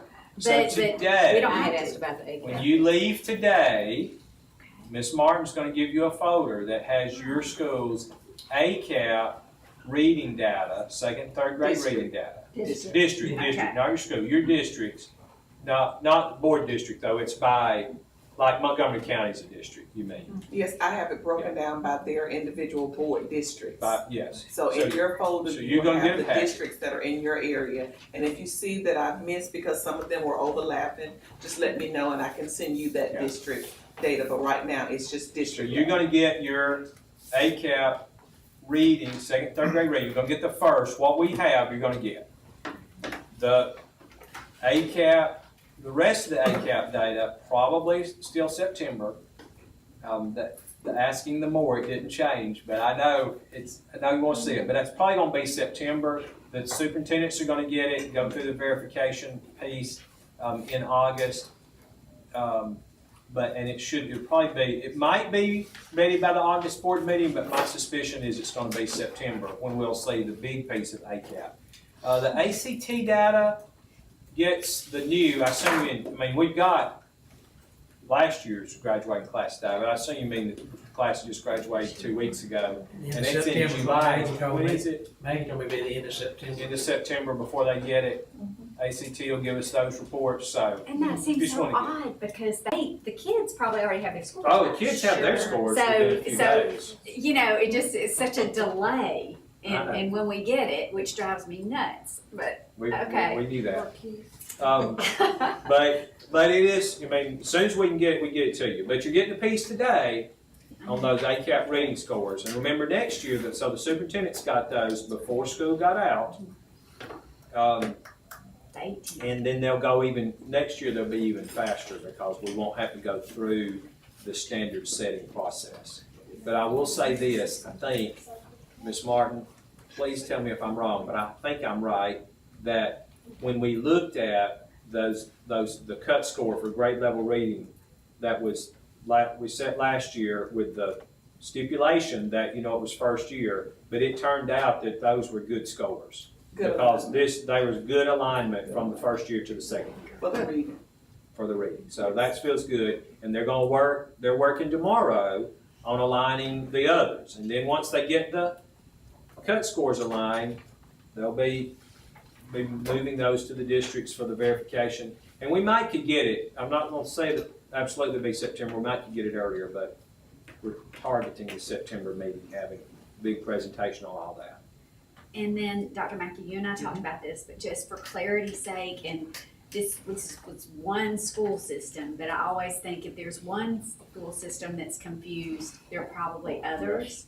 And so we talked about what the waiver process was for an LEA to use state textbook scholars to produce a reading program that wasn't on the vetted and approved list. And so can you talk about the waiver process? There is no waiver process. Thank you. To waive. That was what I wanted you to say. That's right. You're done. That's good. Yeah. Okay, thank you so much. Did And I hope everybody hear everybody's that out listening, there? and I'm going to put that on on my talking points for the School Boards Association and the Superintendent's Association coming up. There is no process to waive core reading programs. Now, if they just choose not to comply, and they choose to use their own money and not use state money, there's nothing in the textbook law that says they can't pick their own book. They are, and we've put this in writing to them, and we'll evidently, based on your conversation with a local system that we won't name, and we'll have to say it again next week, but if they choose a different program than one that has been vetted by the Literacy Task Force that we have published, they are out of compliance with the Literacy Act. I have told them point blank. And I've had 3 superintendents who told me they don't care if they're in compliance with it, and their boards are supporting them. And that's fine. I mean, that's not, there's no enforcement mechanism of that. That's there. My thing is we've let them know they're out of compliance. My concern with them is that if they have students who do not pass the 3rd grade, and then the parents come back and challenge that, and they are out of compliance with the law, then they've got to explain themselves, I think. And that's what I've told them. I'm not saying they're going to lose. I'm not saying that they've not chosen a good program. Now, they may have a great reading program, but they're not in compliance with the law, so they're going to have to be able to explain why they're not in compliance. Thank you. Okay, I've probably gone further than you want to. No, Dr. I Davis just now wanted also it to wants be to comment. clear for the whole world to know. Just because I replied back to Dr. McCarty so that there wasn't confusion, I was afraid that it's not a waiver, but it is there's 2 options that you have as a local district with your state textbook funds. You either have to send in the board adopted the state approved list, or they have a local adoption. I said, so, they have to send those forms in to us. And so we collect those and log them, because some may call that a waiver, but that still wasn't even what the question, but we still, regardless if they're using state textbook funds, it's either or, so we have that information. Now, like Dr. Mackey said, if they choose to spend ESSER money, they don't necessarily turn in anything, because right now there is no K through 3. They would do 4 through 12, but if they do the local adoption. We did not adopt any K through not. 3, Yes, so sir. anything from the local textbook committee can adopt anything K through 3, because we didn't If adopt their anything. board approves it. and I they said the turn- board, locally. Yes, but they know, there's also been a lot of discussion with the 2 laws that we have, because like Dr. Mackey said, the textbook law doesn't require you to even buy a textbook. That's not the purpose of it. It tells you how to adopt them there. So, but we also have the Literacy Act, which requires the core reading program. So they have to know what to do with both of them. And so we've had lots of discussion with curriculum directors about that to help them. So we have lots of new curriculum directors, just like principals. I appreciate you saying that. So because that may be where the confusion is, they can use a local process to adopt their own textbooks. But it changes nothing whether they're compliant with the Literacy Act. And we are not waiving anybody out of any of the compliance with the Literacy Act. And I think that was the question. That was I the appreciate it. yes, Yes, and I appreciate everybody, the response, it was great. Okay, teams contracts. How are we doing on teams contracts? Are there issues, unintended consequences, allocations? And I noticed I don't know if she's here anymore, but some of the people that in my district anyway, that they were intrigued by the teams contract and thought, well, I'm an elementary teacher, is trained in that, but maybe I want to be a middle school math teacher. So I think those were some of the ones taking that praxis test too. That's why some of our And so, but anyway, I was just curious, how do you see the implementation of that going? Is it going well? It's that's a great question. So it is going, overall it's going really well. We had we're interested to see how many, and I don't know the exact number, somebody might be trying to look it up, but we had for this year. We think the number will go up next year because we're anecdotally hearing that a lot of people were a little timid about it the first year. Some districts chose not to participate last year at all, which they're not required to do. But we think the number will tick up some this year. The legislature, they cut the funding for it below the requested amount, but it still has money. So what they did when teams came in, they created a new fund to pay for the team's contracts. And the first year put a big tranche of money into it.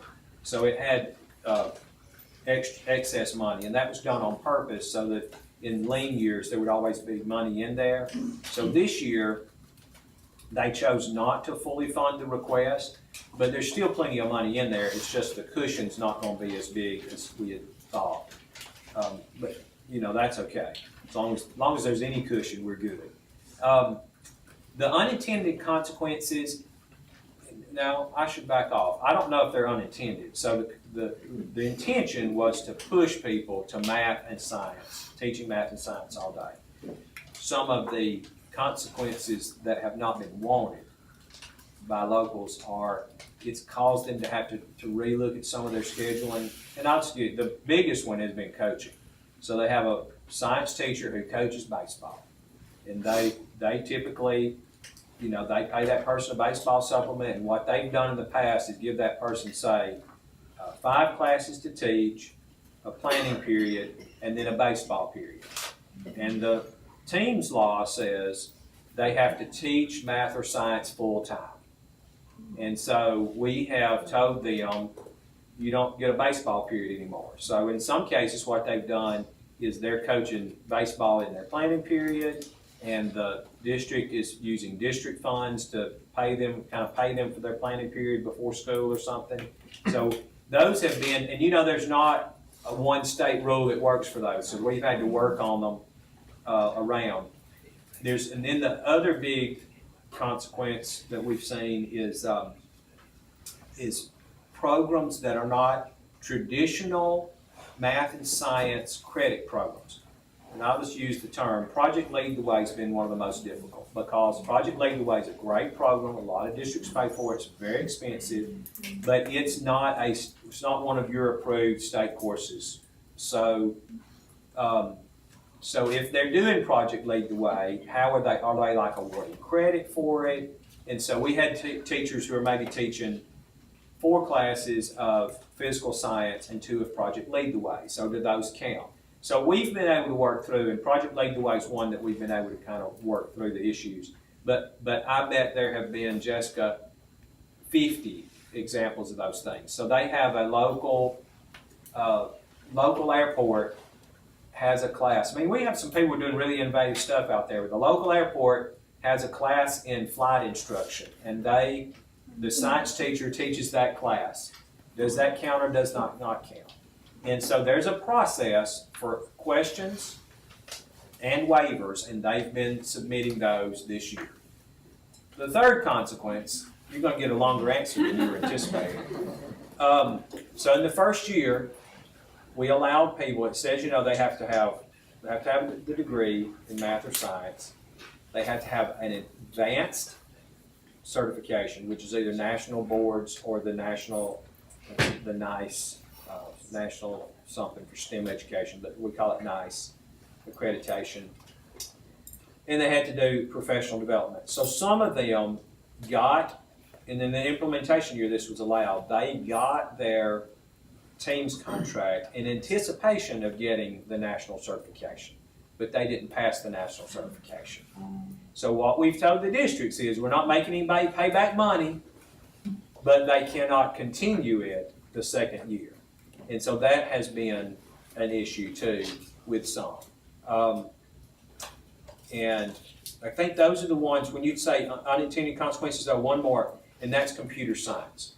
So, we actually kind of helped lobby to get computer science added as one of the areas, but it has to be one of those approved credit-bearing computer science classes. And we've learned a lot of teachers that are teaching they're teaching some computer science, but it's not actually one of those approved courses, and so they don't count. They're in a permit course, and so those have been, that took a lot of time to try to work through some of those. Do we prorate? Like in the example with the coach, if they teach 4 classes and the 5th one is coach, no, we don't do No, like because 4 the law fifths says or- full-time. They have to be a full-time teacher. There's no, it's a very good question. And a lot of people have asked us to do it, but the law does not give us the authority to prorate it. You're either, it's one of, you're either in or out. Is it 100% funded from the state? It is 100% funded from the state. And how do you determine how many units each district gets? One math and one science for every 105 students. There you go. Okay, In tell me grade that one more six. time again. One math and one science. And one science position for every 105 students in combined grades 6 through 12. And nobody has tapped out their allotment. Okay, that was my next question. Nobody's tapped out their allotment or even come close to it. Okay. Now, we do have issues. Dr. Chestnut's gonna raise her hand. I'm gonna answer her question. But I was about to look there and say, we have districts that don't have any because they didn't have anybody that qualified. But we also have districts, had a superintendent in a rural district that only has 3 1A high schools, I think, who told me that for the first time in her career, she has no openings in math and science because of teams. And we have people, in the Black Belt, I've had a couple of superintendents to tell me they have people that, one in particular, this anecdotal story, but somebody who grew up there, went off and was teaching in Kentucky or North Carolina or someplace, but wanted to move back closer home to mom, but couldn't afford it. But with the team's contract, it's so much money, they said this is absolutely worth moving back home. So we have had lots of people. It's brought people in, but it has not solved every problem in every place. And Dr. Chestnut, your question. Yes. I had a teacher to ask me, she says she teaches 6th grade science all day, but she was not allowed to participate with the team. I can tell you what her issue is. Okay. She probably has an elementary certification. So 6th grade is an odd place for us because we allow teachers with an elementary certification to teach through 6th grade, K through 6. But it's also middle school. The team's law says that they must hold a high school or middle school certification. So we have a group of people across the state, and I do not know the person you're talking to, but I've talked to so many of them. We have a group of people across the state who hold K6 certification and are teaching full-time science or math in 6th grade, but they cannot get a team's contract because they have to convert to a middle school certificate. They can do that by passing the middle school math or science practice. Which is one of the reasons you see like a 27% pass rate, because literally dozens of people teaching 6th grade just went, I don't even think they bought a practice course, they just went and took the practice to see if there was a chance. Because look, they were not going to change schools, they were not going to change subjects, they were not going to change classrooms. All they were doing was adding the middle school math or science certificate. So why not pay the $100 and take the test and see? But they didn't, and large numbers didn't pass. So what we're encouraging them is get in a praxis preparation course. There are some, and get ready for the middle school test and pass it. Go back, do it again, and we'll try it again, which will drive our pass rates up too. But that is a problem. When I was principal, I know I give stories when I was a principal, but we did that. We departmentalized in 6th grade. I had a teacher who taught science all day long and one that taught math all day long, but neither one of them had the middle school certificate. They had elementary. And so going ahead, 27 years, they would not qualify for that. So that's probably the situation. And the best thing to do is try to get them in a practice prep course and get them middle school certified. And last question, the mega conference schedule, when y'all have it, can you send it to us? I think we may have it, yeah, we'll get that to you. I've seen several of the classes. That would be Okay, great. Great. Yeah, or the link or whatever.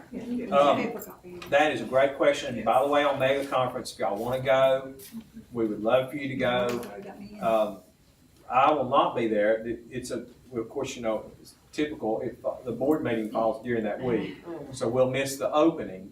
I know Miss Ziegler always, she's close, goes, and I usually try to go for a day, but this year we have the Education Commission of the States, ECS, they've moved their meeting, you know, since they didn't meet for a couple of years due to COVID, but it's now going to overlap. So I'm going to leave that night after the board meeting, fly to Washington because I'm presenting on a panel and have got to be up there the next morning. But which is fine. It's just a matter of there won't be a day I can go to mega conference this year. But if y'all can go, that would be great, and we would love to. Well, obviously, we can pay your per diem on expenses. I'm not sure exactly how that is. You didn't ask this question, but may I say this? While I know some of you are interested in going to AASB, if anybody is going, because you're considered members, we can actually pay your actual expense on that. You have to keep your receipts, but we can reimburse your expense, not just the per diem rate if you're going to that convention. I know Dr. Chestnut's going to get to go, and I don't know if anybody else is or not, but. And we will need to know immediately. Immediately, because we have to approve your travel. We have to, to do that. But and I will be honest with you, I don't know how close you're going to get a hotel room if you've not already planned, but we were able to get that. I know Dr. On Orange Beach. Oh, And Dr. Chestnut, I know she's your voting representative, and she is going to get to go. But Meg Conference will get you the schedule. That's great. And I'll tell you what, on Teams, we're going to get some more up-to-date stuff together and show you kind of where we are and how the year ended on.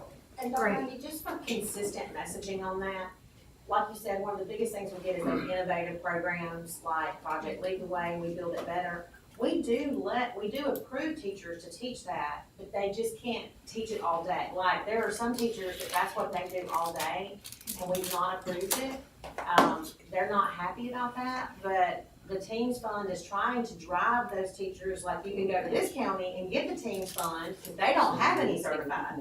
This one obviously has all their math and science classes covered, and then they can have extra to do this. So I know a lot of people aren't happy about that, but once we do get all the classroom staff, then maybe we can go back to the legislature and say, can we add coaches? Can we add other non-core classes? But just in messaging, I want y'all to know that if y'all are hearing complaints. Send me their names. I'm trying to push them in. We have to take some, but not as many as we need. Okay, anything else, Dr. McCarty? Any more questions? Okay. So let me hit school safety. Yes. I'm going to hit it quickly, and we'll see. Yes. You told me to be quiet. Okay, I forgot, sorry. Dr. Reynolds, okay.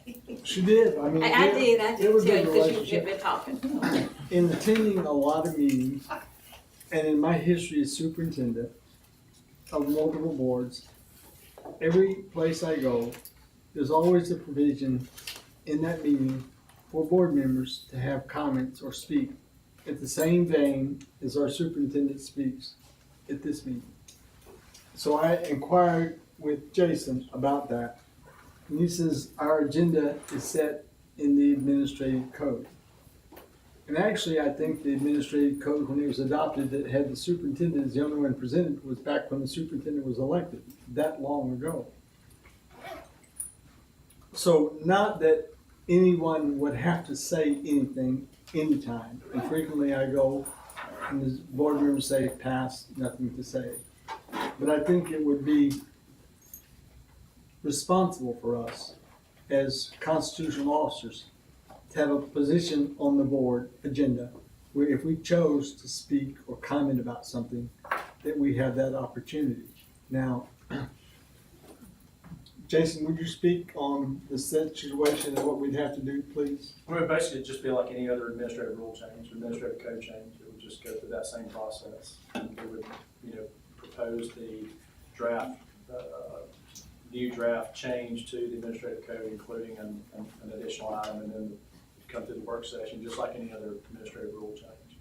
If y'all don't think it's a good idea, then I'll drop it. It's just crazy Wayne, but I just sometimes know, and you have 6 more months to be with us, some of us issues things that we report on, and I know that you do a great job of representing me every time, but I just think that on the agenda, just for enhancing our constitutional role, we should have a position which would, I guess, be the new I, and then the superintendent will then be J, toward the end meeting where you have the option to do it or not do it.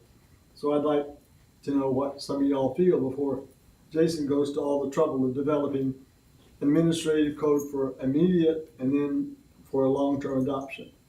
So I will say, just to provide the information too, Robert's rules, you can obviously call for one personal privilege or something like that, some other procedural, but obviously that's, different than changing the, well, we could do, or I could do it under.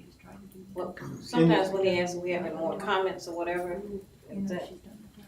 He's talking about in the meeting, not in the work session. No, I'm saying in the meeting. No, there isn't. It's under, unless you did it on the public hearings and spoke on something, but there isn't, as I studied it, and maybe I'm wrong, but I would like for us to have developed before the next work session an administrative code for emergency and regular, and then if we decide you like the wording, not, but it's just part of growing and being on the board and starting my second term, realizing sometimes it might be prudent for us to have a chance to speak.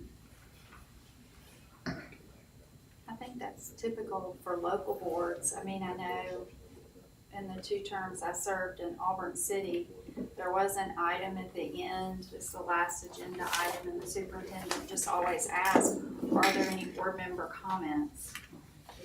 I very rarely had any. But if you did. But if I had the opportunity. And again, that what harm was would my it do? If chance. it's in there, great. If we don't have anything, nothing. Jason's Yeah, I can live with it. So it would have to be changed, he just couldn't say at the end. Jason, I just took the advice of general counsel, because I said, how do we have to do that? Yeah, because our actual agenda items are set out in the administrative code. It says you will have A, B, C, 1, 2, 3. Right. So this would have to be a new addition to that. Yeah, I can live with that, sure. I don't hear any objections, so. Okay, well, we'll write it up then. I mean, it'd be a pretty simple code change. And then we come back in July, the July work session with that. Okay. And do you want to, is that where you would want it, at the end of business before the executive report and the superintendent's report? Would that be okay? I would think, right after you asked business. my opinion before the superintendent's report, Yes. and after whatever executive includes, but. The executive, as y'all know, is it's in the code for a reason, because there are certain things by law we have to announce in the meeting. But y'all, as you all know, probably six meetings out of 7 we don't have that. So what we would say is put it like board member comments section right before the executive report.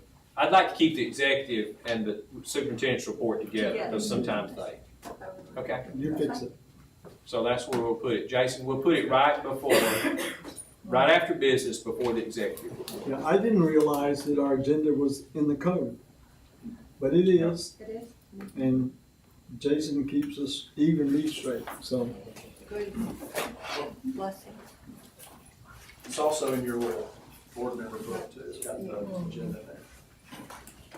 But I didn't know it was in the code. I know it was, never mind, I'm done. Sorry, man. Okay. He's ready to put on his shorts and go to the beach, right? Well, we have safety. We got a big issue. Yeah. So let me on school safety, if I may, let me just take, this is not by any means all encompassing. Let me give you a little update on what's happened, and then just y'all ask questions. I'm not going to spend much time on it. After, obviously, the shooting in Uvalde, we pulled together, we convened a group, our folks here in the department, the state law enforcement, ALEA, and our private partner, Inside. And this is a report from Inside. So Inside has been doing work with school safety for many years in Alabama and in other states, but it's an Alabama-based company. And after the Parkland tragedy 4 years ago, a little over 4 years ago, there were some federal grants out there for school safety. We applied as a state and got 2 of those grants, and did an RFP process, and Inside got the grants on those. They kind of got combined into one project. In fact, one of they already were working on one project, which is where Jason and I first met each other, because he was working for ALEA and I was at SSA, but we were on the RFP vetting committee together. He was the legal counsel for the vetting, and I was on the committee, and I can't remember who was here from the department was on it, but we went through, and that was to do a school safety notification system. That happened prior to Parkland. Then the Parkland thing happened within a year after that. Inside, responded to the RFP for the other grant, so we were able to expand that program. So we brought Inside in, and ALEA, and us. I have some other statistics beyond this, but just if you look, like in this first page, so Inside did a little report for us. The school safety platform that came out of that RFP and the grant process, we have 143 school systems, 1,348 schools that are all participating. Last year, we had 14,717 drills, and that includes active shooter drills, fire drills. We had 7,169 school safety training events. So fortunately, a part of our contract with them is they keep up with all these things.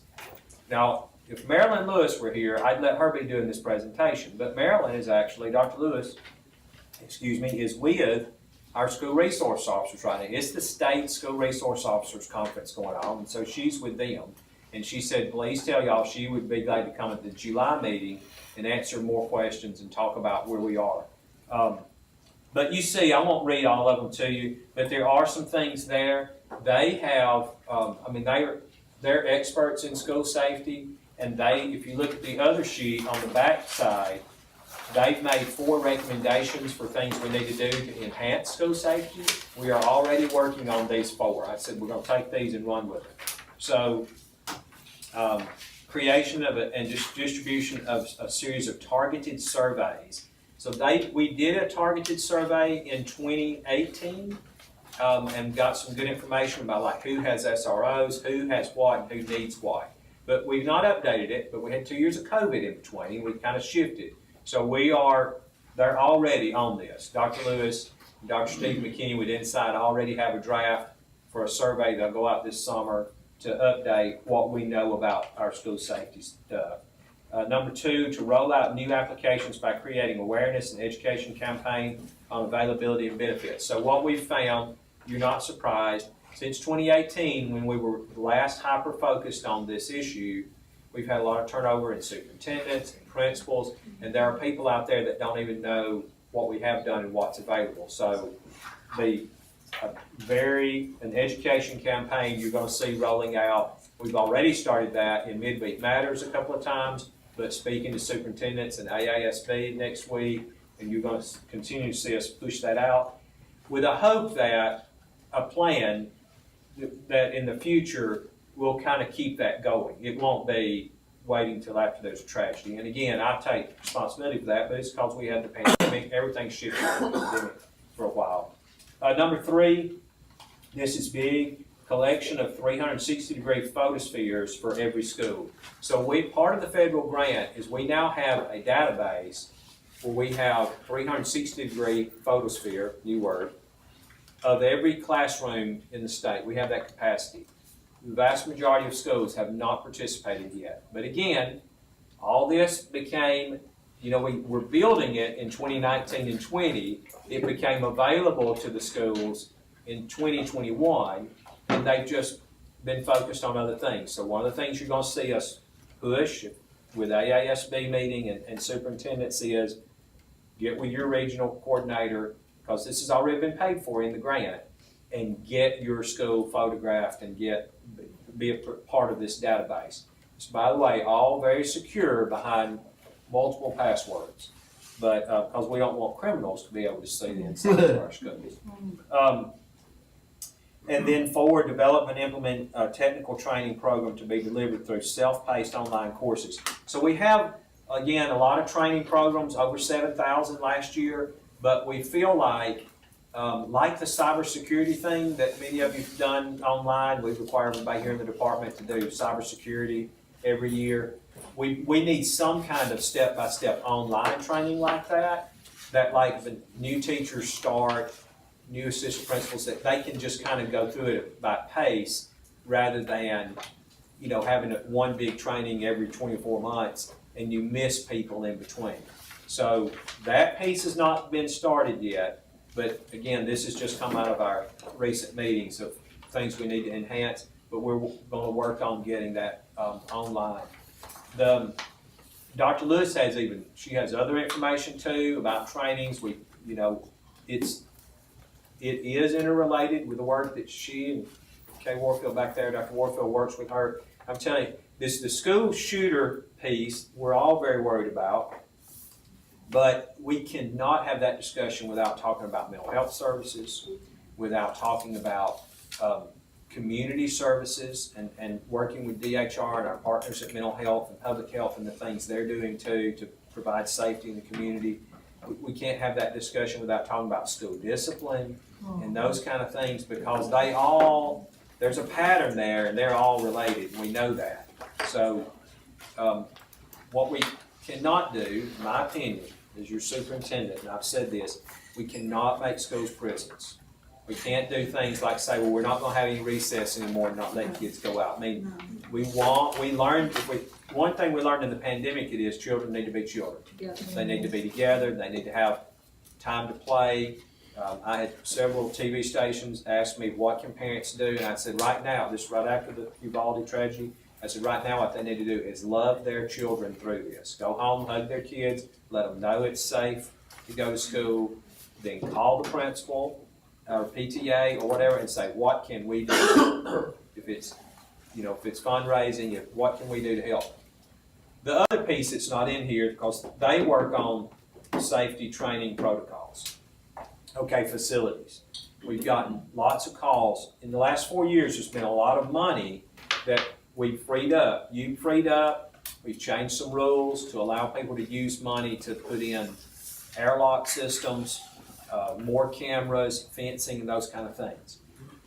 But again, pandemic, people shifted, and I'm getting a few calls from people like, well, you need to get back on this. You know, we know we needed to fence off this school. We never did it.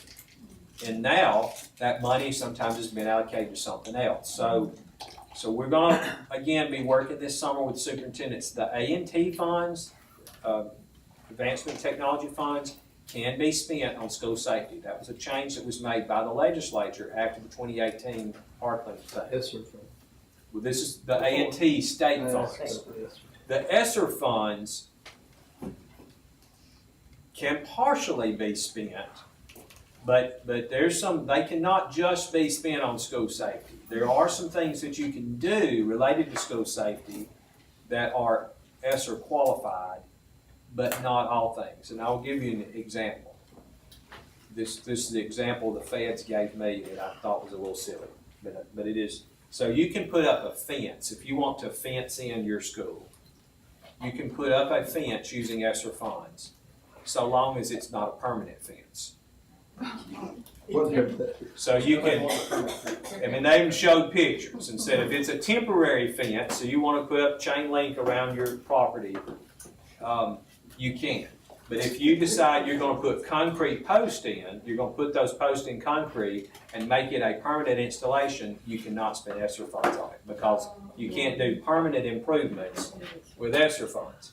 So I'm be honest with you, Dr. Reynolds, I'm really encouraging superintendents to stay away from thinking about ESSER funds for school safety, because I think that, you know, those are, is it a permanent fence or not a permanent fence? But locks and safety doors, part of the environmental improvements. If it's a part of like air quality improvement, which is a door lock, you can do some things with air quality improvement. We have some folks that are replacing windows because they want to be able to bring more fresh air in. Well, those windows may also be better security features, but just replacing your windows doesn't necessarily qualify. Same way with air conditioning systems. It doesn't necessarily qualify. It has to be shown how it would mitigate the spread of viruses. So we'll work through all those issues with them. I do think, you know, that there's right now there's just a lot of money out there, and school security needs to be a big part of how we spend it. Okay, and the last piece is school resource officers. I can't not make this report and not talk about that. So that has come up again.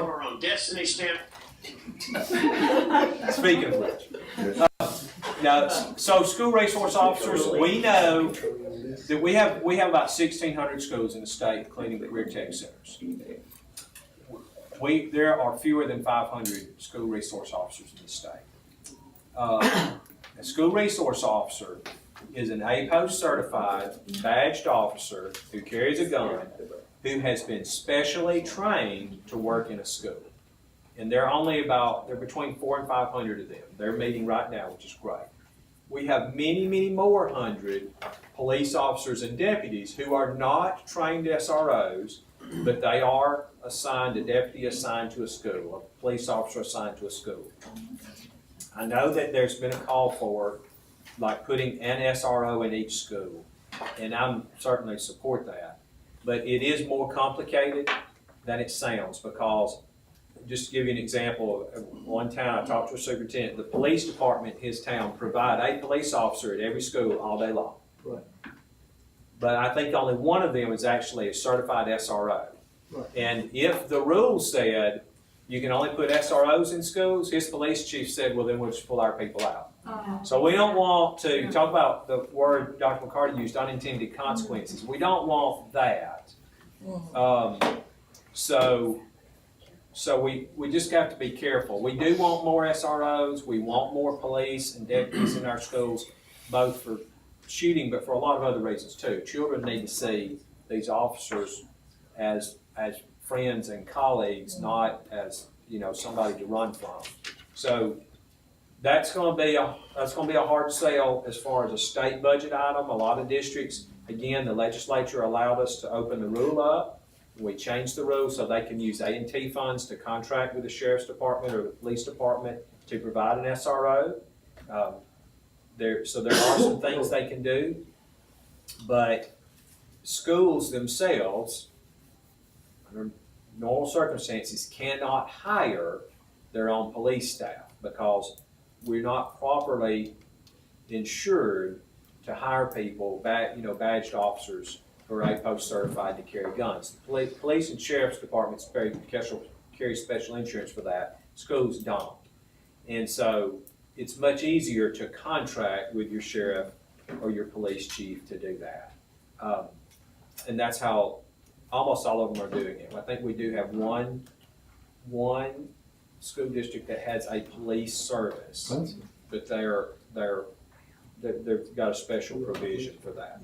How does the former DARE officer program, it was so successful where we brought police in, because many of the ones that are in our community used to be DARE officers. Yes, sir. Or they're retired and they are reserve officers. So, but they're not SRO certified, but they're maybe better. Yes, sir. The quality of person that you get is better. Dr. Lewis may have to help answer that question. A lot of the DARE officers did become SROs. Many DARE SRO officers were the same. I don't know if the DARE program is actually still out there or not. But we have people that were DARE officers and they didn't become SROs, but they're working in the schools because they were on the sheriff's department or the police department. So And they enjoyed that duty Yes, sir. a lot. And the children, students, enjoyed them. And you mentioned reserve officers, so we do have a lot of counties that put reserve deputies in schools or reserve officers in schools. They can, some of them are retired officers and they come back and they can work part-time because they They're can not draw, certified. they can draw a certain amount of money. Some of them are. Well, They we- can be Can we APO certified. can we budget to, instead of like our sheriff is not gonna pay extra money, because he's already providing the staff to credential it. What can we do in this plan to help credential the people that are already there, that are doing the job, they just don't have a credential? As SROs? Yes. Can I'll you ask use that question. A&T, the A&T funds for the training to certify them? The districts can, yes, ma'am. We don't get A&T funds. We pass it through the districts, but the But they districts can can use use it. that. Yes, That's what that's an I'm saying. allowable expense. So we can help advise the LEAs about how to take the current resource and convert them to something that we can take to the public, that we have SROs, because Right. in the city I live in, they just want to see the policemen there. And they're happy because they're their neighbors. And We had a perfect, we did talk about, and I'd like to give y'all some positive, and that, Jay, what's Jay's last name? Jay Mosley, who runs the Fusion Center for Aaliyah, which is a massive computer system. They are constantly monitoring social media and those kind of things. I'm telling you, we've not, knock on wood, and pray to God we don't have an incident like that, but they have stopped so many incidents because they are constantly monitoring. I will brag about our Fusion Center, and we work with them hand in hand, but they stopped an issue this year where somebody posted online. Now, they're not digging into your personal files. If you post on Facebook or Twitter, somebody posted online that they were going to shoot up a high school event. Yep. Their system picked it up. They sent local law enforcement in that town. Not in Montgomery, it was hundreds of miles away, but in Alabama, they sent local law enforcement to that person's house. And fortunately, it was not a real threat because the person didn't have capacity, didn't even own a gun. They were mad and posted. 99% of their issues, that's what comes up. But they every day are dealing with those kinds of threats, and hopefully do stop. Well, hopefully there's anybody out there planning something like that. Situation that happened today, it's been in the news in Gadsden City at Walnut Park Elementary School. It appears followed exactly. The school resource officer confronted somebody outside the school. Teachers went into lockdown. Every door was locked. Every window secure. Unfortunately, the officers had to take the man's life, but our students inside were safe. And so that's, you don't want anybody to lose a life, but there are, obviously when something bad happens like that, that's going to get all the news, but there literally are hundreds of cases where our school resource officers and teachers and principals, they're doing the right thing, keeping places secure and stopping bad things from happening. And that's exactly what he did today. Exactly what I did today. And I had that happen when I was superintendent, and I get asked the question, can you guarantee? Nobody can guarantee. And Uvalde, the instance, they just had a training session. They had a secure perimeter. It got open. And you can't remove human error. And I think that's what we're trying to do with this report and these involvements, is try to make it as secure as possible. But unfortunately, I have to say, I can't guarantee safety. Yes, sir. But we can, and I know the individual who compromised the perimeter got a lot of attention, and the police who didn't pursue got, but nobody knows until you've been in a battle directly what it's like to face live fire. It's not easy. I tell you personally, it's not easy. I think that's it for me. We will- School districts still have to submit safety plans to you? They do have, yes, ma'am, Okay. they do, and they have every district now, this is a change since 2018, has to have a school safety coordinator, a person who directly, we know who that person is. And Dr. Lewis, Dr. Warfield, and their team work with that person, and that's, so they do have to have school safety plans, they do have to have drills, including fire drills and active shooter drills. I think we call them code red drills. I may be using old language there. And again, we're gonna try to really pick up this summer. There's a lot of communication about looking at those plans, revamping, thinking about how you're spending your money, those kind of things. And if you talk to a principal or something who, a lot of times, they may not know what to do and they don't want to call and say they don't know what to do, but please tell them to call us. Because we'll get some help. We have those 7 regional safety coordinators around the state that do training. They're in and out of schools, and we would be glad to get people help.